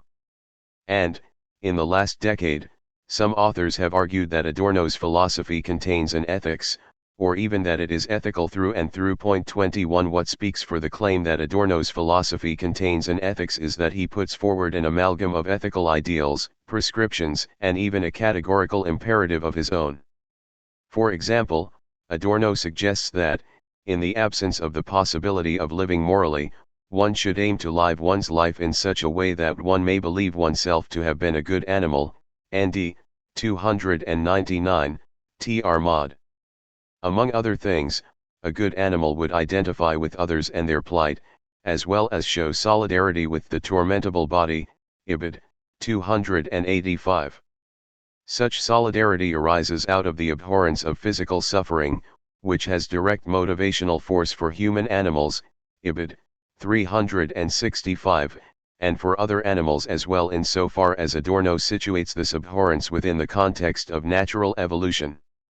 What is at issue here is not a rationalized form of pity, motivated by thoughts of reciprocity or reward, since such thoughts would undermine identification-based solidarity. Point 22. At issue, rather, is natural compassion of physical impulse, ND 285, of which other animals are allegedly capable, though perhaps only in exceptional circumstances, as in the rare instances of an animal raising young of a different species. Adorno thinks that one of the problems of modern society, and the preeminence of instrumental reasoning within it, is that such solidarity is disappearing. Our social context engenders the opposite of identification-based solidarity, namely, bourgeois coldness. It is this coldness, the ability to stand back and look on unaffected in the face of misery, that made Auschwitz possible, Ibid. 363. Identification-based solidarity is, therefore, important for counteracting bourgeois coldness and finds its expression in the moral impulse against suffering, Ibid. 286, 365. At the same time, solidarity is something to which we can only aspire, it is not fully achievable. Point 23. Without a socially institutionalized and fully functioning ethical life, the conditions for the cultivation of solidarity are not given. In this sense, Adorno is not so much advancing a prescription as describing an ethical ideal. And one can find other ethical ideals in Adorno's writings, such as his suggestion that modesty might be the only suitable virtue in our current predicament. By suggesting this, he means to say that we should have a conscience, but not insist on our own, PMP 169F, ND 352, that is, we should make ethical demands on ourselves and others, but without behaving self-righteously. Adorno is not confident that we shall succeed in this delicate balancing act. It is again something towards which we can only strive. Adorno also advances negative prescriptions of how to live wrong life. In particular, he puts forward the prescription that we should resist what society makes of us, PMP 167, ND 265. Although resistance will be futile most of the time, trying not to join in, or, where joining in cannot be avoided, at least not to do so full-heartedly, is something we are obligated to do, given the radical evil of our current social world. Point 24. In one instance, Adorno further suggests that we face a new categorical imperative, namely, to arrange our thoughts and actions so that Auschwitz will not repeat itself, so that nothing similar will happen. This new imperative is unlike Kant's in many ways, It mentions Auschwitz, and a set of events, rather than being merely formal and ahistorical. It refers explicitly to actions and consequences, rather than focusing on principles or intentions. It is only negative, minimalist and strict in its prescription, rather than enjoining wide, positive duties and underwriting a full-blown morality, and it is imposed by Hitler upon human beings in their state of unfreedom, rather than being the self-legislated principle of autonomous, individual agents. Nonetheless, Adorno's categorical imperative, arguably, shares one property with its Kantian predecessor. It is categorical in the sense that the normative force of its prescription to stop another Auschwitz from happening is not dependent on whether we have the requisite inclinations, ends or attitudes. For even if morality survives only in the unvarnished materialist motive that, bodily, suffering should cease, ND 365, TR mod, the new categorical imperative applies also to those who ignore, repress, or lack this motive. 25. In sum, Adorno advances both ideals and negative prescriptions, including one of a categorical nature. Hence he does subscribe to an ethics of sorts, giving whatever guidance is possible about how we should live and how we should not live our wrong lives. This ethics offers only negative and minimalist guidance insofar as it tells us mainly what we should avoid and provides us with only a general sketch, not a fully worked out picture. Yet Adorno would say that nothing more than this limited guidance can be offered today. In the absence of the possibility of right living, and the inability of moral philosophy to underwrite it, the most we can do is to live less wrongly. However, one might object that no practical recommendations or prescriptions, even if they were merely of a negative and minimalist nature, could flow from Adorno's philosophy. If individuals are determined by society, how can they resist it? And how can moral theory prescribe resistance to society? Does this not violate the principle ought implies can, that is, the principle that people are obligated to do something only if they are able to do it? In reply, we must extend our understanding of Adorno's conception of freedom. As we saw earlier, autonomy involves the capacity for self-determination, but such autonomy, or, as Adorno also calls it, positive freedom, is currently denied to us. 26. However, along with this idea of autonomy, Adorno takes from Kant a more limited conception of freedom, namely, negative freedom as independence from external determination. 27. As we have also seen, Adorno denies that external determination comes from first nature. Rather, we have to make ourselves independent from determination by society in order to be negatively free. And while autonomy is completely blocked in late capitalism, Adorno does not reject the possibility of negative freedom within it. As he writes, there has been as much free will as people who willed to free themselves, ND 265, TR mod. Now, to admit that negative freedom is possible, at least sometimes, and to some extent, is not sufficient for a full-blown morality, as Adorno is well aware. Instead, it is possible only to make negative and minimal prescriptions. Such prescriptions are compatible with Adorno's conception of freedom because they simply ask us to use our negative freedom to resist society and the forms of wrong life within it. Still, negative freedom will never be sufficient for living autonomously. Even on the few occasions where we resist determination by society, we are not directing our lives, but merely reacting to changing forms of repression. ND 265, 28. Moreover, while negative freedom might make resisting wrong life possible in some instances, there will be too few of them to add up to right living.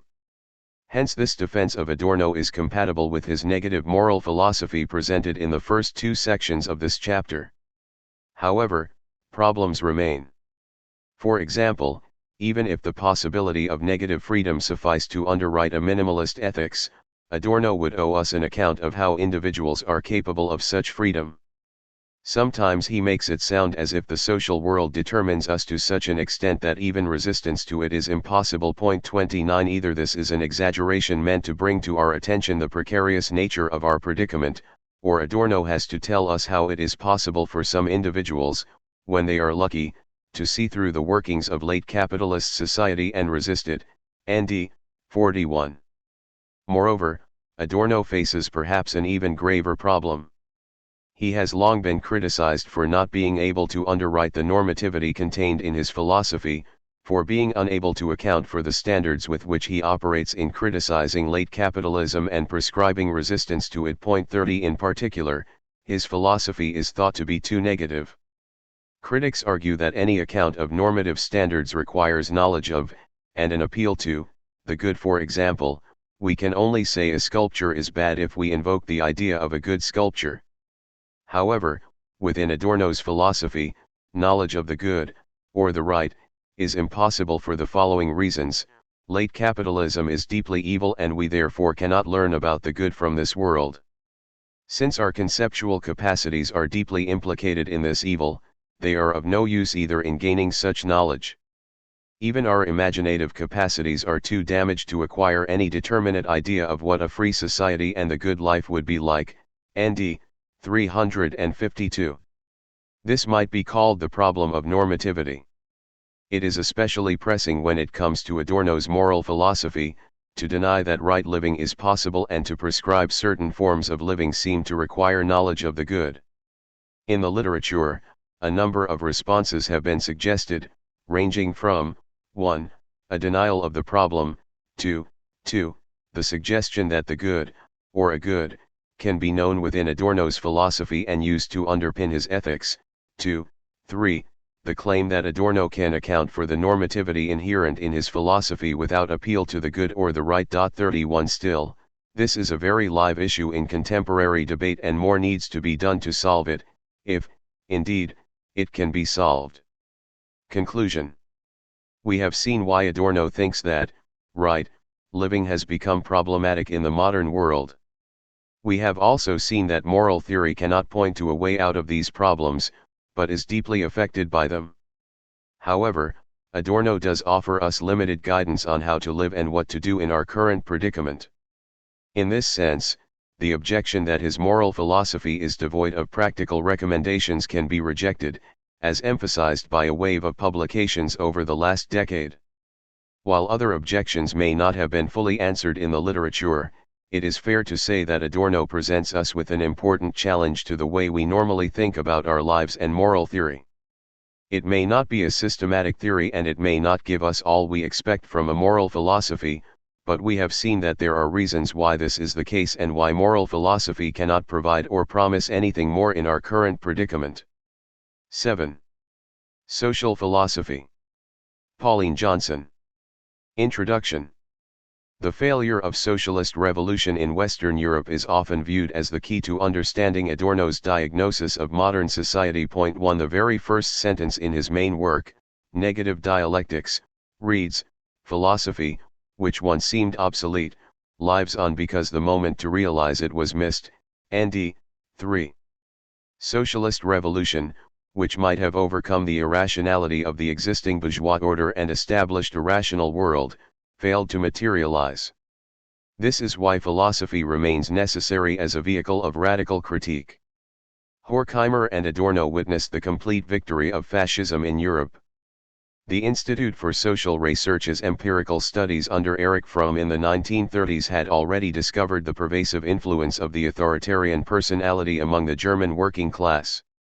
This problem was compounded by the apparently successful reorganization and stabilization of monopoly capitalism under the New Deal in the United States. 2 Its success ensured that a burgeoning consumerist culture was never problematized as a way of life but hailed as a truly democratic expression of the popular will. The multiple crises of the interwar period in Europe and the worldwide depression appeared to have been overcome, but only at the cost of increased state intervention into the economy and the adoption of a greater planning and regulative role. 3 The Bolshevik Revolution in Russia had stagnated into a totalitarian form of state oppression. Rosa Luxemburg's fears about the bureaucratization of the Communist Party seemed to be realized. The possibility of a socialist future seemed closed for the foreseeable future. Horkheimer and Adorno summed up the historical configuration of the post-war world with the idea of the totally administered society. In their view, all contemporary economic systems, liberal, democratic, fascist, and socialist, manifested a frightening convergence in their basic logic and structure. They were characterized by the planning and manipulation of all spheres of life. Faced with a completely administered world, in which political regimes could be distinguished only by the means they used to produce totally compliant populations, Horkheimer and Adorno felt compelled to abandon their early allegiance to a Marxian vision of history as an emancipatory process towards humanity's increasing self-conscious mastery of nature and its own fate. They looked upon the totally administered present as both an essentially irrational configuration and as a product of the triumph of the Enlightenment reason that was assimilated by Marxism. In Dialectic of Enlightenment, they insisted that the historical Enlightenment's vision of a humanity able to steer its future by converting capricious nature and blind history into its own controlling purposes had turned hope for human freedom into the nightmare of an unleashed will that was bent only on domination. Adorno's mature social philosophy has routinely been described as adopting a melancholy, sometimes blackly pessimistic, posture on the present and future. We might wonder, though, what Adorno thinks we still have to lose. What emancipatory interests can survive his fulsome repudiation of an Enlightenment vision that equates freedom with the dominating aspirations of a self-asserting will? If all we have left is the lament of reasons other, then how can Adorno's own social philosophy offer itself as a critique of the irrational social order? To answer these questions, we need first to reconstruct what Adorno means by calling society irrational, and then explore his assessment of the human costs of this irrational social formation. Finally, we shall take up what Adorno says about our chances for a rational way of life. Society. Adorno never abandoned the critical purposes that charged the early days of the Institute for Social Research. He says to German students in the late 1960s that sociology is insight into what is, but it is critical insight, in that it measures that which is in case in society. By what society purports to be, in order to detect in this contradiction the potential, the possibilities for changing society's whole constitution. What can Adorno mean when he proposes that insights into the essential nature of society can be weighed as the frustrated potentials of a bad present, even as he remains skeptical of the interest in all general, comprehensive definitions, is. 15. Not at all concerned to answer this riddle in terms that his audience can write down and take home, the single clue that Adorno offers is that only by doing the theory can the answer be understood. The theme of learning by doing was always dear to Adorno. The essential nature of society has to be discovered by reconstructing the social mediations that emerge when we try to make sense of elementary needs and problems that seem to have nothing directly to do with society, is. 16. The theory of society begins, then, with the attempt to understand the suffering of the concrete individual. Society, one might say, becomes directly perceptible where it hurts. For example, one might find oneself in certain social situations, like that of someone who is looking for a job and runs into a brick wall, has the feeling that all doors are shutting automatically in his face, or someone who has to borrow money in a situation in which he cannot produce guarantees that he can return it within a certain period, who meets with a no 10 or 20 times in a definite, automated manner, and is told he is just an example of a widespread general law, and so on. All these, I would say, are direct indices of the phenomenon of society. Ibid. 36. Adorno is interested in those hurts that seem to betray anticipations that our social interactions might be different, or that might facilitate individual wishes and purposes instead of crudely refusing, remodeling and homogenizing them. This suffering awareness that one is dependent on others, and that this dependence is not felt as simply an alien power, is not based on a plan for a better way of living together, just resentment at what is. The authors of Dialectic of Enlightenment make the point: hope for better circumstances, if it is not a mere illusion, is not so much based on the assurance that these circumstances would be guaranteed, durable, and final, but on the lack of respect for all that is so firmly rooted in the general suffering. De c. 225, J. 186. Adorno thinks that the word alienation captures the general character of a mode of integration that provokes suffering as a way of life. For him, the term evokes the contradiction of living within a totality which binds people together, not on the basis of solidarity, but only through the antagonistic interests of human beings. Is. 43. The profit comes first. Logic of the market system ends in the domination of the general over the particular, society over its captive membership. S. 148. The pathology of capitalist society is not just that the principle of commodity exchange sweeps the individual into an alienated system of relations, but that its driving imperatives reproduce savage class inequalities. Even towards the end of his life, Adorno was telling us, society remains class struggle today just as in the period when that concept originated. S.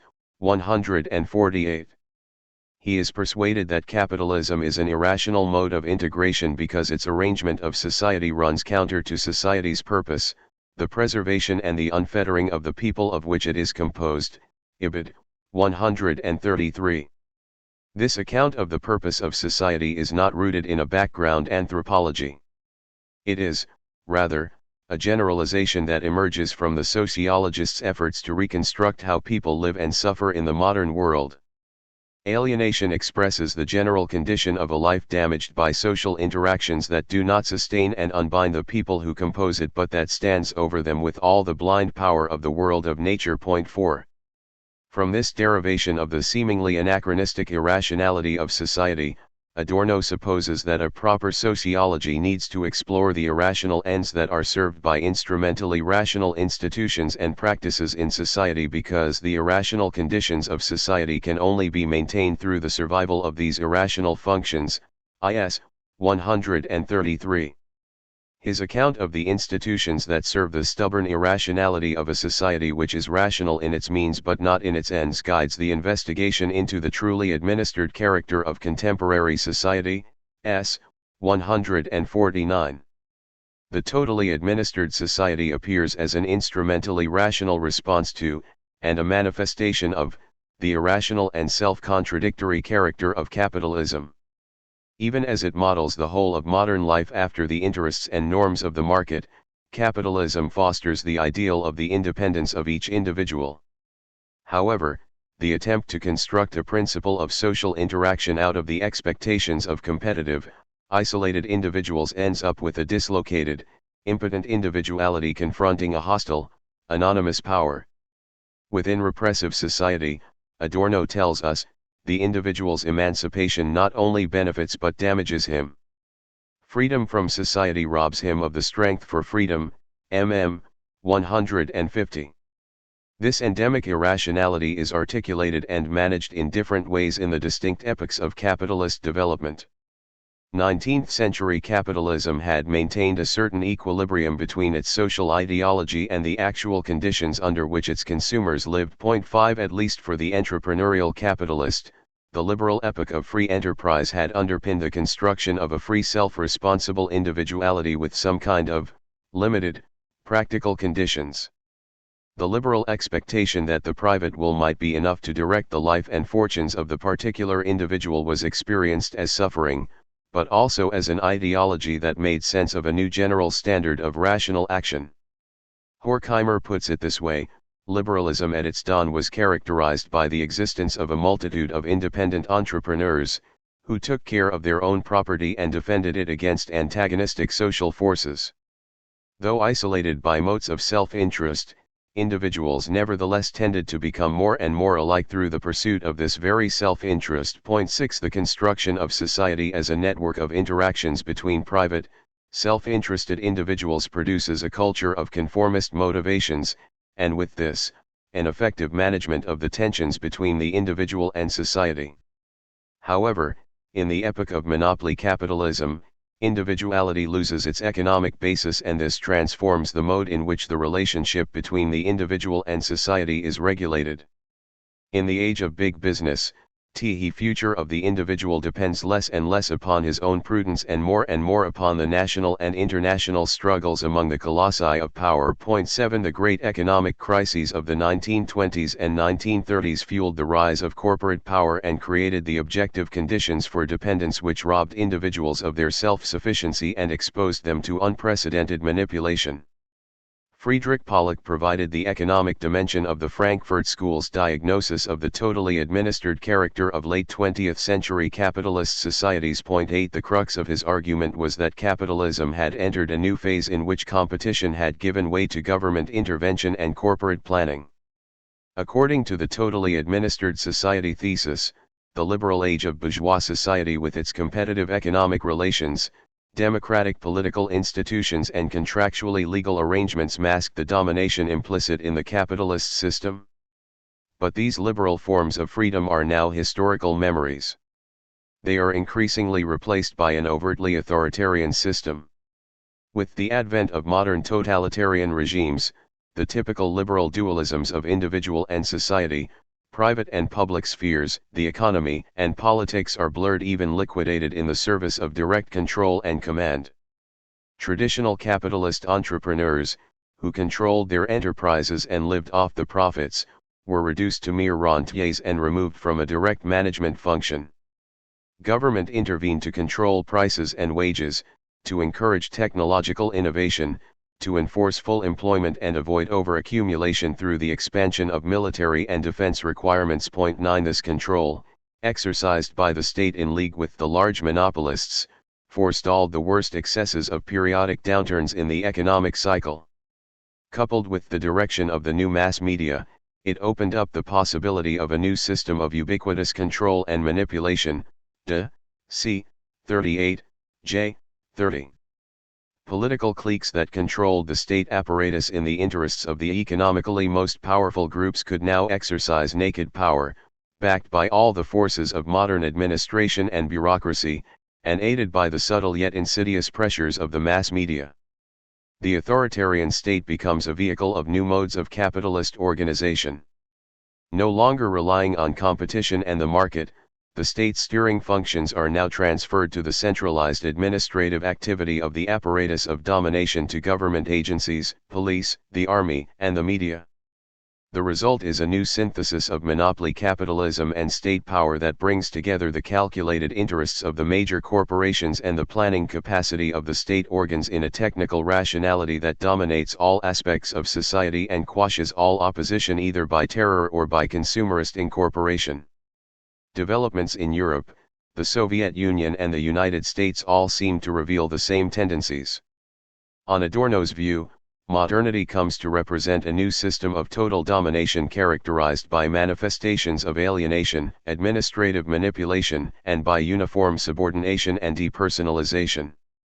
With its new power, increasing bureaucratic reach, and technological means, radio and television, the state is able to expand its influence. It now enters and administers every facet of life. C. 133, J. 1056, C. 137, J. 109. Everything that cannot be subordinated to the demands and logic of the system will be processed, re-educated, dispensed with. Uniformity inevitably replaces individuality. The notion of the totally administered society has its complement in the end of the individual. With his Frankfurt School colleagues, Adorno drew upon a psychoanalytic interpretation of the family to explain how the administered society came to be lived, not as an imposition upon, but as formative of, the modern personality. Fromm had proposed that Freudian developmental psychology offered a diagnosis of socialization mechanisms in the 19th century family which had produced the bourgeois individual as the bearer of a private will. 10 Overcoming the fear of the Oedipus complex, the male child was supposed to emerge from his traumatic identification with the father to become the inner-directed ego of the classical liberal age. However, the family had eroded as a strong institution, and the position of the patriarch or entrepreneur in developed capitalism had faltered. As a result, individuals were compelled to seek beyond the family for the fulfillment of their unconscious identificatory needs. They looked to leaders and broader peer and social groups. Adorno thinks that David Reisman captures well the displacement of the family as the primary site of socialization with his distinction between inner and other directed personalities. Internalizing the authority of their parents, earlier generations of Americans were inner-directed. By contrast, Today's other-directed American is in a characterological sense more the product of his peers, that is, in sociological terms, his peer groups, the other kids at school or the kids in the block. 11 For his part, Adorno suggests that a culture industry has largely replaced the family as the primary site of socialization. The tempestuous drama of self-formation enacted in the old bourgeois family has changed into the easeful assimilation of cultural norms offered by a total system of consumption. Entertainment, distraction, conspicuous consumption all play a part in promoting a popular perception of contentment. Individuals enjoy leisure, felt needs are satisfied, de, c. 139, j. 110-11. The term culture industry was deliberately chosen to eliminate any positive overtones arising from alternative expressions such as mass culture or popular culture. Adorno and Horkheimer refute the idea that contemporary mass culture, film, radio, records, popular literature, was in any way a spontaneous, popular creation of the masses. It is not the organic product of a vibrant low culture that reflects the forms and activity of the masses, of their own cultural creativity. Contemporary mass culture is in no way spontaneous and has little to do with the genuine demands of the masses. 12.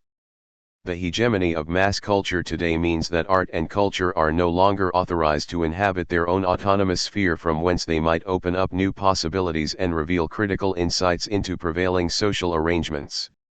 Culture now becomes an industry, subordinated like all others to the overriding imperative of economic profit and administrative need. As it becomes increasingly dependent on industrial and finance capital, culture must be primarily saleable and reassuring. For Adorno and Horkheimer, then, the term culture industry does not simply signify that cultural production has become industrial, a creature of big business. It also suggests that contemporary culture is increasingly standardized with only a pseudo-individualization, or marginal differentiation, of cultural products.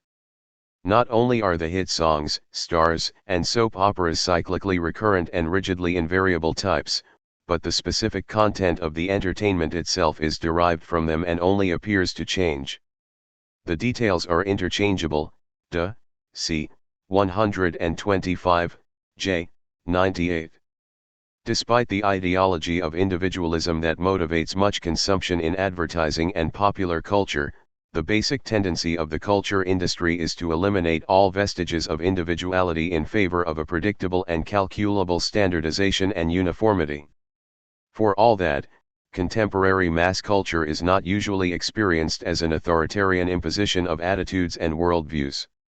The great uncertainties of the 20th century have engendered a widespread fear and anxiety about security and employment that generates ego weakness and neurosis. These conditions rob individuals of their independence and expose them to manipulation. Finding it difficult to cope, people take flight in entertainment. It offers fun, relaxation, and relief from the boredom of work and from the fruitless, enervating efforts of the everyday. In this relaxed state, their irrational susceptibilities are open to manipulation by the mass media. Adorno makes the point that these ideological effects do not rely on the self-conscious intentions of their producers.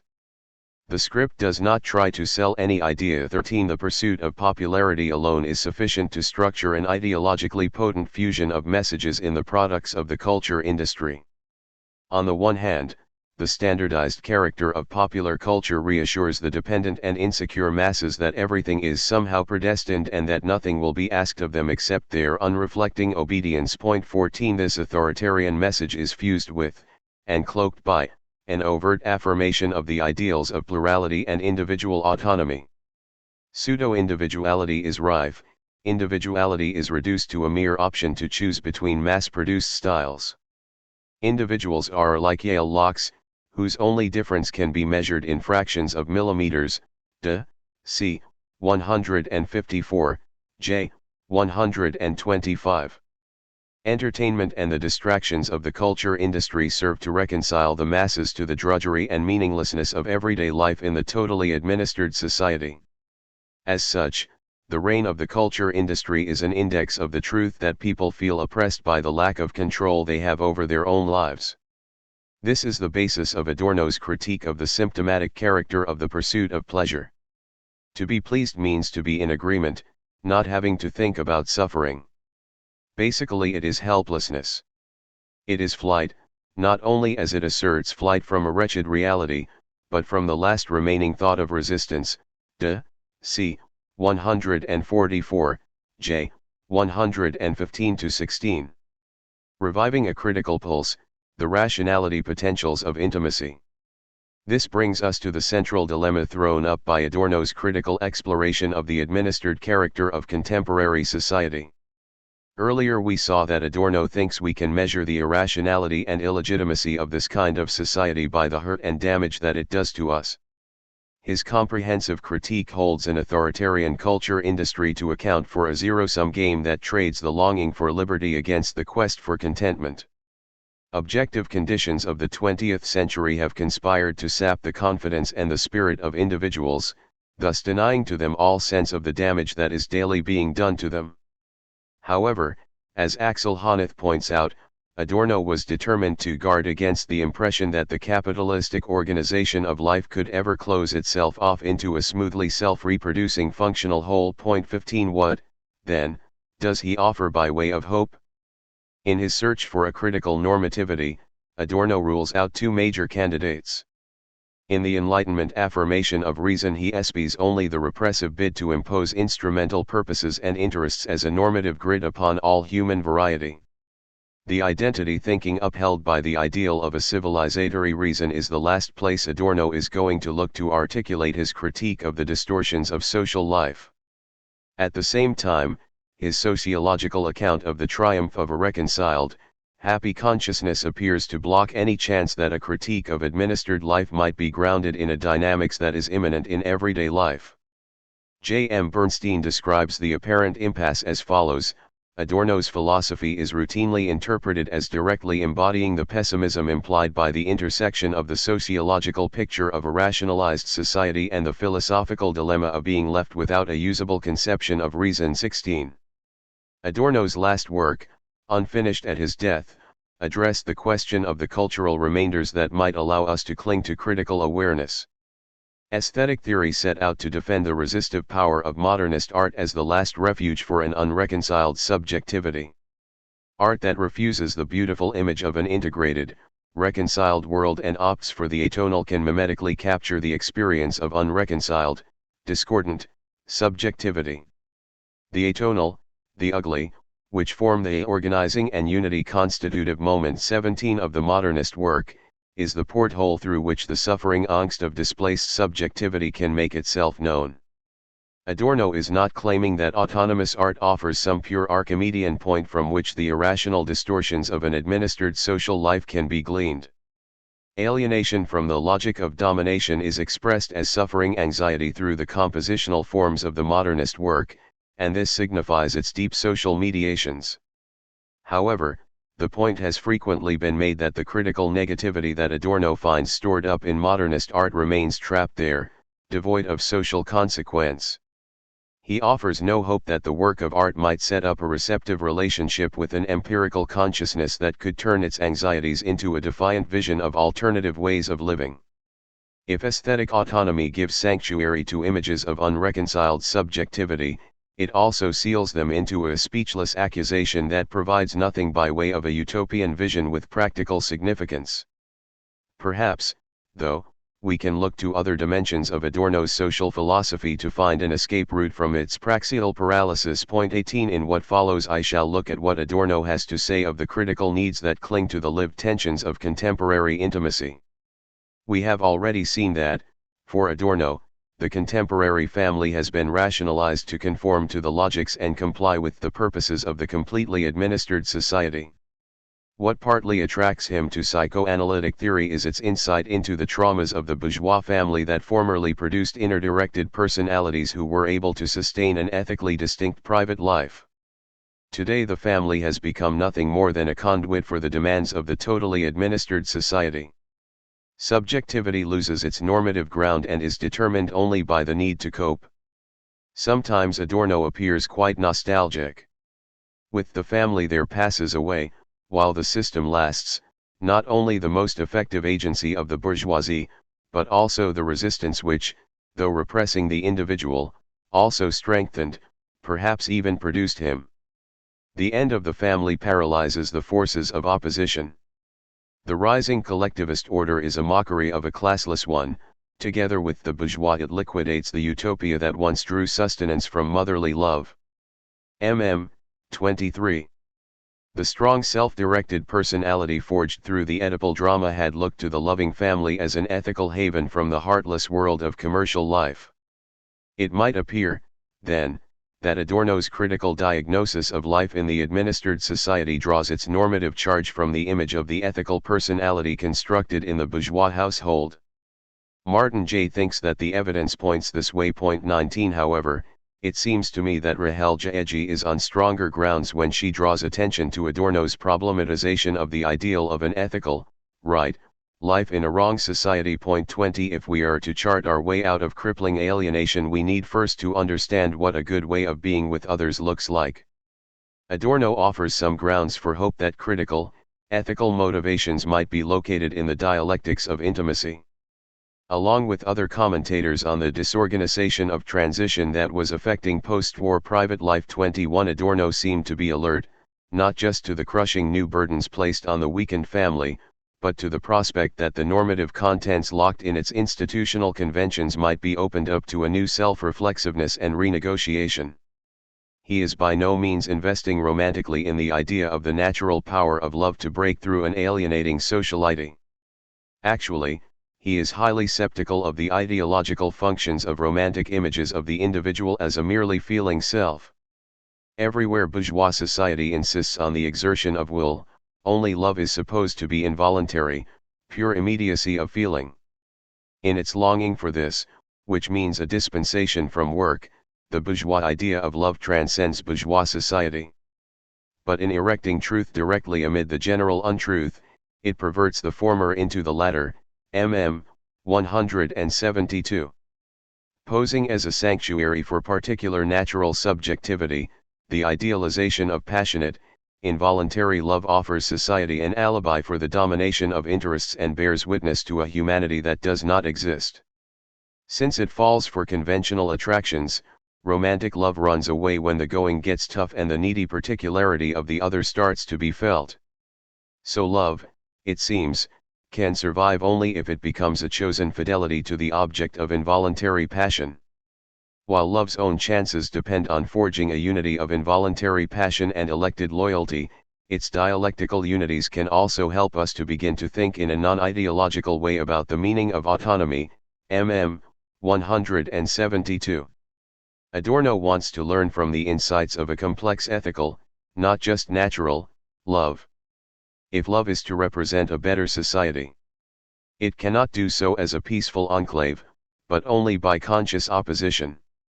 This, however, demands precisely the element of voluntariness that the bourgeois, for whom love can never be natural enough, forbid it.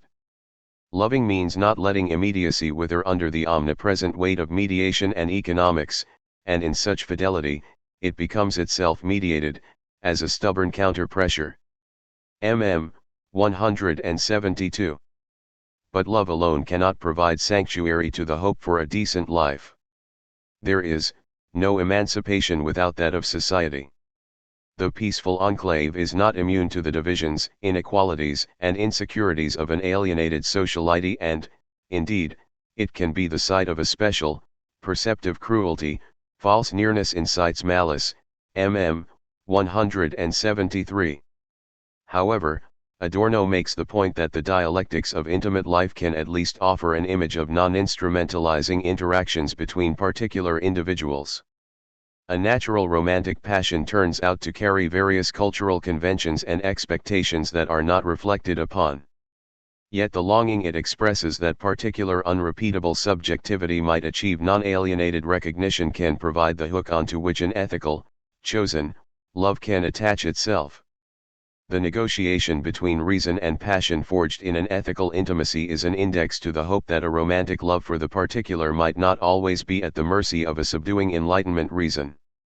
Bernstein insists that Adorno is not providing a sociology of marriage or love but taking the pulse of the moral possibilities and hence the rationality potential latent in them. Point 22. However, Adorno's insight into the normative ambiguities of intimate life is not meant as a positive orientation to how we might live reasonably and decently with each other.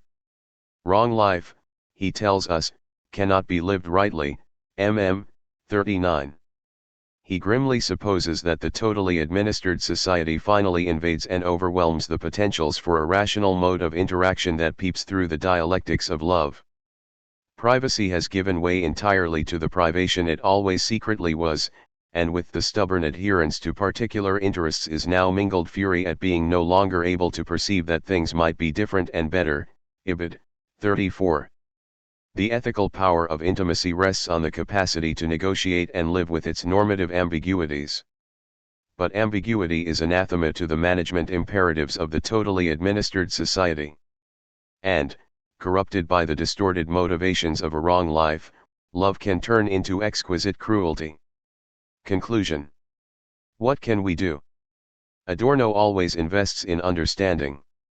He believes that only by making the situation a matter of consciousness rather than covering it over with sticking plaster will it be possible to create the conditions in which we can properly formulate questions about how we should lead our lives today. The most we may be able to say is that the good life today would consist in resistance to the forms of wrong life that have been seen through and critically dissected by the most progressive minds. PMP 167-8, point 23. However, it seems that all that critical theory has to offer is an impotent clairvoyance. It can help us thematize how we might use our diverse cultural resources to imagine a non-repressive mode of interacting with others. It can analytically demonstrate why there can be no emancipation without society. Finally, it can critically dissect the mechanisms employed by the totally administered society to distort and confuse emancipatory motivations. Yet Adorno seems to be prepared to sacrifice an engaged role for critical theory to preserve the philosophical radicalism of his critique of a totally alienated present. Adorno never had much interest or confidence in the feminist politics he saw taking shape in his last years. Point 24. However, there seem to be missed opportunities here for a mutually enlightening dialogue. In the first instance, it would seem that the feminist movement stands awkwardly in front of the totally administered society thesis as testament to a complex set of pathways, running in both directions, between critical motivations that germinate in contemporary intimate life and the expectations of civic and legal freedoms. With the later Habermas, we can suggest that the social and political reform agendas of contemporary feminism have disclosed and exploited aspects of a latent critical normativity in liberal democratic institutions that were obscured in Adorno's despairing diagnosis of the totally administered society. Point 25. It might also be said that a modern feminist movement demonstrates that emancipatory needs nursed in an ethically complex private life can achieve public significance and help shape civic and political reform agendas. The strong thesis of the unholy alliance between administrative state power and monopoly capital that dominates Adorno's description of contemporary alienation tells an important story about contemporary social life, but it is not the only one worth telling. This is a two-way street. Adorno also has something useful to say to the fraught, internally divided, character of feminism's reflections on the sources of its critical and utopian energies. This social movement has sometimes interpreted its hopes for an autonomous life within a romantic framework, as the aspiration of a, supposedly irreducible, natural feminine difference. Here Adorno's commentary on the conventional cultural descriptions that can overtake romantic thinking might be allowed as a useful note of reservation. More than this, perhaps his outline of an ethics that draws upon diverse cultural legacies can offer a useful corrective to the stalled debate within contemporary feminism over the ideational sources of the emancipatory hopes that have fueled it. As we have seen, Adorno is persuaded that we have to utilize a range of emancipatory interests, both romantic and reflective enlightenment, if we are to have any hope of breaking the hold of contemporary alienation. While the unilateralism of the totally administered society thesis leaves us in the dark on the how, Adorno never has any doubt about the why. A humanistic conviction that people, who are even now better than their culture, 46, deserves something much better than a totally administered society never leaves him. 8. Political Philosophy. Marianne Teitelbaum. Introduction. In the mid-1960s, Adorno delivered a series of lectures on history and freedom. In a lecture on the concept of progress, he urges his students not to capitulate to skeptics who argue that concepts that are not easily defined are meaningless. Adorno counters that no matter how difficult or vague concepts such as progress or freedom might be, one must attempt to understand rather than dismiss them. To this end, he offers his own remedy for combating skeptics. When someone asks what freedom is, tell him that he needs only to think of any flagrant attack on freedom, which he illustrates with the following example: based on his own experience, I am content to be able to say of freedom, by this I mean political freedom, not the free will, that being free means that, if someone rings the bell at 6:30 a.m., I have no reason to think that the Gestapo or the agents of comparable institutions are at the door and can take me off with them without my being able to invoke the right of habeas corpus, HF 140. A house search by the Gestapo could be a matter of life and death. Adorno emerged from his own search, which occurred during the early years of fascism, physically unscathed, but the consequences could easily have been dire.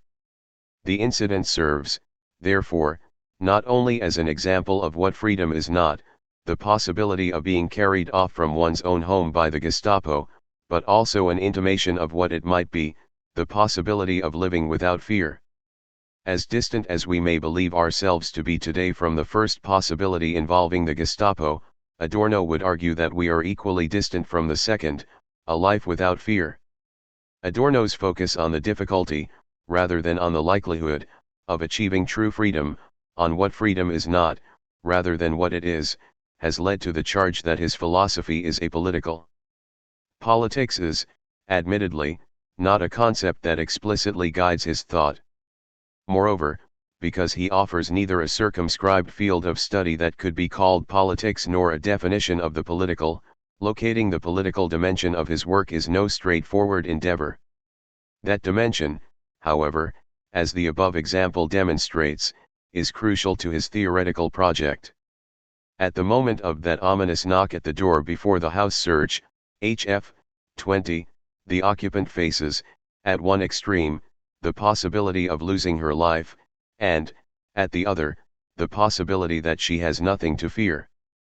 The political dimension of Adorno's work, I suggest, lies in the spaces between these possibilities, the spaces, that is, between what was, what is, and what ought to be. His political thought aims at analyzing and understanding the societal play of forces, to use his term, that comprise this space, determining both the occupant's expectations and the actual outcome, cm. 203. This play of forces involves everything from a society's history and economic structure to the concrete experiences of the individuals who comprise it. Only a thorough understanding and critique of all these aspects, rather than some kind of immediate action, can achieve anything resembling the second possibility of freedom while excluding anything resembling the first. The lingering possibility of that ominous knock, even in so-called free societies, pervades Adorno's writings. The powerlessness of intellectuals in the face of fascism's rise in the 1930s, and the general lack of resistance to it in the German population, left a profound impression on him. He was horrified, above all, by the atrocities of the concentration camps and the fact that such atrocities could occur in a civilization that called itself advanced. He argues, therefore, in Education After Auschwitz, that the central idea of political instruction ought to be that Auschwitz should never happen again, cm. 203. In the History and Freedom lectures, Adorno contends that if Auschwitz could happen in the first place, this was probably because no real freedom existed. The misdeeds of Auschwitz were only possible in a political system in which freedom was completely suppressed, HF 202. We must prevent another Auschwitz, not only because of the terror and injustice associated with the concentration camps, but also because the very existence of such camps testifies to the oppression and domination, the unfreedom, inherent in the societies in which they exist. To say that Auschwitz should never happen again is to say that the oppressive political and social conditions that permitted Auschwitz should never be allowed to proliferate. As long as the possibility of another Auschwitz exists, we remain fundamentally unfree. Adorno believed that in order to ensure that Auschwitz does not happen again, we must understand the circumstances that led to it. He came to realize that no single factor could account for Hitler's rise to power, the horrors inflicted by the Nazis and, most puzzling of all, fascism's seemingly spellbinding effect on the German population. More problematic still, from a philosophical perspective, fascism arose despite the strong German Enlightenment tradition of rational and independent thought as well as of moral and cultural education or Bildung. The tradition that ought to have been a source of powerful resistance to a development such as fascism was all too easily co-opted in favor of an uncritical German nationalism. Adorno argued that if that intellectual tradition was to continue to have the validity necessary for the success of political instruction, if not of education in general, then it had to be completely rethought. Even its most vaunted concepts, such as reason, had to be subjected to critical treatment, cm. 203. Adorno's commitment to education rather than direct political action as a means of combating the legacy of fascism and other social ills in post-war Germany made him a controversial figure during the student uprisings of the late 1960s. In principle, students shared many of his concerns.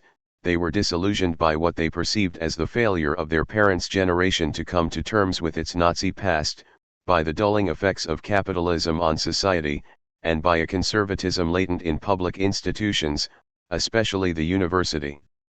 But Adorno was skeptical of the students' leap into direct political action.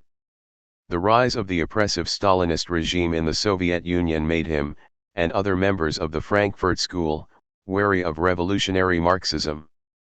For Adorno, the potential for any kind of socialist revolution, even in post-war Germany, was long past, if, indeed, it had ever really existed.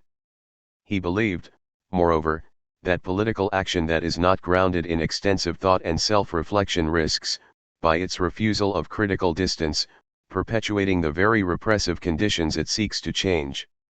Thinking, therefore, is ultimately a more effective means of resistance than action. The students, however, saw Adorno's focus on thinking rather than action as a form of resignation and as an inadequate if not unjust response to their concerns. Their perception of his stance was only confirmed by his decision to call the police when they occupied the Institute of Social Research. In August 1969, Adorno was publicly humiliated by students who interrupted him during a lecture at the university and called on him to renounce his decision to call the police during the occupation of the institute. Adorno refused and left the lecture hall. The incident left an indelible blemish on the perception of his political thought. From the student's perspective, Adorno was unable to actualize the potential for resistance that is inherent in his thought. The conservatism of his old age, they claimed, was inconsistent with the spirit of his earlier philosophy. But the incident admits of another reading. Adorno's refusal to acquiesce in the face of the students' demands was itself a form of political resistance, an individual denial of the logic of force, and an invocation of precisely that right of habeas corpus he had been unable to invoke in the face of the Gestapo. Indeed, given the current political climate in the West, where the use of force has become synonymous with realizing freedom, Adorno's example is especially relevant. The continued prevalence of violence on a global scale has rendered action more suspect than ever before, for action serves largely to perpetuate the very fear it is meant to eradicate, fear that has, in turn, become an instrument of unfreedom, grounds for revoking the right of habeas corpus even in a democratic society. Now more than ever, thought is needed to unmask the repression and oppression at the root of violence. The use of freedom as a battle cry can only be the harbinger of unfreedom. Thinking, in fact, may be the only way to avoid total destruction. In our current political climate, the student of politics who turns to Adorno will find his writings remarkably prescient. The most accessible and potentially relevant of these, from a political standpoint, are found in the collection Critical Models. For those who want to understand the development of Adorno's political thought in the context of the German philosophical tradition, the lectures on history and freedom are an ideal place to start. The ideas Adorno introduces in these lectures receive their final formulation in the sections on Kant and Hegel in negative dialectics. In what follows, I draw on these and other writings to elaborate the concepts I deem most salient, not only to Adorno's political thought, but also to its continued relevance.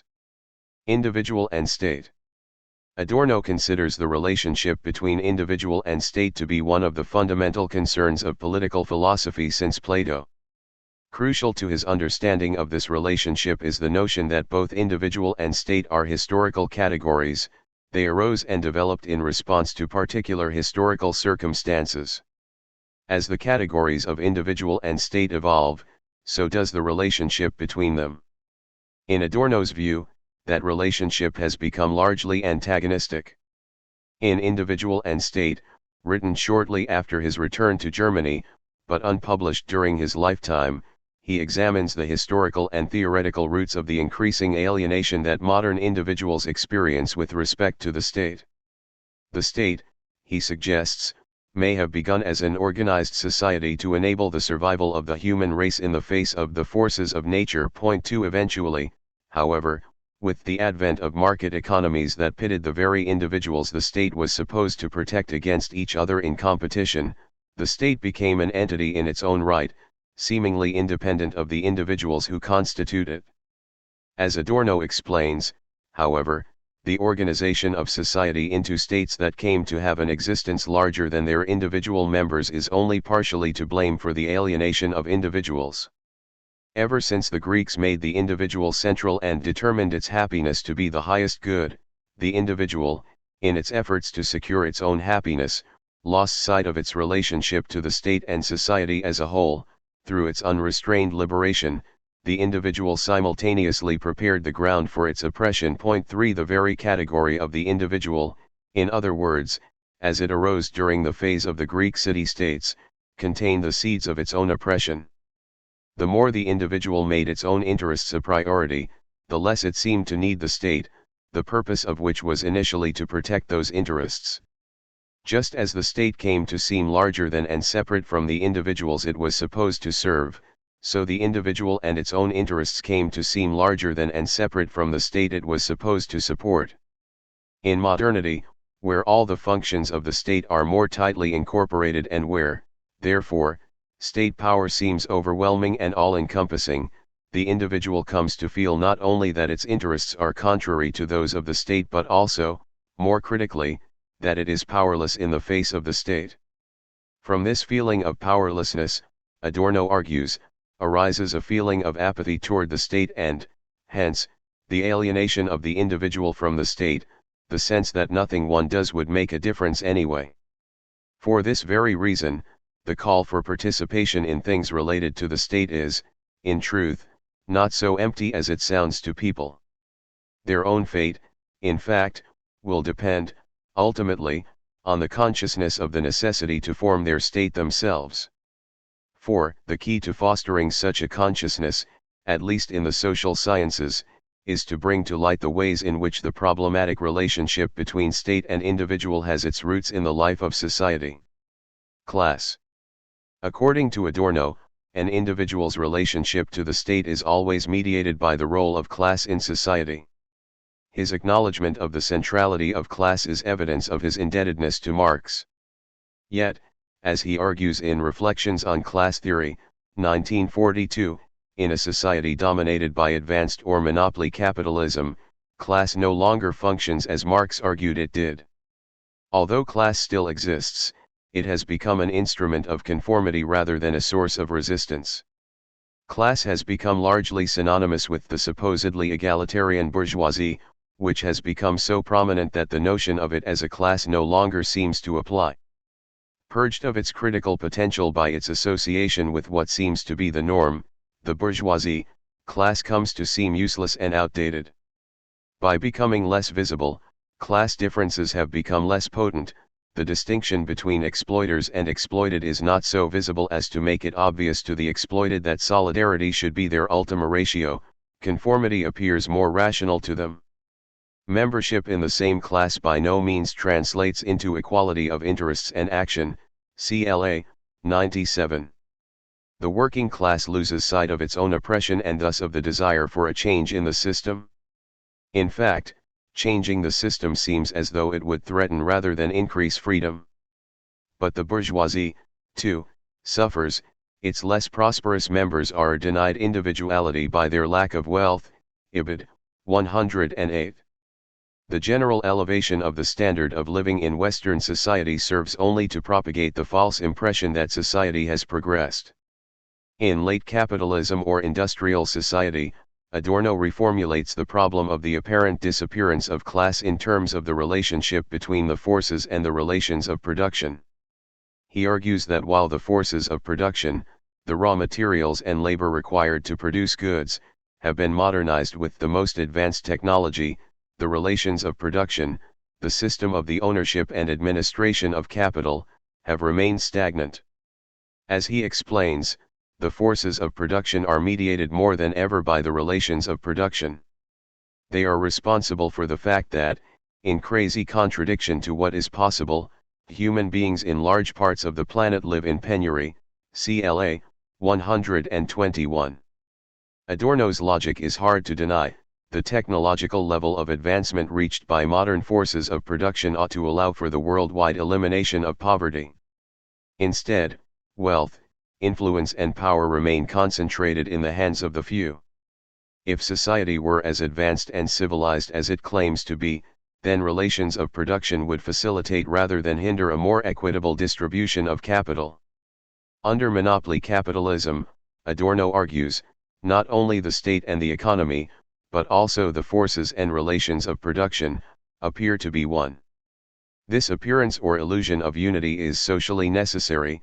CLA 124. It ensures the stability of society by making it seem as if the interests of the relations of production really do coincide with those of the forces of production, as if what is best for the upper levels of the bourgeoisie is also what is best for the working class. The result, ultimately, is that the system itself takes on a life of its own. It becomes a self-perpetuating machine indifferent to the lives of the individuals, indeed even to the societies, supporting it. Capitalism thus ends up suppressing the very individualism and difference it claims to be promoting. As Adorno and Horkheimer argue in Dialectic of Enlightenment, based largely on their experiences in the United States during their exile from Germany, the seemingly endless variety of goods offered the consumer is really an endless version of the ever-same. What has become true of things, moreover, has also become true of society as a whole, including its political institutions. The Fordist assembly line model, in which goods are produced with standardized parts, has become the model of a supposedly well-functioning society in which individual labor and thus individuals themselves must conform to the same standards. Those who do not conform are ostracized because they threaten the total control of the self-perpetuating system. 5 Capitalism, like fascism in Germany, seems to have cast a potentially dangerous spell over the American population, making it indifferent to any real possibility for change. Democracy. Breaking this spell of indifference is, for Adorno, especially crucial to the functioning of democracy. Although he believed in the potential of a democratic form of government, he also held that democracies, like any other form of state organization, are easily co-opted, leading to the unfreedom rather than the freedom of individuals. As he and Horkheimer write in Democratic Leadership and Mass Manipulation, to apply the idea of democracy in a merely formalistic way, to accept the will of the majority per se, without consideration for the content of democratic decisions, may lead to complete perversion of democracy itself and, ultimately, to its abolition. DLM 268. Democracy is more than a mere form of social organization in which the majority rules. Adorno and Horkheimer recognize, however, that encouraging individuals to think critically about, and take a stake in, the content of the democratic political process is a difficult task. The biggest obstacle, perhaps, is the indifference, if not hostility, that derives from the suspicion that politics is solely the realm of initiated politicians, if not of grafters and machine bosses. The less the people believe in political integrity, the more easily can they be taken in by politicians who rant against politics. Ibid. 271. Such indifference is compounded by the anti-democratic stimuli to which the modern masses are exposed. Ibid. 272. Adorno and Horkheimer's experience with the rise of fascism in Germany taught them that democracy is not immune from authoritarian political attitudes.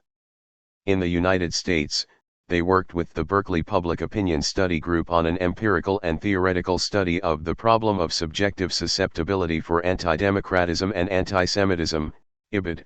274, or an account of the relationship between individual psychology and social and political attitudes towards repression. 6 Adorno and Horkheimer believed that an analysis of the authoritarian traits that hinder democracy and foster movements such as fascism might, if widely available to the general public, induce people to reflect on their own attitudes and opinions, which they usually take for granted, without falling into a moralizing or sermonizing attitude. Ibid. 278. Self-reflection, they suggest, could weaken the violence that is inherent in prejudice. For its part, democratic leadership must work towards the emancipation of consciousness rather than its further enslavement. Today, perhaps more than ever, it is the function of democratic leadership to make the subjects of democracy, the people, conscious of their own wants and needs as against the ideologies which are hammered into their heads by the innumerable communications of vested interests. DLM, 268, emphasis in original. Democratic leaders must treat people as subjects, capable of rational self-reflection, rather than as objects to be manipulated. They must abandon propaganda in favor of truth. According to Adorno and Horkheimer, those who prate about the immaturity of the masses overlook the mass potential of autonomy and spontaneity which is very much alive. Ibid. 272. Democratic leaders must recognize and foster this potential for self-reflection in the masses, for heightened political introspection goes hand in hand with the awareness of the prejudices that limit such introspection. This insistence on the individual's political awareness and responsibility reflects the importance Adorno attributes to critique in the functioning of democracy. In Critique, 1969, he argues that critique and the prerequisite of democracy, political maturity, belong together. Echoing Kant's famous essay, What is Enlightenment?, Adorno suggests that the person who is politically mature speaks for himself, because he has thought for himself and is not merely repeating someone else. He stands free of any guardian. Cm. 281. Political maturity is a prerequisite for the critic, who must refuse to temper her criticism in the face of calls for something constructive or positive. She adheres, as Adorno argues, to the idea that the false, once determinately known and precisely expressed, is already an index of what is right and better. Ibid. 288. In a democratic society, the critic is, ultimately, the individual who guarantees the survival of individualism and, thus, the survival of democracy itself. Theory and praxis. The high value Adorno places on the role of the critic reflects his view that theory, the critical examination of a given circumstance, is a more responsible and effective means of bringing about political change than praxis, the active intervention in that circumstance. Adorno's ideas about theory and praxis, outlined most extensively in Marginalia to Theory and Praxis, unpublished during his lifetime, stem, on the one hand, from his disagreement with the goals of pragmatist philosophy, and, on the other, from his suspicion, rooted largely in his experience of fascism, that violence inheres in most collective movements. For Adorno, a philosophy directed towards practical application is automatically constrained by the very limitations of the situation it seeks to address. To get results, in other words, such a philosophy must start with what is possible within the framework of the system it wants to change, rather than with what ought to be. It must address itself to precisely those constructive and positive concerns that dilute the rigor of true critique.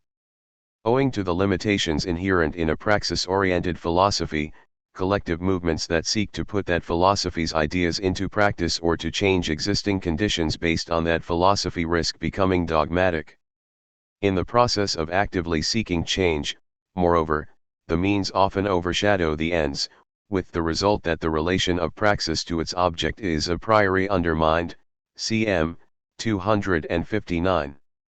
As Adorno explains, the error of the primacy of praxis as it is exercised today appears clearly in the privilege accorded to tactics over everything else. The means have become autonomous to the extreme. Serving the ends without reflection, they have alienated themselves from them. Cm. 268. Praxis becomes an end in itself, rather than a means towards achieving an end. Overwhelmingly concerned with action, it abandons reflection. An unreflective practice is, for Adorno, inevitably unfree, and risks turning to rage or violence. With its emphasis on the collective, praxis also too easily absolves the individual of any responsibility. Adorno thus rejects any notion of collective reason as purely irrational. Although theory is not immune to the conditions of unfreedom that plague praxis, it is nevertheless capable of maintaining a greater degree of freedom.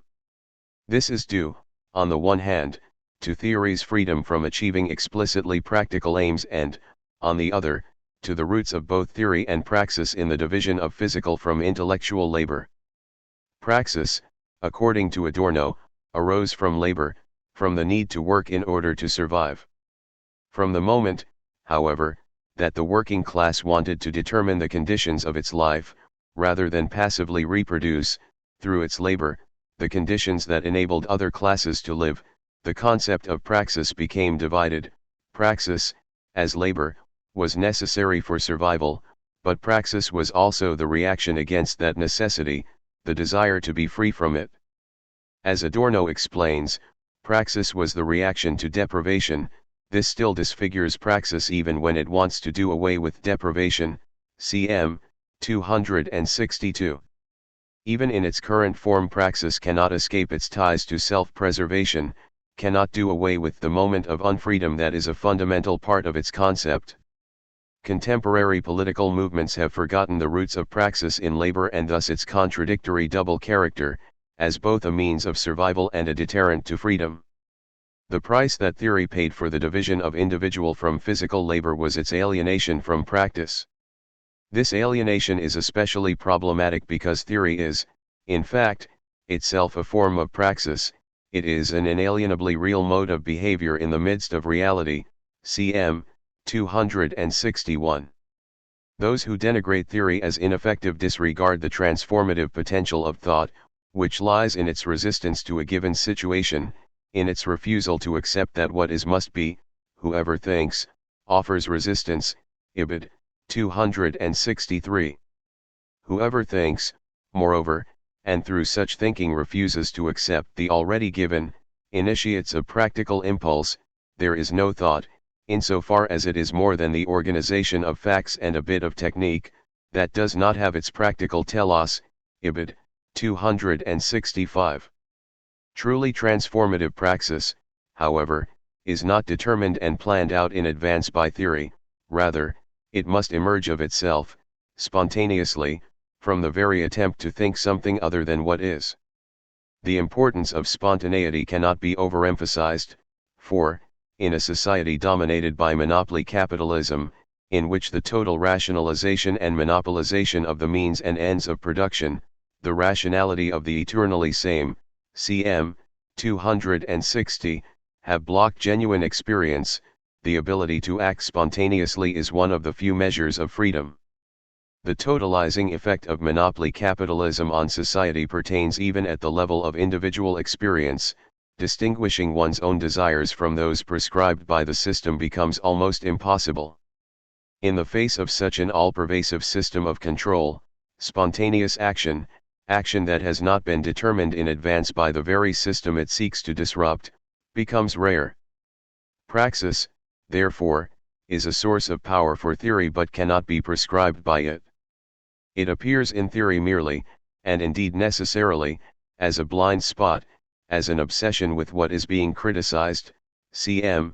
278. Praxis emerges from theory only at the moment when theory, completely enmeshed in its analysis of a given situation, is most oblivious, or blind, to praxis. Praxis emerges from theory when it is least expected. Ultimately, the relationship between theory and practice is one of qualitative reversal. They stand in a polar relationship. The theory that is not conceived as an instruction for its realization should have the most hope for realization, cm. 277. Theory is realized only via the negation or refusal of every practical impulse. In Adornian terms, we might say that theory offers the negative image of a possible practice. As the potential for realizing what is not or not yet, theory is the most effective way of conceiving freedom. For freedom can be defined in negation only, corresponding to the concrete form of a specific unfreedom, ND 231. Theory that enables us to think this negative image of freedom might one day be the means of its realization. Freedom. For Adorno, no modern attempt to conceive of freedom can ignore the rise of fascism and the tragedy of the concentration camps. As discussed above, freedom is possible only if and when the reoccurrence of such a tragedy has become impossible. Even individual freedom remains imperfect and incomplete. As long as and to the extent that it presupposes the unfreedom of other human beings, HF 178. Freedom, therefore, can be conceived only negatively, as freedom from rather than freedom to. Only under utopian conditions could a positive freedom be said to exist. And yet we cannot give up on the concept of freedom, even if this very freedom is something that cannot be found in the realm of factual reality, Ibid. 177. According to Adorno, if we are to update the concept of freedom, the biggest mistake we could possibly make would be to issue appeals to freedom, to popularize the idea of freedom as a slogan or to appeal to people's autonomy. General appeals to do something in the name of freedom, or unreflective celebrations of freedom, denigrate the very freedom they wish to extol by reducing it to the level of a cliché. The better approach to understanding freedom would be to take the question of what has become of freedom and what threatens to become of it in the future and to treat such questions as the precondition of any serious reflection on freedom, HF 201. The concept of freedom is, like those of theory and practice, a historical concept whose meaning is inseparable from a given context. Understanding this concept, therefore, requires a critique of the shifting and often contradictory moments or aspects that comprise it. Adorno's own critique of this concept, both in his lectures on history and freedom and in negative dialectics, begins with Kant's critique of practical reason. In Kant, Adorno sees the origins of our modern philosophical idea of freedom and the moments of unfreedom inherent in it. In determining a universal norm or categorical imperative to which all human actions must be held accountable, rather than holding them accountable to a particular set of empirical values, Kant lays the foundation for an egalitarian idea of ethics and freedom, ND 236. But Kant's conception of the will, the human capacity to act freely according to laws, ultimately leads, Adorno argues, to a concept of freedom in which true freedom is repressed. For Adorno, the problems with the Kantian notion of the will arise largely from the rift between his analysis of the transcendental subject and the empirical examples he uses to illustrate it. Kant assumes that the subject's decisions roll off in a causal chain, whereas, for Adorno, what occurs is a jolt, ND 226-7. Kant attempts to ground human decisions and action in laws of causality. In so doing, however, he leaves out the very aspect of those decisions that is most indicative of freedom, their spontaneity, Ibid. 229. His account of the will suppresses those spontaneous impulses that are not identical with the laws of causality by which it supposedly operates, impulses of which the subject itself might not be conscious. Thus, voluntary actions become equivalent to human consciousness of those actions. As Adorno explains, the subject knows itself to be free only insofar as its action strikes it as identical with it, and that is the case in conscious actions only, Ibid. 227. A subject that acts only according to laws of which it is aware, laws that accord with its consciousness of itself, may in Kantian terms be exercising its freedom in accordance with the moral law. In Adornian terms, however, it is acting under coercion. Grounding the will in causality corrupts freedom into obedience, Ibid. 232. Adorno's aim in critiquing Kant is, ultimately, to bring to light the way that freedom, by being conceived of as obedience, has come to be equated with the acceptance of the world as it is. His aim, in other words, is to expose the structures of thought that led us to value a concept of freedom not worthy of the name. He argues that the limits Kant places on freedom reflect the ambivalent attitude to freedom of the general bourgeois consciousness. On the one hand, that consciousness fears the limiting of freedom and the constraints placed upon it; on the other hand, it takes fright at its own courage and fears that a freedom made real might lead to chaos. Hf. 196. Bourgeois Enlightenment thinkers such as Kant opted for a restricted concept of freedom as much out of fear as out of theoretical necessity. In Adorno's view, we are still largely beholden to this Kantian idea of freedom, which leads us to accept less than we otherwise might, where it is maintained that the substance of freedom is that you are free when you freely accept what you have to accept anyway.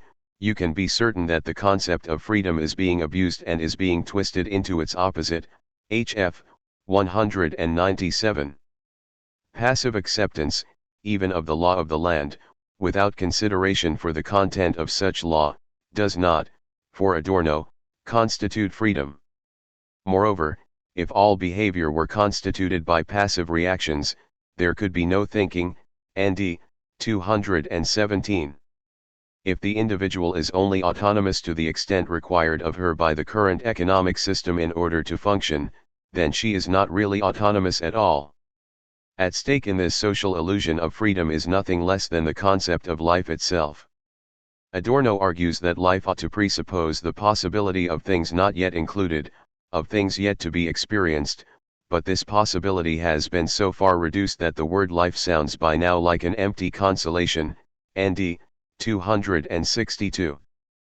Freedom that consists in nothing but obedience to the laws that govern the world as it is forecloses the possibility of anything different or unexpected, the possibility, in other words, of a truly full concept of life. In other words, within a reality modeled after the principle of identity there exists no positive freedom. Ibid. 241.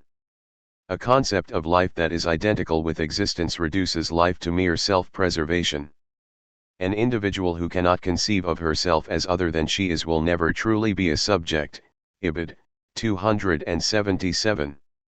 Adorno's term for this otherness, this moment of difference inherent in concepts and subjects, is non-identity. Non-identity, like spontaneity, is ultimately the guarantor of freedom in a society dominated by unfreedom. It is the basis for resistance to the current situation, the promise of the possibility that what is might be otherwise. Education. For Adorno, education is the most effective means of fostering the thought, critique, and resistance necessary for freedom. As he explains in Philosophy and Teachers, 1962, one of his duties as a member of the philosophy department at the University of Frankfurt was to hold examinations for future high school teachers who were required to pass a general philosophy exam. These future teachers, he writes, are burdened with a heavy responsibility for the spiritual and material development of Germany. cm. 21. In order adequately to fulfill this responsibility, teachers must demonstrate in their exams that they can think for themselves. Rather than merely summarizing a predefined area of philosophic study, the teachers ought to be able to experience and to engage with the topic in a free and autonomous manner. Ibid. 25. At stake in the ability to think for oneself is nothing less than the future of society. For the inability to think for oneself is a precursor of totalitarian attitudes such as fascism. National Socialism lives on today less in the doctrines that are still given credence than in certain features of thought.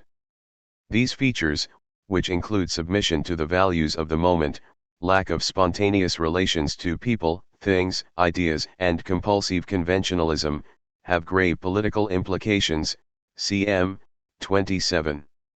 Teachers who cannot transcend the narrow limitations of established thought do an injustice to their future pupils, they prepare them for obedience rather than freedom. In Taboos on the Teaching Vocation, 1965, Adorno contends that in preparing students to think for themselves, education prepares the way for the debarbarization of humanity, the elimination of delusional prejudice, oppression, genocide, and torture. The key to radical change, therefore, lies in society and in its relationship to the school. For this reason, it is so eminently important for society that the school fulfills its task and helps society to become conscious of the fateful ideological heritage weighing heavily upon it. Cm. 190.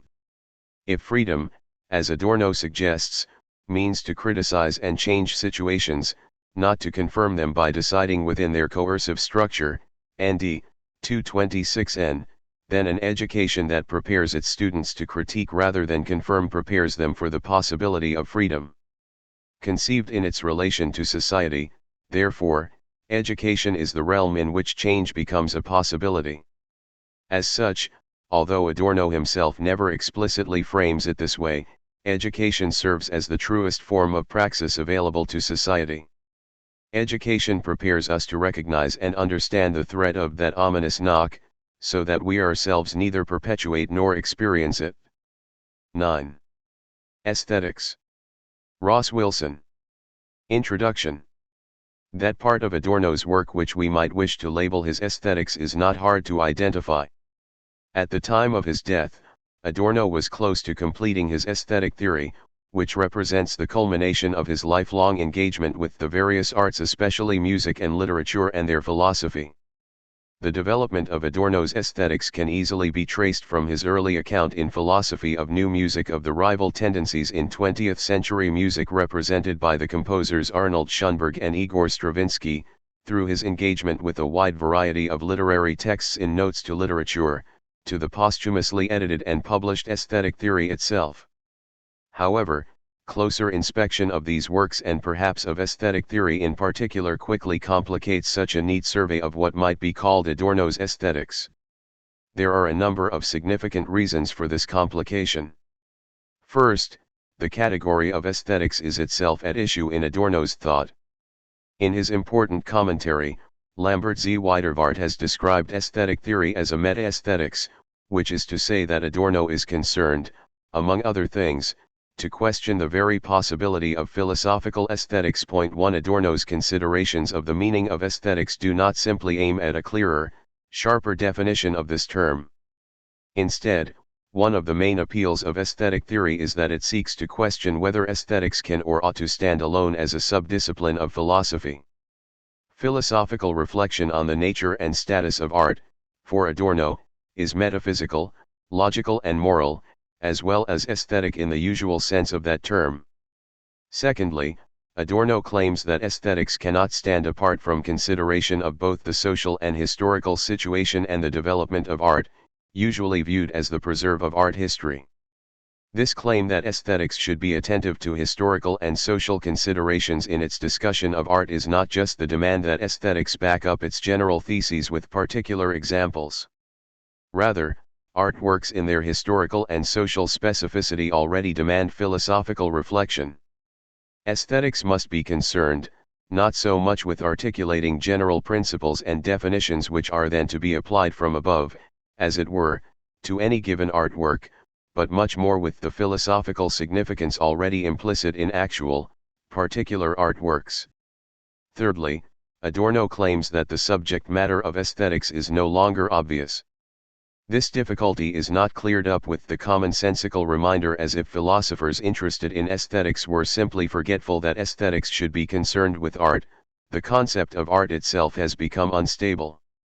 The music of Arnold Schoenberg, the stories of Franz Kafka, the poetry of Charles Baudelaire, the paintings of Pablo Picasso, to cite only the most prominent examples, have disturbed established conventions of composition, form, decorum, and meaning to such an extent that it is no longer possible to settle decisively on the defining features of art as such. The crisis in the concept of art, wrought by developments in artistic practice, is strikingly expressed in the first line of aesthetic theory.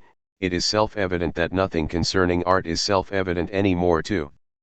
These fairly brisk opening considerations already suggest that Adorno's work is as much concerned with questioning the status of the discipline of aesthetics as with simply contributing to it. Adorno wants radically to work through, not simply to abandon or destroy, the fundamental questions of the philosophical interpretation of art: what is aesthetics? And, what is art? In mapping his ways of formulating these questions and, indeed, of beginning to answer them, this chapter falls into three sections. The first gives a brief account of Adorno's relation to the two most influential figures in modern European aesthetics before him, Immanuel Kant and G.W.F. Hegel. The second shows how Adorno's distinctive negotiation of the opposition between Kant's subjective and Hegel's objective aesthetics shapes his account of aesthetic response. It then considers Adorno's insistence on the need for art to be interpreted philosophically.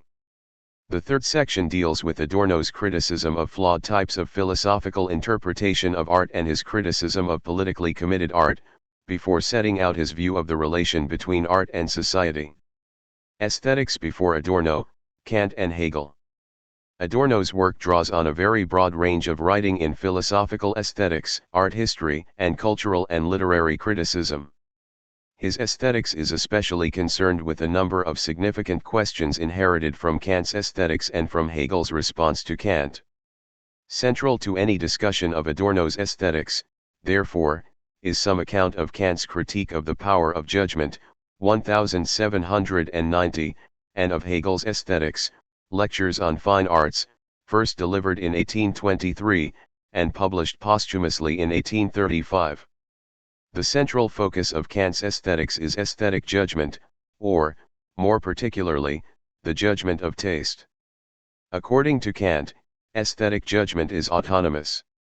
This means that aesthetic judgment is distinct from other types of judgment, such as cognitive judgment, which aims at knowledge, or moral judgment, which aims to tell us what we ought, and ought not, to do. The autonomy of aesthetic judgment has the consequence that I cannot decide upon criteria for whether I will find, say, a poem pleasing before I actually read it. Imagine that I have been taught that a poem must tick certain boxes in order to be a good poem, that, for instance, it must use particular kinds of words and not others, that it must have rhythmically regular lines, and that it must have some sort of rhyme scheme. Kant insists that if I approve of a poem that does not conform to these principles, then the pre-established principles that I have been taught and not my judgment are to be sacrificed.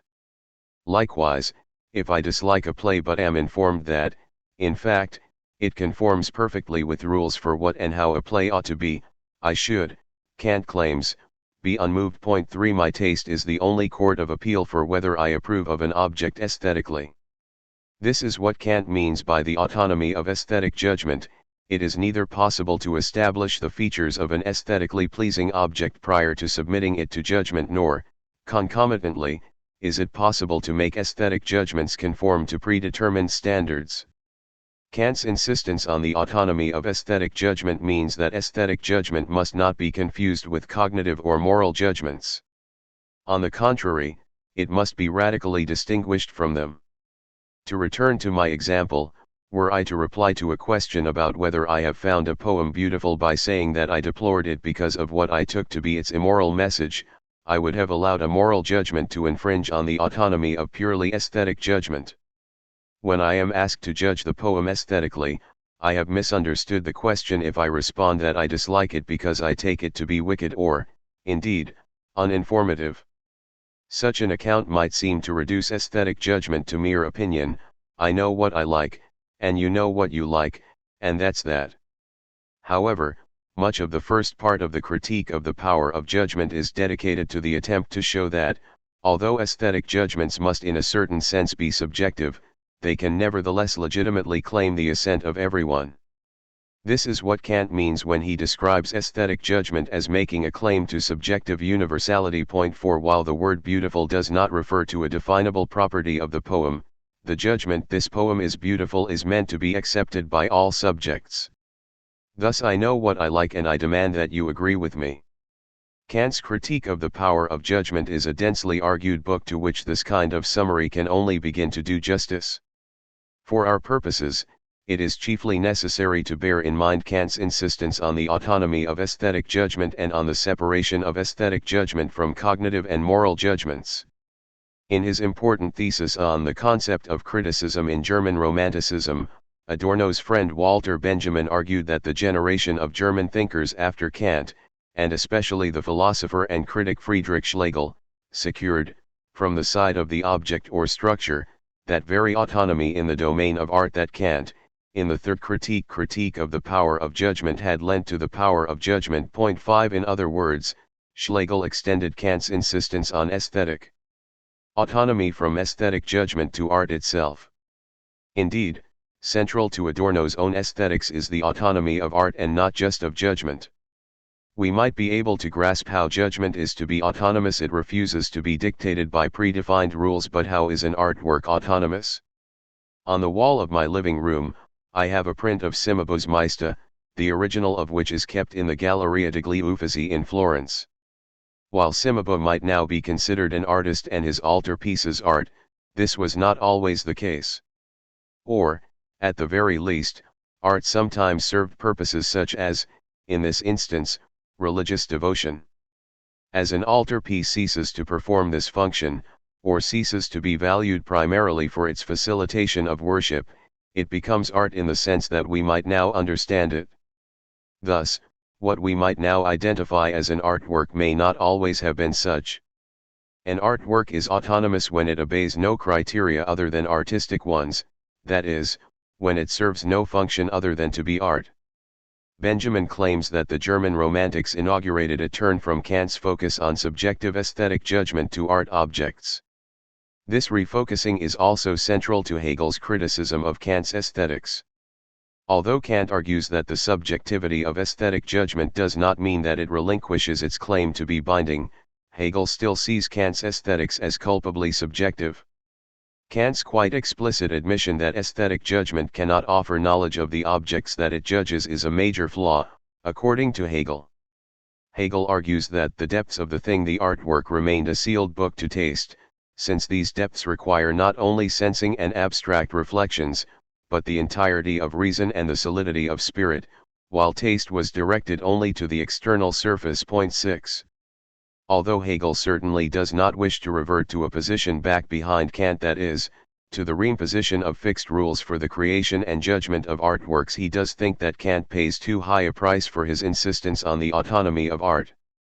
Kant thinks that aesthetic judgments can legitimately claim to be binding on other human subjects, but not because these judgments pertain to the truth or untruth about objects.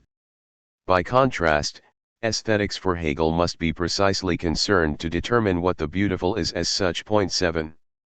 Aesthetic response and philosophical interpretation. Whereas Kant's aesthetics is subjective in the sense that it focuses on aesthetic judgment, and Hegel's aesthetics is objective in the sense that it wishes to explore the truth of the aesthetic object, Adorno wishes to move beyond this stark opposition. It is important here briefly to recall Adorno's broader philosophical project. In Negative Dialectics, he seeks to remedy the consequences of Kant's focus on the subject by a renewed turn to the object. However, he does not simply respond to Kant's elevation of the subject with his own counter-elevation of the object.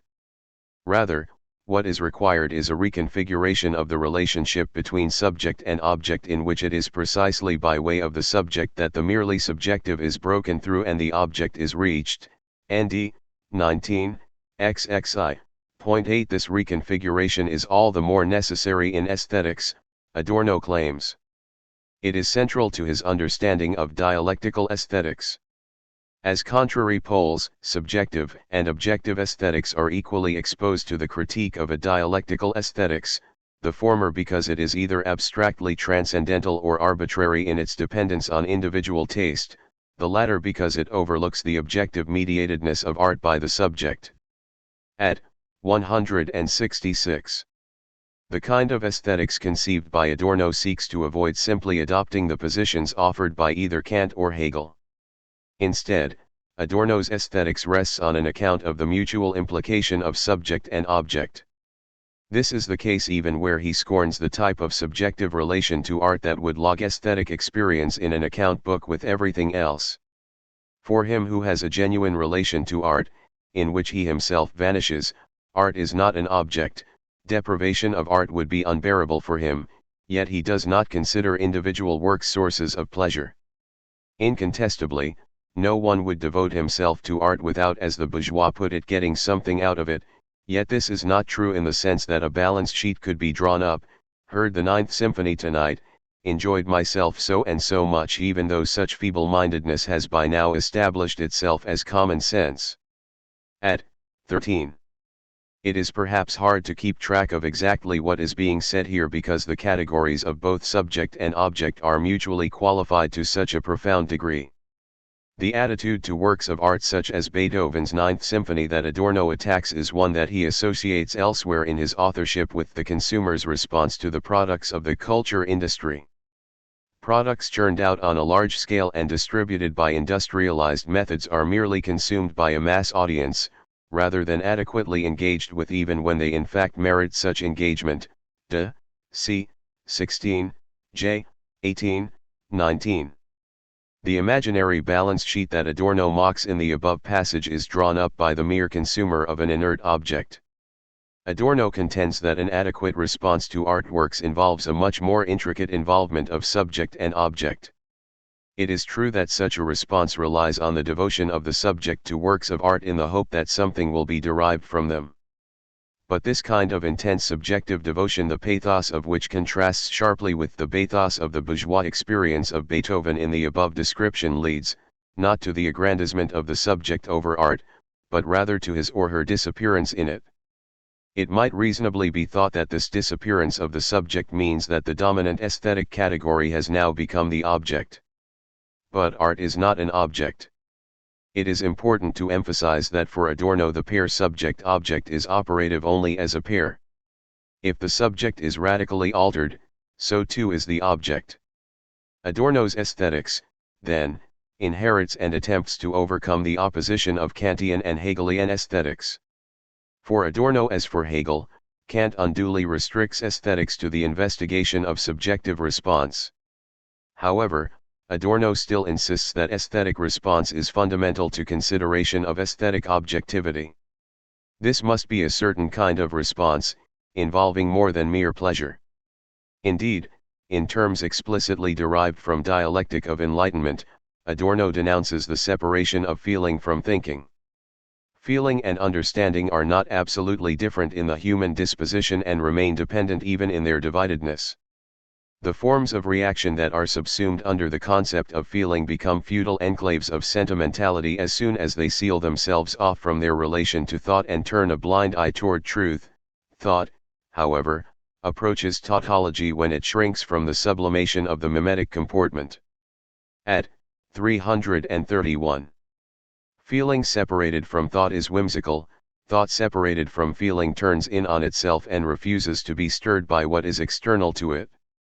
Crucially, understanding artworks is an essential part of any response to them. Critique is not externally added into aesthetic experience but, rather, is immanent to it. Ibid. 347. For Adorno, this means both that understanding is not a higher, later stage of reaction and, significantly, that the initial, immediate response to artworks is already important for serious contemplation of them. This insistence on the centrality of critique to aesthetic response is mirrored by Adorno's emphasis on the necessity of philosophical interpretation to artworks themselves. Just as critique is not additional to response, so interpretation is not exactly added to artworks that are otherwise indifferent to it. As Adorno puts it, art awaits its own explanation. At 353. Adorno is again indebted to Benjamin's work on the concept of criticism in German Romantic philosophy. Benjamin had shown that, For writers such as Novalis and Schlegel, criticism was the consummation, that is, the completion of the work of art. This is not so much to say that art is missing something that criticism adds, but rather that criticism brings out the philosophical significance that is already latent and mute in art. Benjamin attempts to bring out the specific character of the knowledge of artworks that transpires in criticism by describing it as a kind of self-knowledge of the artwork. Point 9. It is becoming clear that Adorno's idea of the philosophical interpretation of artworks does not simply imply that art should be knocked into philosophical shape. The philosophical interpretation of art is the complement to a requirement already evident in artworks themselves. Moreover, Adorno goes so far as to say that artworks that unfold to contemplation and thought without any remainder are not artworks, at 121. Without relaxing his emphasis on the need for the closest scrutiny of the philosophical significance of art, Adorno wants to guard against the kind of criticism that would simply read philosophical or, as we shall see, political propositions and theses out of works of art. Connected to this is Adorno's refusal to see what he calls a work's truth contained merely in the stated ideas and theses it contains, or in the position that it might be thought to advance. For example, the interest of a work such as John Milton's Paradise Lost is not exhausted once it has been decided whether it advances a clearly republican position or whether it successfully manages to articulate a coherent theodicy. None of this, however, is to relinquish the claim of poetry, for instance, to philosophical significance. Rather, it is to say that the philosophical significance of poetry lies as much in its diction, syntax, and versification as in the statements that can be extracted from it, or the positions with which it can be identified. Adorno is suspicious of the kind of philosophical interpretation that finds in artworks only whatever it has already put into them. Today, philosophical interpretations of literary works fail to penetrate the construction of the works to be interpreted and instead prefer to work them up as the arena for philosophical theses. Applied philosophy, a priori fatal, reads out of works that it has invested with an air of concretion nothing but its own theses. At 352. In contrast, Adorno denies the choice between a brand of mere aesthetic consumption and vague, tendentious philosophizing. While acknowledging that art can never simply be converted into philosophy without loss, Adorno argues that the refusal to relinquish philosophical interpretation is especially necessary when confronted with some of the radical developments in the arts during the 20th century. Anyone who has been frustrated in their initial attempts to read James Joyce's Finnegan's Wake, for instance, or to listen attentively to Schönberg's Pierrot Lunaire will probably admit that modernist works more frequently seem to rebuff interpretation than to encourage it. Adorno states that in the contemporary situation, it is artwork's incomprehensibility that needs to be comprehended, at 118. Perhaps Adorno's most explicit statements on the way that modernist works disturb the assumption that art is straightforwardly interpretable are to be found in presuppositions in which he reflects on a reading, if reading is really the right word, of fa, Manius quo by the experimental poet Hans G. Helms. Point 10. In his discussion of the ways in which interpretive understanding, Verstehen, is problematized in encounters with this kind of work, Adorno returns to some of the questions regarding the relation of subject to object in aesthetics that I discussed above. First of all, he questions whether interpretive understanding should begin with a consideration of the effect on the subject of a work such as fa, Manius quo. It is far from clear that the subject is able straightforwardly and accurately to grasp the interior of the work, NLII, 96. The model of a stable subject faced by an inert object is inadequate. Criticism of this kind of model extends, not just to the view that artworks should simply be enjoyed, but also to the idea that they should be rationally unpacked by understanding. Philosophical interpretation, especially in this case, cannot mean the rational grasping of something in some sense intended. If interpretive understanding is meant to indicate something adequate, something appropriate for the matter at hand, then today it needs to be imagined more as a kind of following along afterward nachfahren, as the co-execution mit Wahlzug of the tension sediment in the work of art, the processes that have congealed and become objectified in it. One does not understand a work of art when one translates it into concepts. If one simply does that, one misunderstands the work from the outset, but rather when one is immersed in its immanent movement, I should almost say, when it is recomposed by the ear in accordance with its own logic, repainted by the eye, when the linguistic sensorium speaks along with it. NLII, 96-7. To return to an earlier point, Adorno's attempt to overcome the solidified opposition between subject and object does not mean that the subject must simply be sacrificed on the altar of the work. Rather, rational understanding conducted by, and on the terms of, the subject should give way to its performance along with and according to the innermost characteristics of the artwork. Moreover, the requirement for this distinctive philosophical response is not extraneous to the immediate sensible intuition of works of art, but part of it. Ibid. 97. Art, Commitment, and Ideology. We have seen so far that Adorno is wary of directly reading theses out of artworks or identifying them with certain positions. Specifically, he is suspicious of attempts to ally artworks with particular political stances. It might be said, therefore, that his concern with art is aesthetic, rather than directly political. It is worth noting again that Adorno's questioning of aesthetics does not entail that aesthetics should be abolished and replaced by something else. That is, the questioning of aesthetics may equally involve a certain ambivalent defense of it. Adorno's refusal to apply philosophy directly to artworks and his advocacy of radical modernist art need to be considered in connection with his criticism of the kind of art that explicitly espouses particular political commitments. Although Adorno is interested in the relation of art to society, that relation does not inhere, for him, in the explicit political commitments or social criticism that artworks might be taken to advance. Adorno was wary of the artistic and theoretical attempts by Jean-Paul Sartre and, on a much higher level, by Bertolt Brecht to turn art towards explicitly political ends. For Brecht, the aesthetic point of view is ill-suited to the plays being written at present because he thinks that the purpose of contemporary theater is to stage instances of social conflict and provide political instruction. 11 However, Adorno objects that such a view insufficiently recognizes the disruption to traditional aesthetic categories by the catastrophic events of modern history. It also fails to see the socially critical tendency already implicit in artworks. The rational, humanistic assumptions behind aesthetic meaning have been damaged to such an extent that it is no longer possible for artworks successfully to communicate meaning directly. Furthermore, Adorno sees art's socially critical potential, that is, its opposition to the prevailing way of the world, as located, not in its message, but in the very fact of its being art. The response to a world in which freedom is in retreat is not to impose political purposes, however laudable they may be, on art. No artist is able on his own to transcend the contradiction between unchained art and enchained society.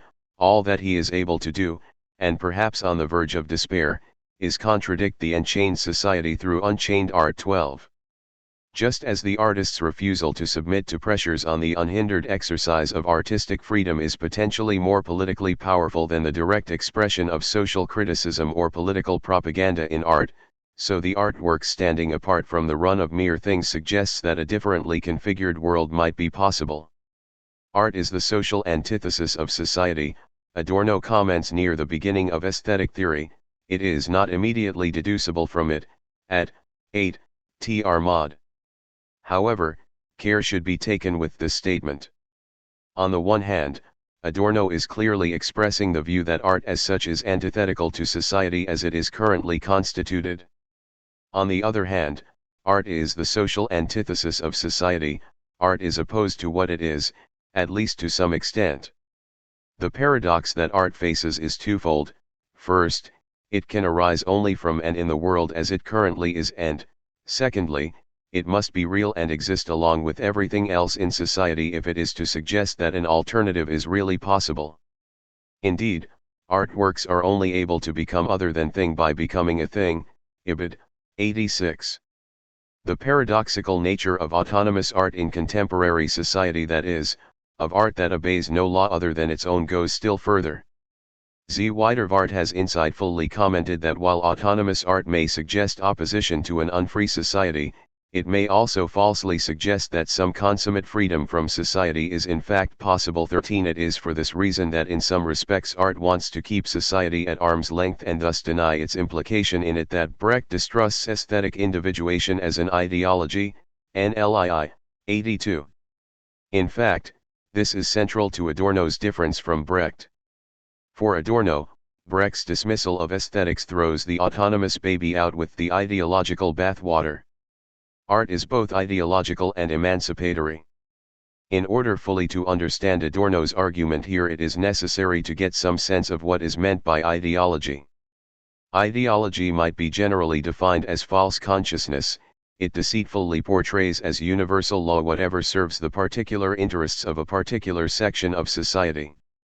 Beginning from this definition of ideology, Adorno also qualifies it in a number of extremely significant ways, not all of which can be explored here. Point 14. While ideology is certainly untrue for Adorno, it is so in a particular way.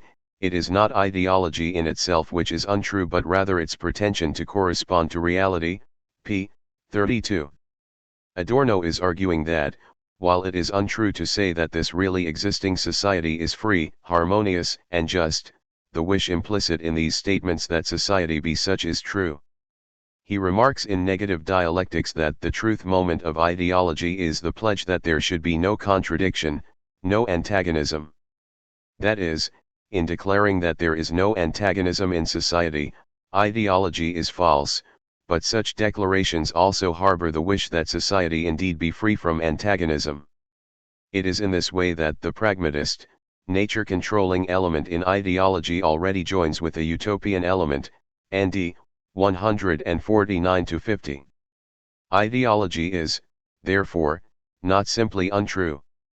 By making this point, Adorno wants to sharpen the otherwise very blunt instrument of the concept of ideology. He is also critical of accounts of ideology that, from the definition of ideology as false consciousness, conclude that all consciousness is false. For Adorno, this conclusion does not follow. At 252. He articulates a clear and extremely significant rebuttal of this kind of view in On Lyric Poetry and Society, originally broadcast as a talk on German radio. Special vigilance is required when it comes to the concept of ideology, which these days is belabored to the point of intolerability. For ideology is untruth, false consciousness, deceit. It manifests itself in the failure of works of art, in their inherent falseness, and it is countered by criticism. To repeat mechanically, however, that great works of art, whose essence consists in giving form to the crucial contradictions in real existence, and only in that sense in a tendency to reconcile them, are ideology, not only does an injustice to their truth content but also misrepresents the concept of ideology. That concept does not maintain that all spirit serves only for some human beings to falsely present some particular values as general ones. Rather, it is intended to unmask spirit that is specifically false and at the same time to grasp it in its necessity. The greatness of works of art, however, consists solely in the fact that they give voice to what ideology hides. Their very success moves beyond false consciousness, whether intentionally or not. Point 15. NLI 39. 2 points in particular need to be drawn from this important passage. Adorno insists that the concept of ideology is not meant to be a general category applied blindly, in this instance, to art. Rather, what is required is specific attention to actual artistic phenomena. We should note that this makes Adorno a rather odd kind of literary or aesthetic theorist in that, even when he invokes an apparently theoretical category such as ideology, he insists on close scrutiny of actual artworks, not the application of pre-established categories to them. Point 16. Adorno's refusal to accept a monolithic view of art as ideological is connected to his refusal to accept a monolithic view of ideology. We have seen that Adorno does not view ideology as simply untrue. Likewise, he states here that spirit, including art and the aesthetic in particular, is not to be dismissed wholesale as ideological from a position outside or before any consideration of a particular artwork. Indeed, if ideology and truth cannot decisively be disentangled, This seems particularly to be the case in art, at 234. The ideological supposition that culture is separate from the brutal enthronement of mere means as ends in contemporary society is also true insofar as it implies, at least as an unconscious element, the promise of a condition in which freedom were realized. p. 23. Artworks may inherently fail. Note that Adorno does not refer to the failure of bad works of art in the passage from On Lyric Poetry and Society insofar as they are ideological, but their very claim to freedom is also part of their wish for freedom, that is, part of their truth. This investigation of the ways in which art's ideology points to both its truth and untruth clearly shows that Adorno's aesthetic theory is more a sustained investigation into the possibility and nature of a philosophical approach to art than an easily assimilated contribution to the established discipline of aesthetics. However, Adorno does not think that aesthetics should just be abandoned. Moreover, his interest in it is not motivated merely by intellectual historical curiosity. Rather, one of the most striking and, for many, uncomfortable features of Adorno's work is that central questions in aesthetics also represent the most significant ways of thinking about the relation of subject to object, and about the hope for a world free of the antagonisms by which this one is riven. 10. Philosophy of Culture. Robert W. Witkin. Introduction. Many of Adorno's best-known writings on culture were produced during his sojourn in England, 1934–38, and the United States, 1938–47. Dark times and exile, the shadow of the Holocaust, are constant companions in these texts. Their presence, unmistakable, imparts to his writing the urgent tone of a wake-up call. Culture is ubiquitous, it mediates all consciousness, all mental life. We are never out of culture, for the most part we take it for granted, much as a fish takes water. Intellectual culture, philosophy, art, science, and literature, is only one aspect of culture. More immediate are the everyday cultures of the workplace, of organizations, of public service, education, democratic politics, and formal administration, the culture of intimacy, of family life and interpersonal relations, newspapers, magazines, and all the varieties of leisure culture, mass entertainment, radio, television, film, records, music, and theater. Most people do not think of everyday culture, the culture of business life or of pop music, as toxic, even less as belonging to the same mindset that led to the worst horrors of the 20th century. The apocalyptic tone of Adorno's philosophy of culture is directed to persuading his readers of the pathology of modern culture and of the fate he believes awaits those who do not resist the cultural hegemony of a late capitalist society, who allow themselves to be assimilated, to become apologists for a barbarous world. His critique of culture is oriented, not simply to understanding culture, nor restoring its remnants to past glories but, uniquely, to renewing culture one as a living process, one that refuses closure, remaining ever conscious of its difference from the world. While philosophy, art, morality, ideas, can never be reconciled to the world as it is, the aspiration to achieve reconciliation grounds moral praxis. Adorno's ideas evolve, in essay form, through a complex and elusive interplay among many discourses. A labyrinth of originating texts is seamlessly woven into the fabric of his writing. His knowledge of philosophy, music, art, and literature, both modern and classical, was vast and detailed. He was not just an erudite scholar, but an accomplished musician, a pianist and a composer, a pupil of Albenberg and a member of the Schönberg Circle. His critique of modern popular culture and mass entertainment took in astrology, variety theater, film noir, jazz, radio, and television. He associated personally with many important contributors to 20th century culture, both serious and popular. In Adorno's philosophy, all culture is formed in the crucible of material economic relations, p. 23 ff. This was as true of the culture of the Enlightenment, which was integral to the formation of the capitalist society that emerged from feudalism, as it was of the mass culture produced by the culture industries in the 20th century. Both can be understood only in relation to society.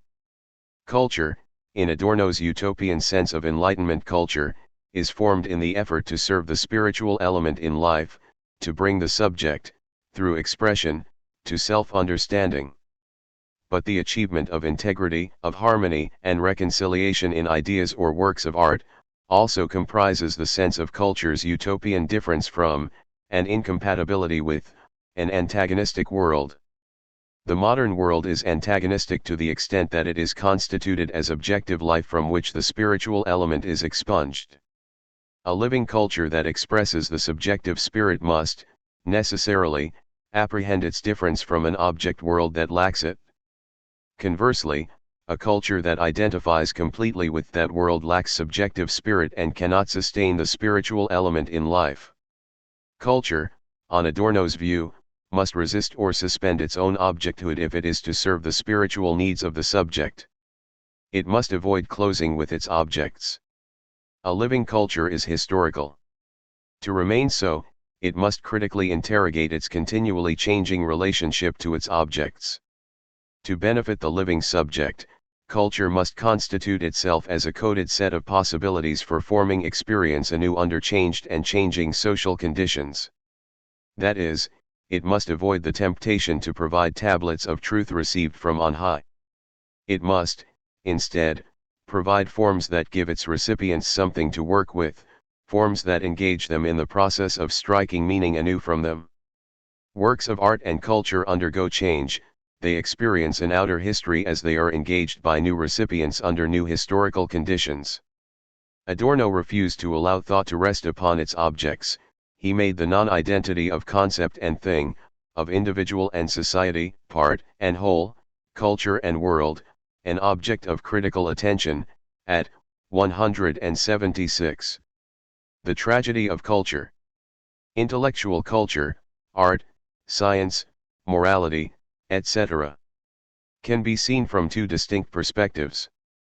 In one, cultural forms express the life process of the subject. Works of art and science are oriented to the self-understanding of the subject, individual and collective, its spiritual development. They are intrinsically meaningful, valued as ends in themselves. In the second perspective, culture is instrumental, it is practically oriented, as means, to the attainment of worldly ends, both subjective and objective. The relationship between these two perspectives, one inward and the other outward, figures in different ways in the founding discourses of sociology. A figure of key importance in the development of the philosophy of culture was George Simmel. Too, he had an unmistakable influence on scholars of Adorno's generation such as George Lukács and Adorno's close friend and early tutor, Siegfried Kratochwill. 3 Jürgen Habermas has argued that social theories which originated in Max Weber and are constituted as diagnoses of the time, including Adorno and Horkheimer's, all draw from Simmel's philosophy of culture. 4 For Simmel, culture is formed in the subject's self-objectification through expression, the soul objectified in its forms. Bringing together elements of its life process as whole and expressing that process outwardly, the objectification of spirit, the subject, reflected in the myriad aspects of the world, returns to itself, enriched in self-understanding. The tragedy of culture, for Simmel, lies in the fact that the modern subject no longer directs this process. Once formed, objective culture, objectified spirit, yields to the demands of material life and breaks away from the subjects who created it. It no longer serves an individual's spiritual needs once it is identified with a material world that has ceased to recognize the spiritual. Science, technology, morality, and so on come to form more or less closed material contexts that are opaque to subjective spirit. The growth of the money economy and of the division of labor has accelerated the growth of objective cultures, despiritualizing them at the same time, because of modern differentiation. The objective mind lacks this spirituality. This may be the ultimate reason for the present-day animosity of highly individualistic and sensitive people to the progress of culture. 5. In the philosophy of money, Simmel developed this point concerning the rapid increase in objective, material, culture. The subjective culture of the individual lags far behind the development of objective culture, our understanding of the most familiar things in daily use such as radios, the internal combustion engine, electricity, and so forth lags behind the scientific and technical culture that produced them. Simmel argued, as Adorno would do, that an individual's spiritual needs are best served by observing a certain ascetic restraint in respect of objective culture. Every day and from all sides, the wealth of objective culture increases, but the individual mind can enrich the forms and content of its own development only by distancing itself still further from that culture and developing its own at a much slower pace. 6. Simmel draws conclusions about this process in respect of the development of modern societies. In a few lines he encapsulates the very essence of the thesis of dialectic of enlightenment developed by Adorno and Horkheimer some 4 decades later. The preponderance of means over ends finds its apotheosis in the fact that the peripheral in life, the things that lie outside its basic essence, have become masters of its center and even of ourselves. Although it is true to say that we control nature to the extent that we serve it, this is correct in the traditional sense only for the outer forms of life. If we consider the totality of life, then the control of nature by technology is possible only at the price of being enslaved in it and by dispensing with spirituality as the central point of life. The illusions in this sphere are reflected quite clearly in the terminology that is used in it and in which a mode of thinking, proud of its objectivity and freedom from myth, discloses the direct opposite of these features. 7. Culture and pseudo-culture. Adorno develops an argument similar to Simmel's, counterposing culture to what he terms pseudo-culture, TPC.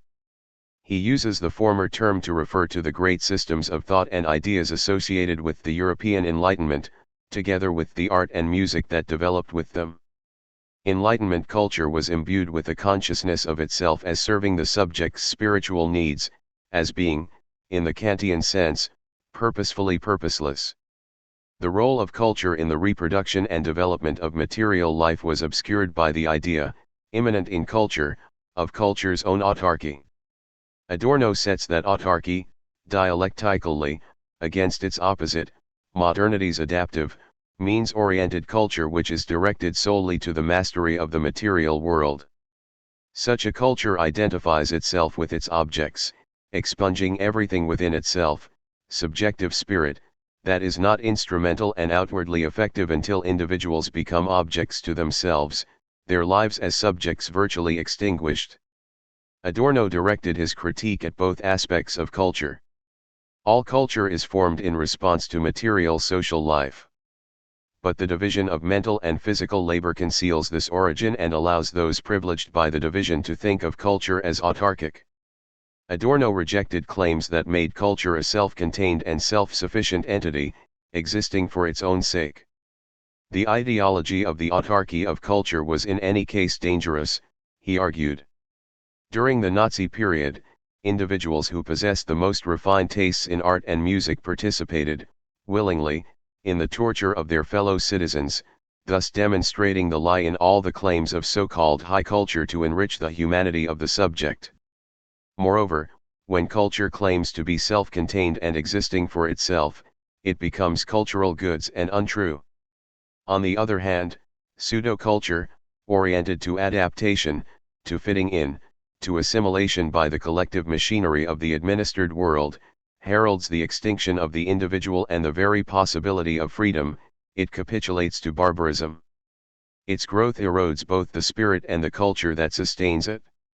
Industries centered on the production of culture for the masses have grown to such a degree that millions are inundated with cultural goods, disseminated via the mass media, that were inaccessible in times past. Adorno does not see this as a benefit but as a toxin. Mass culture is not a means of self-expression, of the self-development of the subject, but its antithesis. It appeals to the passive, regressive, and self-indulgent in people. To participate, without resistance, in pseudo-culture is to extinguish one's life as a subject. More than a collection of cultural goods, pseudo-culture is a dynamic process that grinds all culture in its mill. Even works of so-called high culture are first stripped of everything that equips them to serve the development of spirit, and then assimilated to the rigid form of pseudo-culture. They become indistinguishable from cultural goods produced by the culture industry.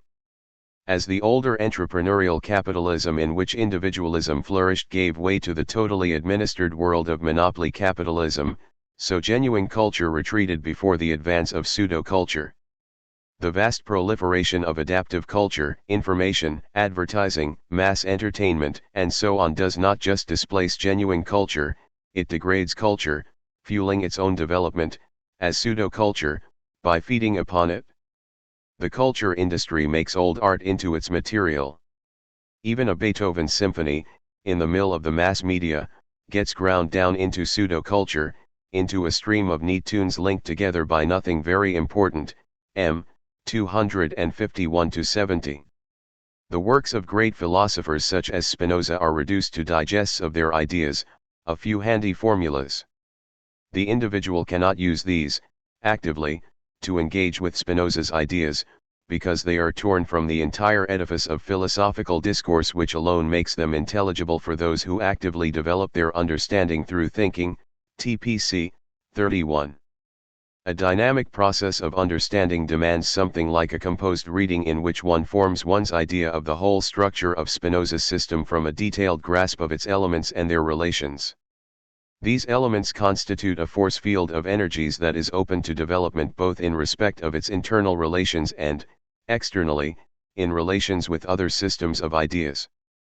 The state of part-whole relations that Adorno viewed as healthy, as indicating moral integrity, is one in which the whole structure develops out of interactions among its elements. Open and responsive to each other, these elements change and are changed by each other. In turn, the totality or whole that emerges from them remains open and responsive to them.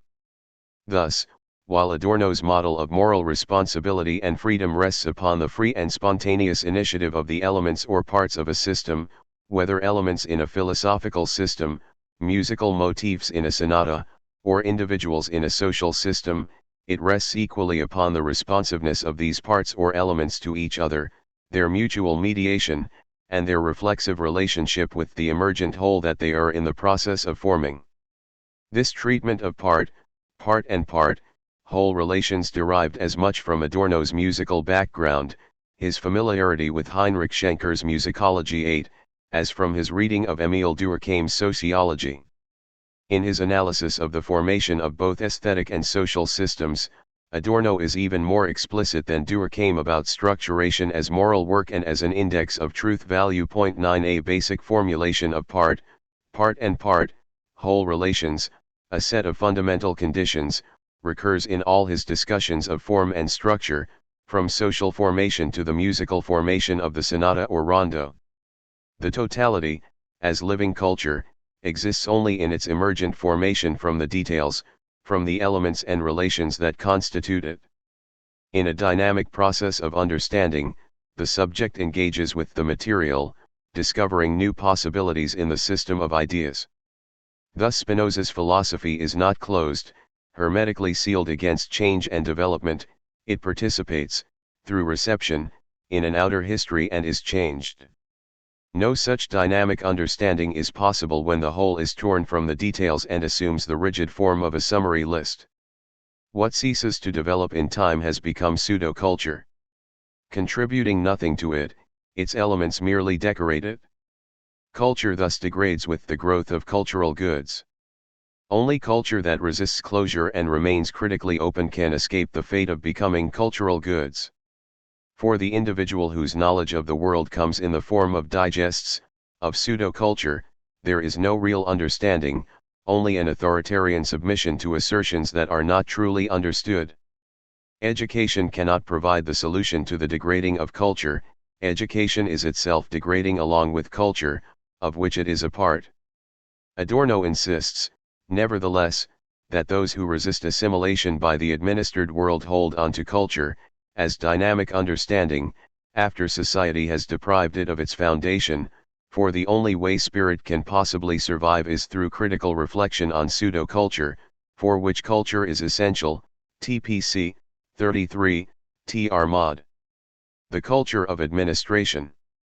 Modern societies have seen the development of social organizations that approximate to rational, technical machineries for the exploitation of material and natural resources.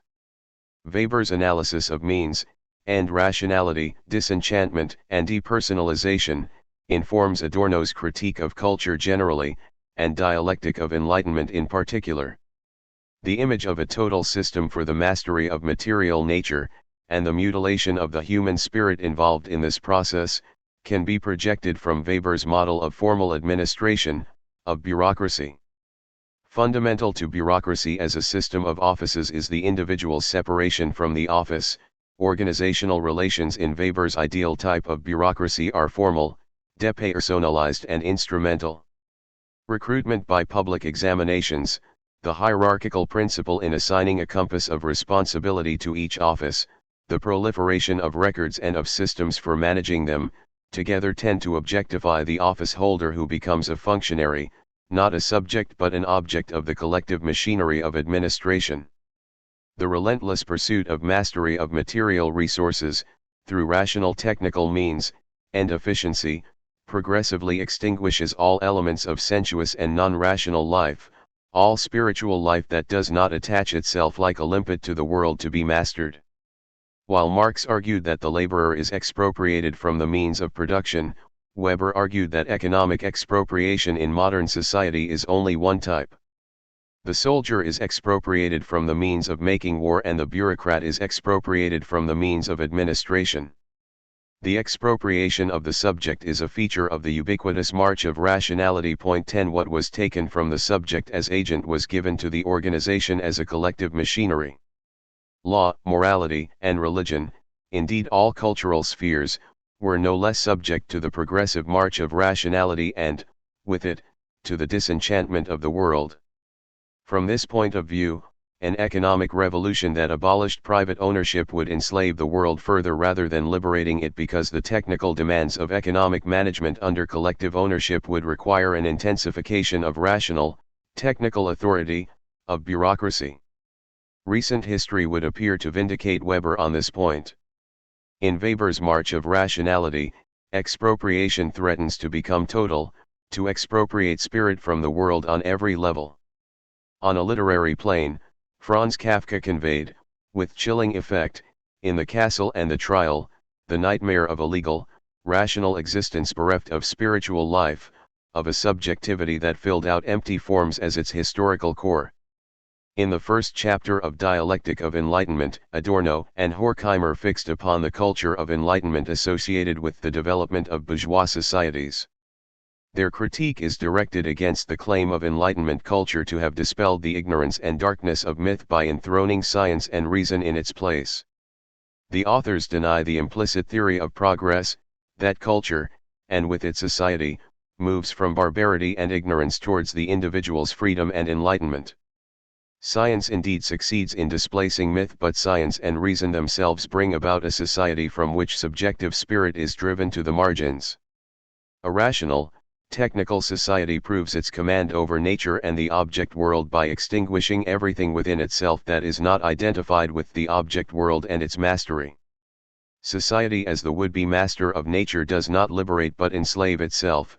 Men and women become objects to themselves in a spiritually degraded world.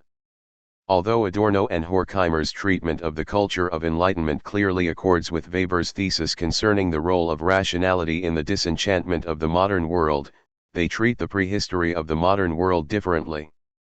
Weber contrasted the characteristics of legal, rational society with those of traditional societies.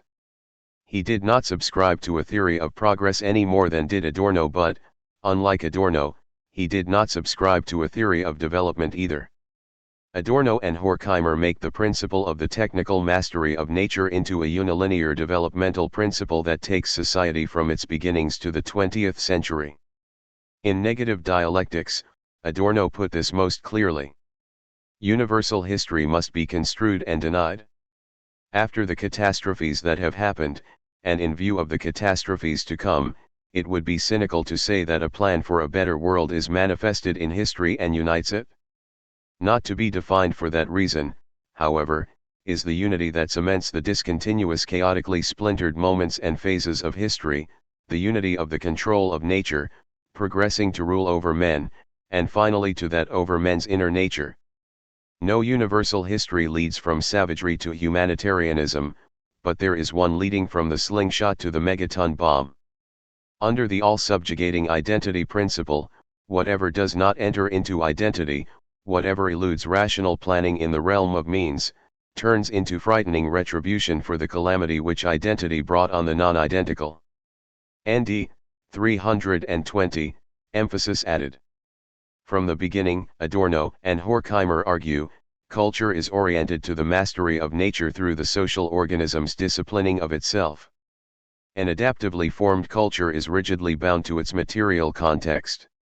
The myths of earlier times had this rigid and unchanging character. Science, which claimed to enlighten the world through overcoming myth, which it treated as false idea, is, in reality, the successor myth. It is a more complete or perfect instrument for the mastery of nature and with it the mastery of society.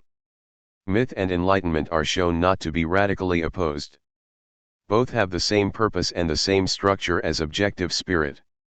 Both subscribe to the tyranny of means which consists in control over the labor of others, whether in the culture of rational administration in the modern world, or in the culture of class domination on board Ulysses' vessel in his encounter with the sirens. 11.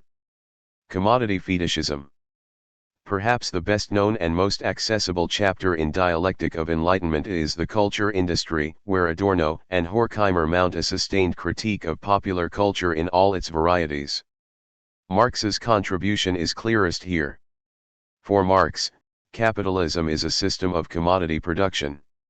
In simple or traditional societies, production is oriented to fulfilling the known local needs of people pursuing a traditional way of life.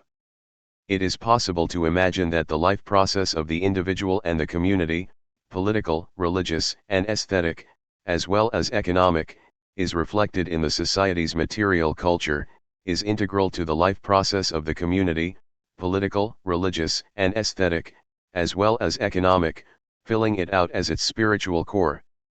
Commodities, however, are goods made purely for sale in a mass market. They are, economic, goods devoid of a spiritual core. Marx claimed that those who labor to produce commodities are alienated from the products of their labor. Commodities are not their products and do not express their life process as individuals or members of communities. Workers are alienated too from the process of production.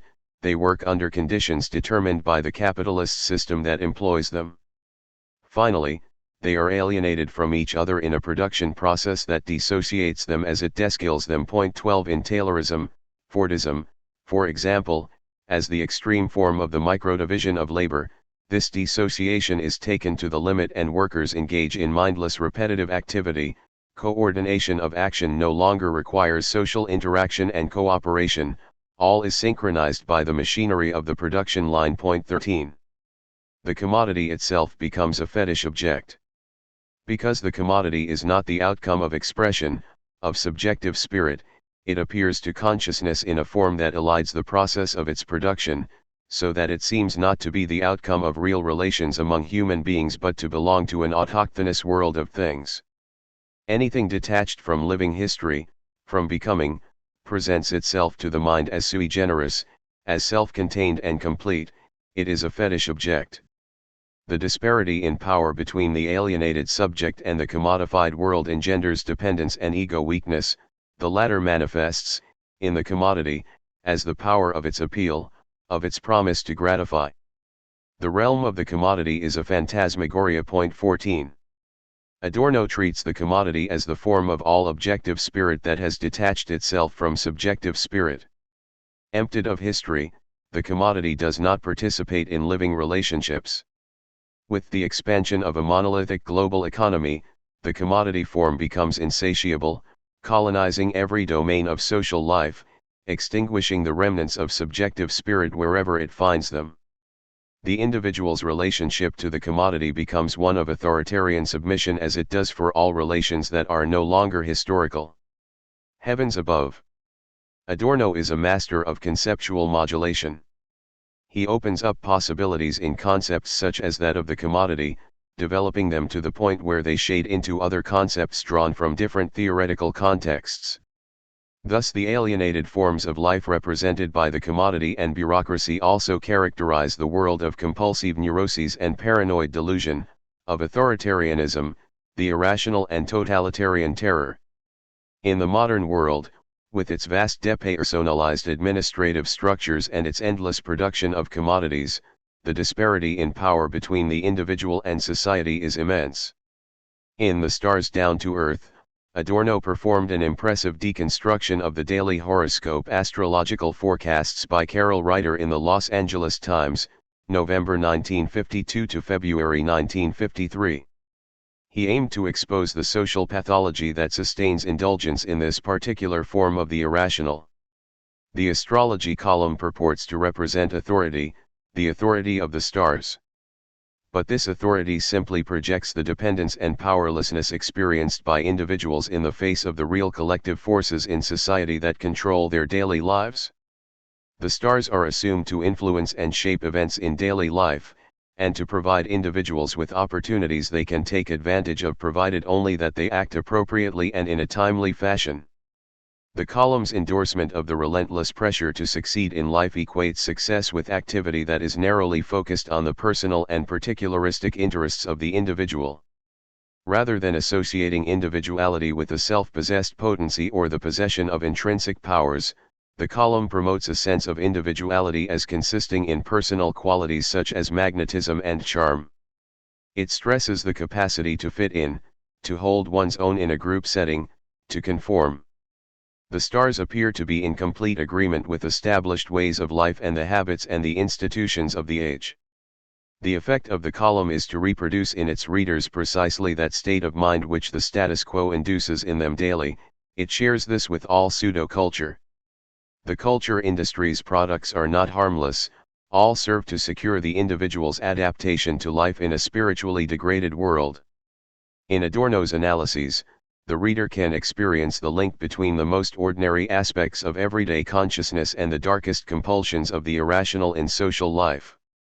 In astrology, as in compulsive neurosis, one has to keep very strictly to some rule, command, or advice, without ever being able to say why.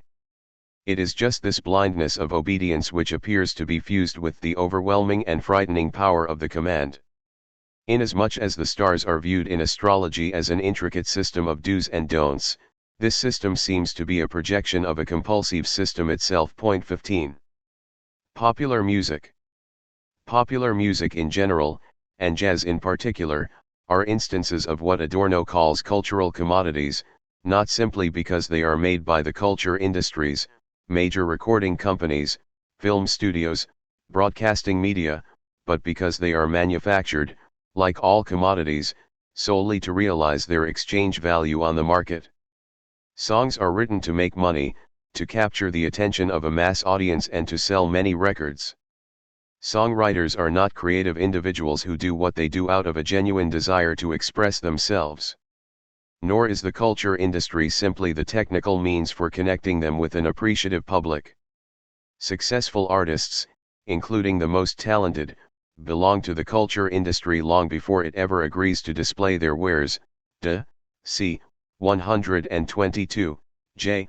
96. Economic relations of commodity production are not incidental but enter into every aspect of the creative process, stamping its products with the characteristics of all commodities. Manufacture for the mass market demands nothing less. Music is part of an effect culture. Knowing in advance what will appeal to an audience, what will turn it on, enables the cultural entrepreneur to achieve a degree of market prediction that is essential for the kind of investment that has to be made. Commodities must be reliable stimuli, sufficiently similar to those that have, in the past, triggered the appropriate response in the record-buying or film-going public. The task is made relatively easy because the repetitive demands of meaningless work in modern society have numbed the masses, causing them to seek an escape both from boredom and effort. They respond to whatever is most familiar, and in the endlessly repetitious forms of commodified music, they experience an afterimage of the production process itself. D. C. 137, J. 109. The principal characteristic of all pseudo-culture, all products of the culture industry, is standardization. Each new song must be like all the others. Adorno discusses such things as the 32-bar song form, the limitation of all musical intervals to one octave and one note, the positioning of elements in relation to the bridge, and so forth, to elicit the recognition necessary to connect with an audience. The standardized commodity is a closed form. Its power to elicit a response, an effect, depends upon this closure. It cannot be a vehicle for expression because, to serve in this way, culture must be open, it must reflect the subject's life process, embodying its historical development in its internal relations and, through reception, in its external relations. Expressive culture is historical, pseudo-culture is not.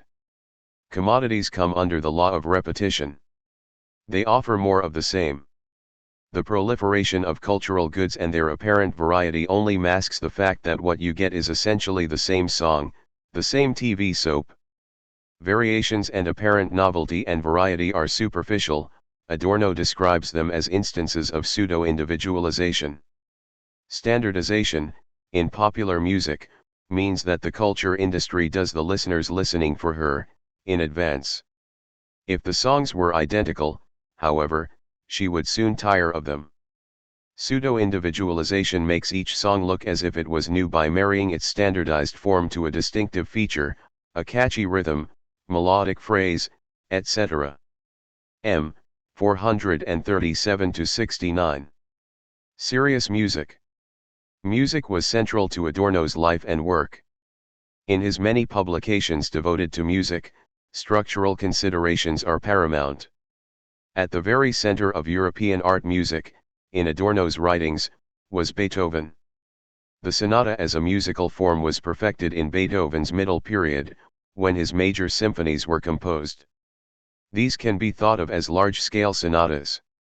A symphony, such as Beethoven's Fifth, consists in a few fundamental elements or motifs which are repeated and varied in different ways, for example rhythmically, harmonically, through juxtaposition, inversion, modulation, melodic decoration, timbral changes and so forth.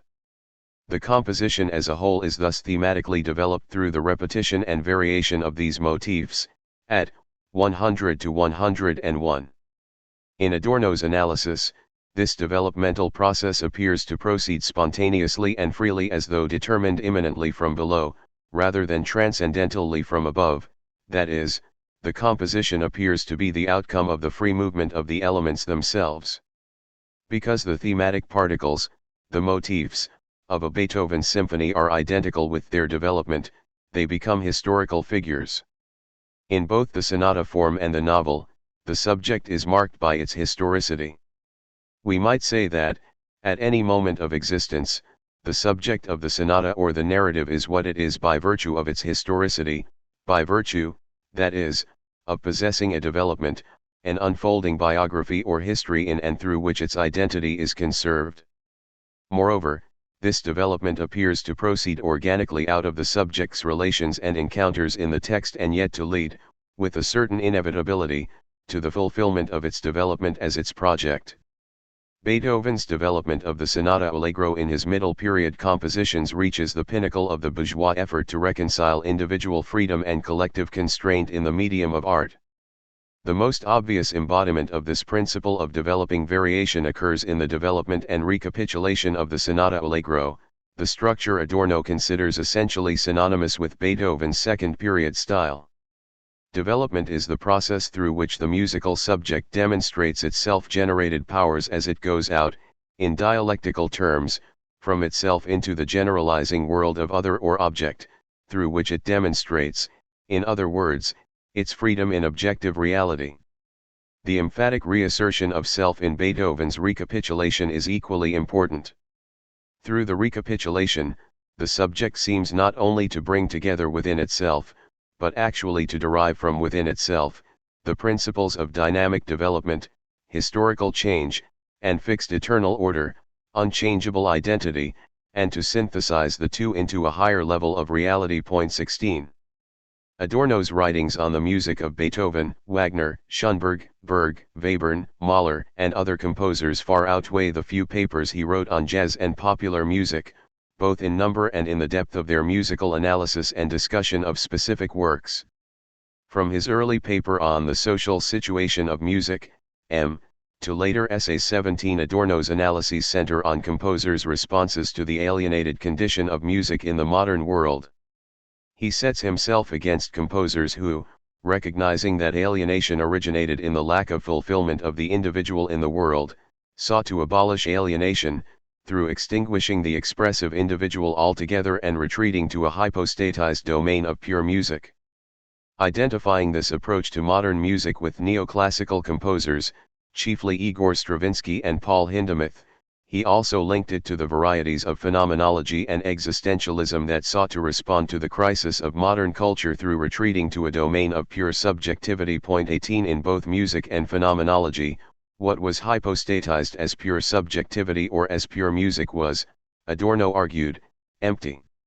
Its structural correlates were to be found in authoritarian submission and fascism as well as in all forms of pseudo-culture. Such music became effect music, purged of history and expression, a variant of the type produced by the culture industry. Adorno was committed to the continuing relationship between subject and world, albeit a relationship of negative identity, and to the longing for reconciliation between them, ND 149. For that to happen, music must be expressive and dynamic, it must overcome alienation, not by seeking to abolish it through detaching subject from object, but through perfecting the expression of music's alienation on its outside. Schoenberg, Berg, and the composers of the Second Viennese School of Composition served as his models here. Even in the case of these composers, however, Adorno's approval was not total. He remained committed to Schoenberg's revolution in atonal music around 1910 because it exemplified a music of suffering that was fully engaged with history, but he was ambivalent about Schoenberg's later development of 12-tone music, even though he himself used it in compositions. The apparently closed nature of the invariant ordering of 12 tones, the row, that was the basic building block of each composition, appeared to hand to mathematics what belonged to history. In many of Schoenberg's followers, music turned its back on history, something it shared with both Stravinsky's music and jazz. Other cultural critics. There were other writers, contemporaries of Adorno, who were fiercely critical of modern culture and whose ideas, at the time, were better known than his. These included the authors of literary dystopias such as Brave New World and 1984. When Adorno and Horkheimer had completed Dialectic of Enlightenment, they consulted their friend, Leo Lowenthal, as to whom they might approach to help them publish the book. His witty reply, Huxley, as far as I know, does not read German, and Joyce is dead. 19 acknowledged the discernible echoes in their work, both of Brave New World and of the problematic language of Finnegan's Wake. Prisms includes an essay on Kafka, whose books The Castle and The Trial can also be seen as dystopias, and an essay on Huxley with a very full critical discussion of Brave New World. Other critics deplored the brash commercialized mass culture of the modern world. Peter Hohendahl has drawn attention to the American liberals of the 1940s and 1950s who, following the New Deal, switched focus from the political economic front to the critique of modern culture. For example, Daniel Boorstin, Mary McCarthy, David Reisman, and others. 20 The apocalyptic dread of mass culture took root in the academy, too. In England, the literary critic, F.R. Levy, taking his lead from Matthew Arnold's Culture and Anarchy, where culture is described as the best that has been known and thought in the world. 21 wrote of the dark prospects for culture which had now become incompatible with any concept of civilization in the modern world. 22. A third source for the critique of mass culture was the writing of Clement Greenberg, arguably the most important American art critic of the 20th century. Greenberg had published his famous paper, Avant-Garde and Kitsch, in the Partisan Review in 1938-23, some 9 years before the publication of Dialectic of Enlightenment. In it, he anticipated many arguments about popular culture that appeared later in Adorno and Horkheimer's chapter on the culture industry. Like Adorno, Greenberg perceived that mass culture, which used as its material the remnants of traditional art, posed a threat to the autonomy and independence of the serious artist and thus the possibility of establishing a critical relation to modern society. Like Adorno, he believed that critical culture was in danger of being sublated in mass cultural kitsch.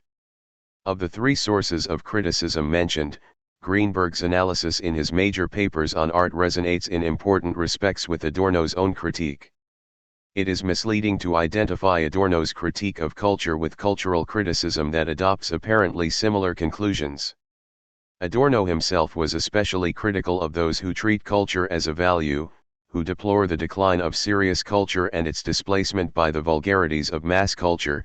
This was a type of criticism that issued in nostalgia for things past.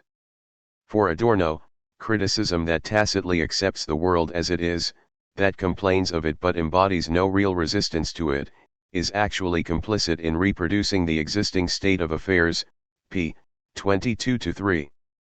The cultural critic imagines himself to be superior to the world he criticizes, whereas in reality he is mediated to the very core by the object of his criticism, by the culture he criticizes. Because he does not really resist the reproduction of the status quo, even at the level of ideas, he helps to reinforce it. As long as even the least part of the mind remains engaged in the reproduction of life, it is its sworn bondsman. p. 26. Many so-called cultural critics, Adorno argued, are simply apologists for what they purport to criticize. Their criticism reflects only the privilege granted by the separation of mental from manual labor. The superiority displayed in their writings is that of a ruling class which imagines itself to be in possession of higher spiritual values, to own the culture that culture lacks. What is important in Adorno's philosophy of culture are not his specific conclusions but the continuous intense theoretical dynamic in and through which those conclusions, in response to continuously changing conditions, take on new meaning, and are themselves changed. 11. Philosophy of History. Brian O'Connor. Introduction. The concept of history developed in a great array of directions during the period of modern German philosophy. Ranging from macrostructural analyses of the evolution of civilizations to descriptions of the temporal social experience of the individual, history was essentially a critical concept, one that sought to expose the allegedly naive idea of the fixed properties of culture and of the individuals who might live within them. Adorno belongs to this tradition of critical historical philosophy. His philosophy of history is strongly marked by various Hegelian, Marxian, Nietzschean and hermeneutical ideas. A preoccupation with the idea of history is evident from the very beginnings of Adorno's career. From his Habilitationsschrift, 1931, right up to Aesthetic Theory, incomplete at the time of his death in 1969, the issue is never far from central. To deal comprehensively with the range of influences and the multiplicity of applications of the concept of history in Adorno's work would be coextensive with a critical analysis of his oeuvre. This chapter will restrict itself to Adorno's engagements with what might be specifically regarded as theories of history. The topics to be examined are Adorno's critique of 1. The idea of universal history and 2. Progress, 3. His dialectical reading of the idea of natural history, and 4. His assessment of role of the totality in the production of history. Universal history. The German idealist philosophies of history were essentially philosophies of progress. These theories rested heavily on the hypothesis of the existence of some collective phenomenon, the human species, civilization, or the human spirit, that could be interpreted as undergoing improvement across time. This process of improvement could be explained through universal history, a narrative that traverses and somehow unites all historical epochs. The language of maturity, of completion, of realization is central to this narrative. The idealist theory of history might be quickly rejected on the basis of its naive optimism and its metaphysical assumptions. Adorno recognizes the fundamental difficulties of the theory of universal history. Yet it is through critical engagement with this theory that Adorno achieves a distinctive articulation of the concepts of history and progress. As he programmatically announces, If you wish to say anything at all about the theory of history in general, you must enter into a discussion of the construction of universal history, HF, 81. It is important to be aware that Adorno's conception of the challenge of universal history takes different forms in the course of his career. Aspects of the position set out in the 1930s were sometimes subsequently reshaped by a philosophically expressed sense of crisis caused by the historical experience of the Holocaust. Before the war, Adorno's approach to the concept of history might be construed as a radical hermeneutics, one that set out to demonstrate the failure of the philosophical pretension to have achieved a totalistic grasp of the world. In a 1931 lecture, Adorno states, "Whoever chooses philosophy as a profession today must first reject the illusion that earlier philosophical enterprises began with, that the power of thought is sufficient to grasp the totality of the real one." The position that begins to emerge from dialectic of enlightenment onwards encompasses this view, but is not quite the same. It might be characterized as the effort to explore the destructive evolution of modernity with particular attention to the dynamics that reduce the possibilities of experience, a reduction that facilitated the perpetration of the Holocaust. Adorno and Horkheimer write, "We had set ourselves nothing less than the discovery of why mankind, instead of entering into a truly human condition, is sinking into a new kind of barbarism." De, c.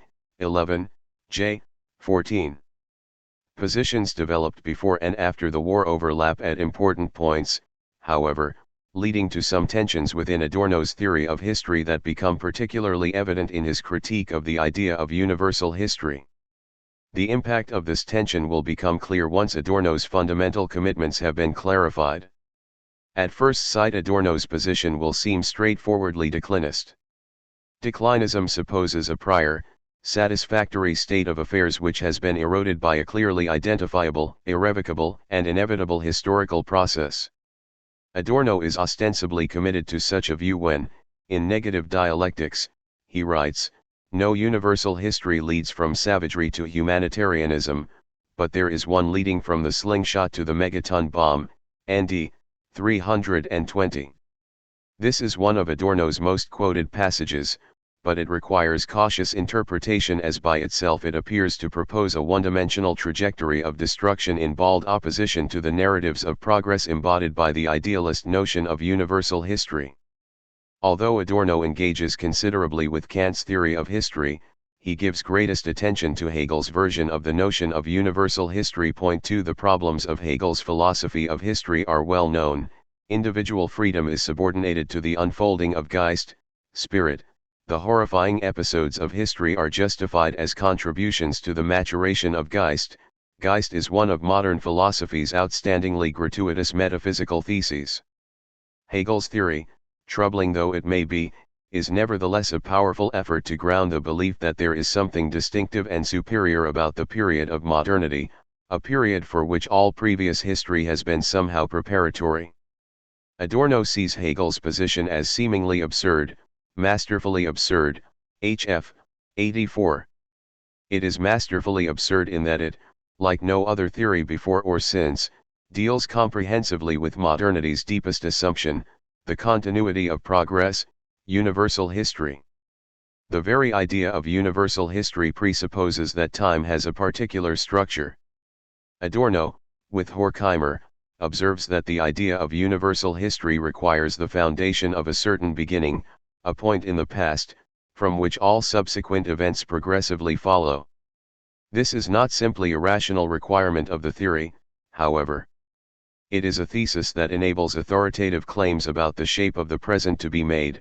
Through the establishment of a unique past, the cycle takes on the character of inevitability. Makes the new appear as the predetermined, de, c. 27, j. 21. The present is justified because it is inevitable. Its inevitability is explained through its emergence from a certain point in the past.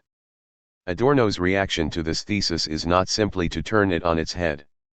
He asserts neither the discontinuity of historical facts nor the disconnectedness of historical events. As Simon Jarvis notes, Adorno is not satisfied with presentation of history as sheer discontinuity, as though there were no connection whatsoever between different epochs. Point 3. The idea of history as essentially discontinuous, as an unstructured collection of disconnected events, is, in fact, a positivist view that Adorno dismisses on the grounds that it would encourage us to endorse pure facticity as the only thing to be known and therefore to be accepted, ND 319-20. Again, Hegel's masterfully absurd system had brought the modernist notion of continuity to its fullest and most significant articulation. To reject it, as the positivist must, would be to reject without reflection a belief that has been part of modernity's self-understanding. Nevertheless, the idea of the continuity of history, as expressed by universal history, cannot be endorsed since it cannot be articulated without doing violence to historical facts and thereby becoming a metaphysics detached from material reality. Adorno proposes to modify the thesis of continuity by placing it in dialectical tension with the notion of the discontinuity of history. Discontinuity is posited as a feature of history, not as an alternative theory of history. Discontinuity, as the basic condition of history, would preclude positivistically consciousness of the presence of patterns or forces of which historical actors are not always aware. The notion of discontinuity tries to capture the idea that events and their actions are not intelligible simply as moments of time would be, that is, as transition points in the space between past and future. Events possess a significance, a structure, that is not made intelligible by reading them as either as the explication or development of earlier events, or as embryonic versions of later ones. History is not an equation, an analytic judgment. To think of it this way is to exclude from the very outset the possibility of anything qualitatively different. p. 66. Adorno insists that there are, contrary to all the universal narratives, qualitative differences across history. It is in the 1932 essay on natural history that Adorno sets out the framework within which his analysis is to take place. History, as it lies before us, presents itself as thoroughly discontinuous, not only in that it contains disparate circumstances and facts, but also because it contains structural disparities. INH 266. These events are disruptive in that, we might say, they develop forms of life unique to themselves, not forms that are intelligible as incremental advances on their predecessors. This is the reality that prompts the hermeneutical task, or philosophy as interpretation. Point 4. The example of democracy illuminates this difficulty. The Greeks are generally acknowledged as the progenitors of the institution of democracy. Yet their version is also recognized as being, not only different from that of today, but as containing elements that are anathema to our idea of democracy. In spite of that, the two versions are lined up at various points in a continuum, and the incommensurabilities that are evident are glossed over as something quite incidental. It is precisely this kind of thinking that the idea of universal history embodies. Adorno rejects it in the name of the disparities that cannot be dismissed as incidental. He writes with his early essay in mind. The truth is that, while the traditional view inserts facts into the flow of time, they really possess a nucleus of time in themselves, they crystallize time in themselves. What we can legitimately call ideas is the nucleus of time within the individual crystallized phenomena, something that can only be decoded by interpretation. In accordance with this, we might say that history is discontinuous in the sense that it represents life perennially disrupted. HF 91. Adorno's substantiation of this idea of disruptive history is evident in his discussion of aesthetic phenomena. Art, he argues, is a constitutively historical phenomenon, not the material manifestation of atemporal aesthetic norms. Endorsing the Hegelian precept, he writes that the vision of the possible death of art accords with the fact that art is a product of history. At 3. This historical substance of art is embraced in authentic art. Authentic works are those that surrender themselves to the historical substance of their age without reservation. Ibid. 182. In this way, however, they are disruptive phenomena in that they are crystallized phenomena, nuclei of time. This is the point at issue in Adorno's claim that history is not external to the work. Point 5. The intrinsic historicality of the work, however, renders aesthetic experience problematic if the experience is not contemporaneous with the production of the artwork. Artworks may be all the more truly experienced the more their historical substance is that of the one who experiences it. Ibid. 183.6. As mentioned, Adorno does not intend to replace the notion of universal history with that of discontinuity. He writes discontinuity and universal history must be conceived together, ND 319. What emerges from this synthetic thought is the idea of history perennially disrupted. The continuity of the historical process is explicable only as a series of disruptions. Adorno seems to mean this when he proposes that history is the unity of continuity and discontinuity, Ibid. 320.7. We must ask, though, what the unifying dimension could be. It cannot, after all, be adequate to say that what unifies history is that it has no unity. What Adorno in fact suggests is that the unity that cements the discontinuous, chaotically splintered moments and phases of history is the unity of the control of nature, progressing to rule over men, and finally to that over men's inner nature, ND 320. Insofar as this is Adorno's position, it is not unproblematic for the obvious reason that a narrative of the continuing control of nature is not discontinuous at all. Periods of crystallized time, which we saw in Adorno's hermeneutic mood, turn out to be commensurable insofar as they share the dimension of domination. Ultimately, Adorno's articulation of a dialectical structure of history, in which continuity and discontinuity are straining at each other, seems to favor a narrative that, in terms of the specifics of history at which it points, has a clear trajectory. Adorno's radical hermeneutics collides with a critical theory driven by the question of barbarism. The latter is preeminent, but this preeminence deprives Adorno of the space in which to position a unity of continuity and discontinuity. Although he is theoretically committed to the discontinuous dimensions, the crystallized phenomena, he assumes in practice the intelligibility of historical events through the perspective of the destruction of nature, and that reopens the possibility that he is engaged in a declinist universal history. A possible defense might be garnered from one of Adorno's thoughts in Minima Moralia. There he writes: if Benjamin said that history had hitherto been written from the standpoint of the victor, and needed to be written from that of the vanquished, we might add that knowledge must indeed present the fatally rectilinear succession of victory and defeat, but should also address itself to those things which were not embraced by this dynamic, which fell by the wayside, what might be called the waste products and blind spots that have escaped the dialectic. 151.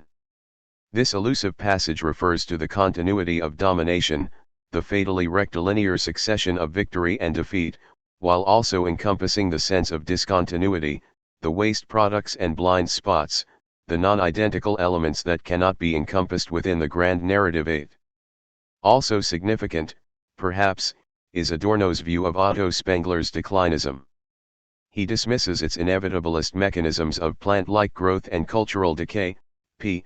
54, and criticizes Spengler's commitment to an ineluctable history of domination. His entire image of history is measured by the ideal of domination. His affinity for this ideal gives him profound insight whenever it is a question of the possibilities of domination, and blinds him with hatred as soon as he is confronted by impulses which go beyond all previous history as the history of domination. Ibid. 61. Within the history of domination, the continuous, there are moments that do not conform to the narrative, moments that in the end require the sort of historical interpretation informed by Adorno's hermeneutical background. Nevertheless, the very status of the discontinuous, as that which is non-identical with the narrative of universal history, subordinates its fundamental meaning to that of continuity. Progress. The claims of progress are criticized in Adorno's philosophy by means of the thesis of discontinuity. The disruptive phases of history deny modernity's narrative the possibility of its own continuing improvement. Importantly, though, critical theory must retain, in some form, the very idea of progress. Through its critique of society, critical theory understands itself to be contributing to a process of amelioration in which, for instance, reification might end. As a process, the possibility of this critically induced progress cannot be explained by modifying the modernist teleology, that is, by disputing, against, say, some neo-Hegelian, the rightness of the present and pushing the telos, or goal of history, onto some further point in an indefinite future. Such a modification would be, in essence, an elongation of the universal history narrative. A new framework in which the concept of progress can be articulated needs to be developed. Adorno's idea of what should be considered in the development of this framework is strongly colored by the influence of Walter Benjamin. It is Benjamin who pushes Adorno into a deeper appreciation of what is entailed in conventional presuppositions about the nature of history, presuppositions that lend themselves to the progress thesis. Benjamin's 13th thesis on the philosophy of history states, social democratic theory, and even more its practice, has been formed by a conception of progress which did not adhere to reality but made dogmatic claims. Progress as pictured in the minds of social democrats was, first of all, the progress of mankind itself, and not just advances in men's ability and knowledge. Secondly, it was something boundless, in keeping with the infinite perfectibility of mankind. Thirdly, progress was regarded as irresistible, something that automatically pursued a straight or spiral course. Each of these predicates is controversial and open to criticism. Point 9. Benjamin here furnishes Adorno with a basis for reflections on the location of progress or on the relationship of progress to time. For Adorno, the concept of progress confronts a dilemma: a. Progress cannot stand outside time, as something achieved only when history is somehow overcome, 10 yet, b. To articulate progress within history is to assume the progressive trajectory of universal history, a trajectory that sees progress as constantly transcending itself. As Adorno writes, if progress is equated with redemption as transcendental intervention per se, then it forfeits, along with the temporal dimension, its intelligible meaning and evaporates into historical theology. But if progress is mediated into history, then the idolization of history threatens, and along with it, the absurdity that it is progress itself that inhibits progress. Cm. 147. The very possibility of progress must be set within temporality, yet not within the narrative of universal history. 11. It requires a transformation of experience, not a messianic transformation of time. Adorno's proposal for a way beyond this dilemma is what we might term a negativistic theory of progress. He states it in specific concrete terms: whether humanity is capable of preventing catastrophe, cm. 144. He comments, I believe that you should start by taking progress to mean this very simple thing, that it would be better if people had no cause to fear, if there were no impending catastrophe on the horizon. For progress today really does mean simply the prevention and avoidance of total catastrophe, HF 143. This is the catastrophe brought about by allegedly progressive social integration achieved through the technologization of the life world. The results of this integration are exemplified in the administered murder of the millions during the Holocaust. Genocide is the absolute integration, ND 362. The question of the possibility of progress is set within history, yet it is not committed to a narrative of increasing improvement or progressions. It is negativistic in the sense that progress is intelligible only insofar as it is the prevention of catastrophe. Adorno argues that a fundamental assumption needs to be abandoned if this alternative conception of progress is to be achieved. This is the assumption, as we saw above, identified by Benjamin: progress was, first of all, the progress of mankind itself. This conventional assumption is, as Benjamin says, open to criticism, but it is Adorno who develops the criticism. He writes, no progress is to be assumed that would imply that humanity in general already existed and therefore could progress. Rather, progress would be the very establishment of humanity in the first place. The concept of universal history cannot be saved, it is plausible only so long as one can believe in the illusion of an already existing humanity, coherent in itself and moving upward as a unity. Cm. 145. Adorno contends here that the notion of progress has supposed a point from which progress can proceed. But we are not yet in some historical continuum in which we can say that such progress is plausible. It is this thought that gives rise to the negativistic idea that the process in which progress might take place has yet to begin, through avoidance of the threat generated by history. Progress is therefore not continuity, but a negation of the conditions of prior history. Progress is resistance to the perpetual danger of relapse, cm. 160. On this basis, Adorno understands progress to contain the aspect of redemption, ibid. 148, albeit in a non-theological sense for the reason described above. It is in this way that the dilemma of progress is addressed.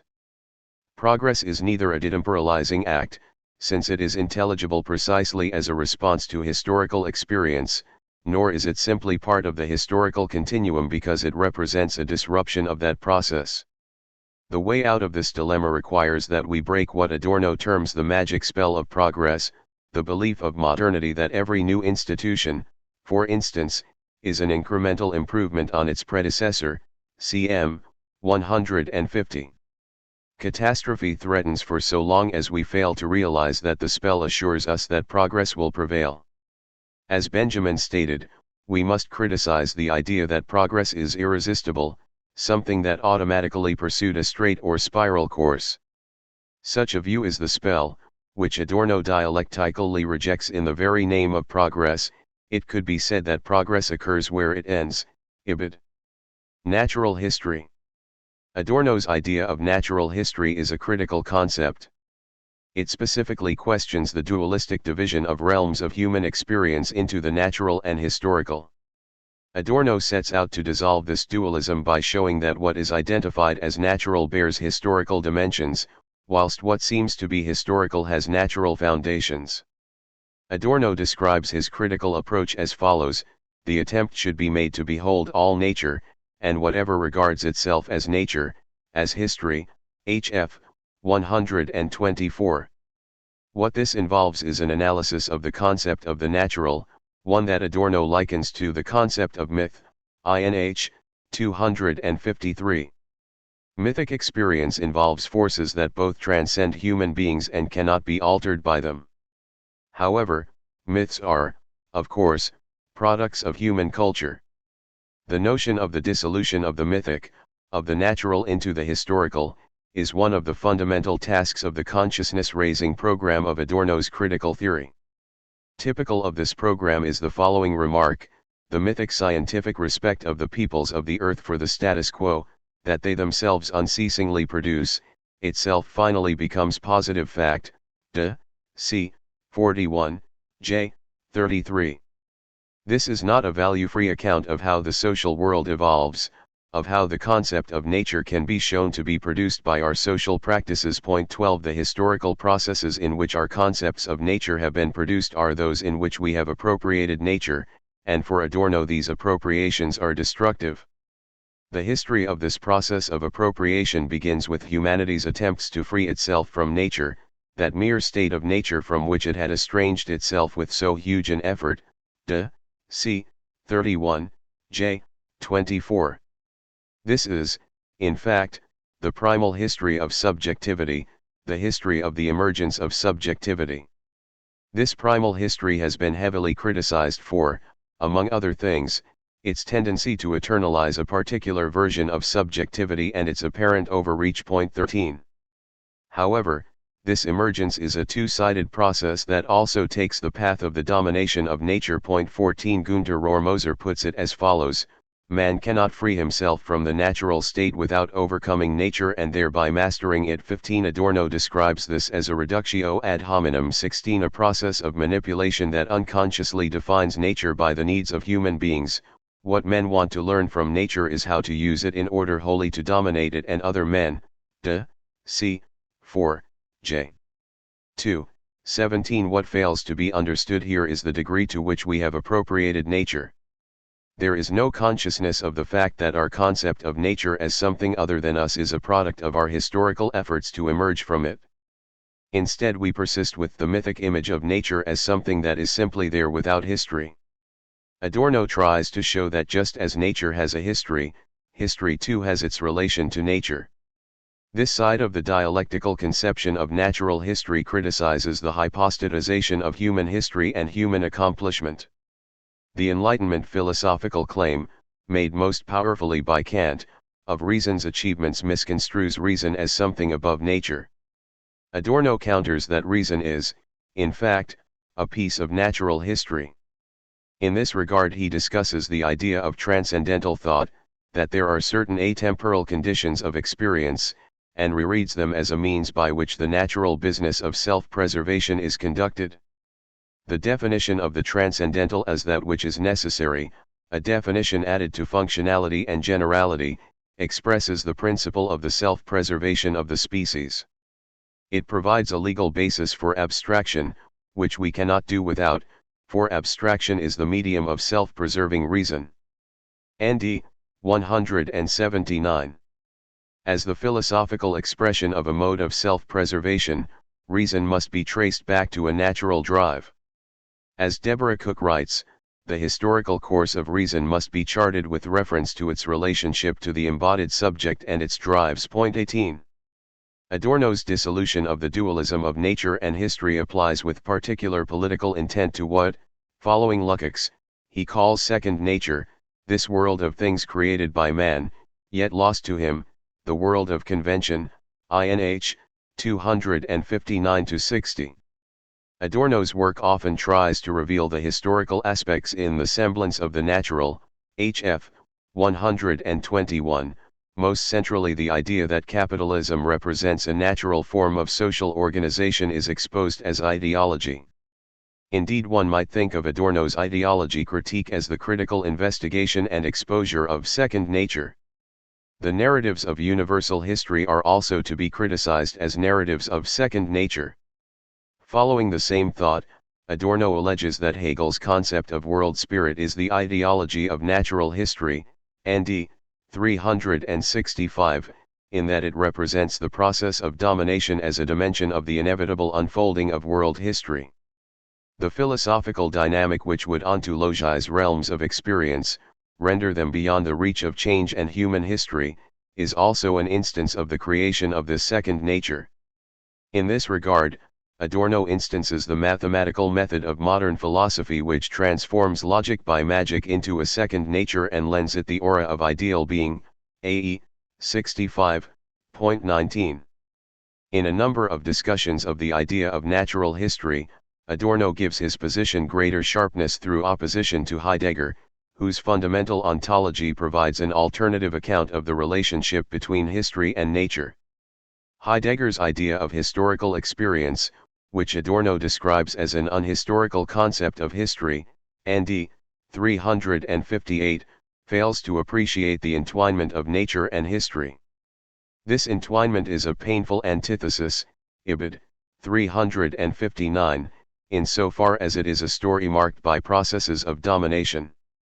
In his account of historicity, of the historical experience of human beings, Heidegger reduces history to a mode of human existence, INH 256. This amounts to an ontologization of history in that it is a historicity abstracted from historic existence, ND 358-9. In other words, it posits a capacity, a historical capacity, without realizing that historical experience is tied to the effort to emerge from the natural condition. Heidegger's notion of historicity emphasizes the project of Dasein, thereby missing the antagonistic relationship between history and nature. Totality. History takes a particular direction in the dynamics of what Adorno describes as the social totality. He holds that the social totality determines the individuals within it and increasingly brings all features of social life under these determinations. Because this relentless process of integration is incompatible with a critical consciousness, it threatens to lead us to catastrophe.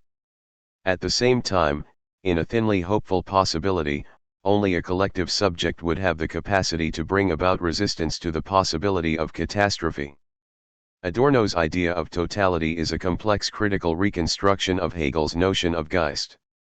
In Hegel's account of progress, as discussed above, the agency of history, and therefore the repository and agent of its progress and continuity, is Geist. In his materialist reconstruction of Hegel, Adorno rereads the dynamic of Geist as the dynamic of the social totality. The world spirit is, but it is not a spirit. ND 304.20. He offers criticisms that try to show that the world spirit is, rather, a hypostasized historical, social process in which individual agency becomes subsumed in a self-reproducing totality. An understanding of this integrationist dynamic forms a key part of Adorno's philosophy of history. Adorno's thesis is that society is a totality, that is, a phenomenon over and above a collection of discrete facts about individuals and institutions, because its cohesiveness is generated by a particular system of economic activity. This system, according to Adorno, comes ever more to determine all phenomena that appear within society. He writes, "What really makes society a social entity, what constitutes it both conceptually and in reality, is the relationship of exchange which binds together virtually all the people participating in this kind of society, is. 31. This binding is not, as the naive view might see it, the necessity of commerce, one that in its present form innocently involves fiscal exchange. Rather, the very activity of fiscal exchange determines our fundamental sense of our social reality. It gives expression to and consolidates a principle of modern rationality, the principle of equivalence. In this context, equivalence means that any given phenomenon, an object, a product, a process, may be made relative to any other phenomenon by means of their supposed common translatability into fiscal value. As Adorno puts it, bourgeois society is ruled by equivalence. It makes the dissimilar comparable by reducing it to abstract quantities. ND 7. The rationality required for the effective operation of exchange is the prevailing social rationality. For Adorno, the logic of exchange, a fundamental instrument of capitalism, informs the very processes of socialization. Indeed, he claims that the exchange process is the underlying social fact through which socialization first comes about, is. 31. Set against this background, the idea that society is simply the sum total of the individuals who live within it is oblivious to the fact that the consciousnesses of individuals are shaped by forces in some way external to them, by the totality which they form. 145. This totality is ultimately a coercive historical process in which individuality is integrated to the requirements of the totality. And the prevalence of the exchange system is the ideational factor that stimulates this integration. In the form of the exchange principle, the bourgeois ratio really approximated to the systems whatever it would make commensurable with itself, would identify with itself, and it did so with increasing, if potentially homicidal, success. Less and less was left outside. ND 23, Tr mod. This process of integration is what gives the history of the modern period, of the bourgeois age, its particular trajectory. The qualitatively different is brought ever closer through the increasing reach of the exchange system into all facets of life. The exchange relationship largely endows the system with a mechanical character. It is objectively forced onto its elements, as implied by the concept of an organism, the model which resembles a celestial teleology through which each organ would receive its function in the whole and would derive its meaning from the latter. The context which perpetuates life simultaneously destroys it, and consequently already possesses in itself the lethal impulse towards which its dynamic is propelled. 21. In dealing with Kant's idea for a universal history from a cosmopolitan point of view, Adorno argues that the notion of progress has been intelligible in modernity as the growing sense of totality. Kant's notion of progress is articulated as the increasing rational unity of humanity. However, the problem with this sense of totality as progress is that it converts humanity into a collective agent in pursuit of an ideal. This collectivization determines that history must pursue a particular path, but the dependence of progress on the totality comes back to bite progress. For Adorno, the integrationist dynamic of history, which understands progress as the development of the totality, is no progress at all, if humanity remains entrapped by the totality it itself fashions. then, as Kafka said, no progress has taken place at all, while mere totality nevertheless allows progress to be entertained in thought, cm. 145. Adorno's description of the dynamic driven by the social totality may make it appear to be a metaphysical thesis after all, one which in the Hegelian manner posits a driving evolutionary process over and above human beings. However, the very enterprise of critical theory cannot allow the possibility of a historical process in which human beings are merely the material cause. Adorno acknowledges that human agency, albeit a distorted one in the current age, is operative in this process.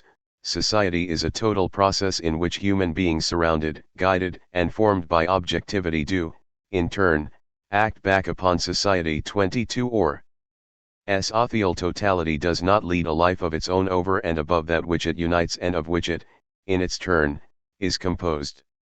It produces and reproduces itself through its individual moments. System and individual entity are reciprocal and can only be apprehended in their reciprocity. 23.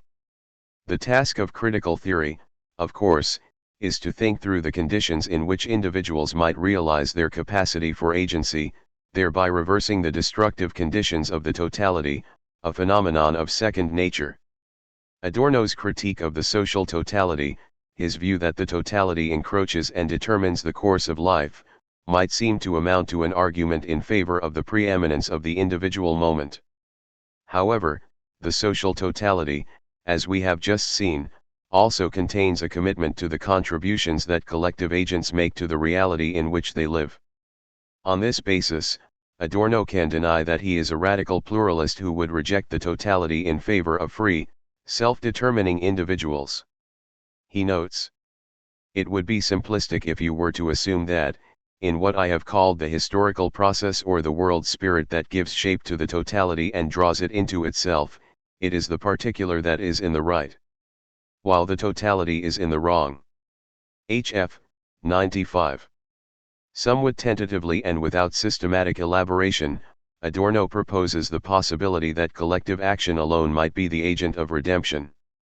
The individual as part of a self-conscious totality, as opposed to the individualist who does not realize the foundational dimensions of her social determination, would be part of this agency.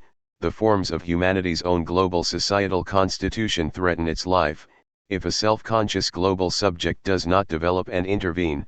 Cm. 144. At issue in the theory of progress is that progress, the step away from catastrophe, can occur only when collective agency is achieved. In this way we see that the possibility of emancipation from the totality lies within the totality itself. The historical process of integration that creates a coercive totality might also create the conditions for an agency adequate to the action required to resist the integrational historical process.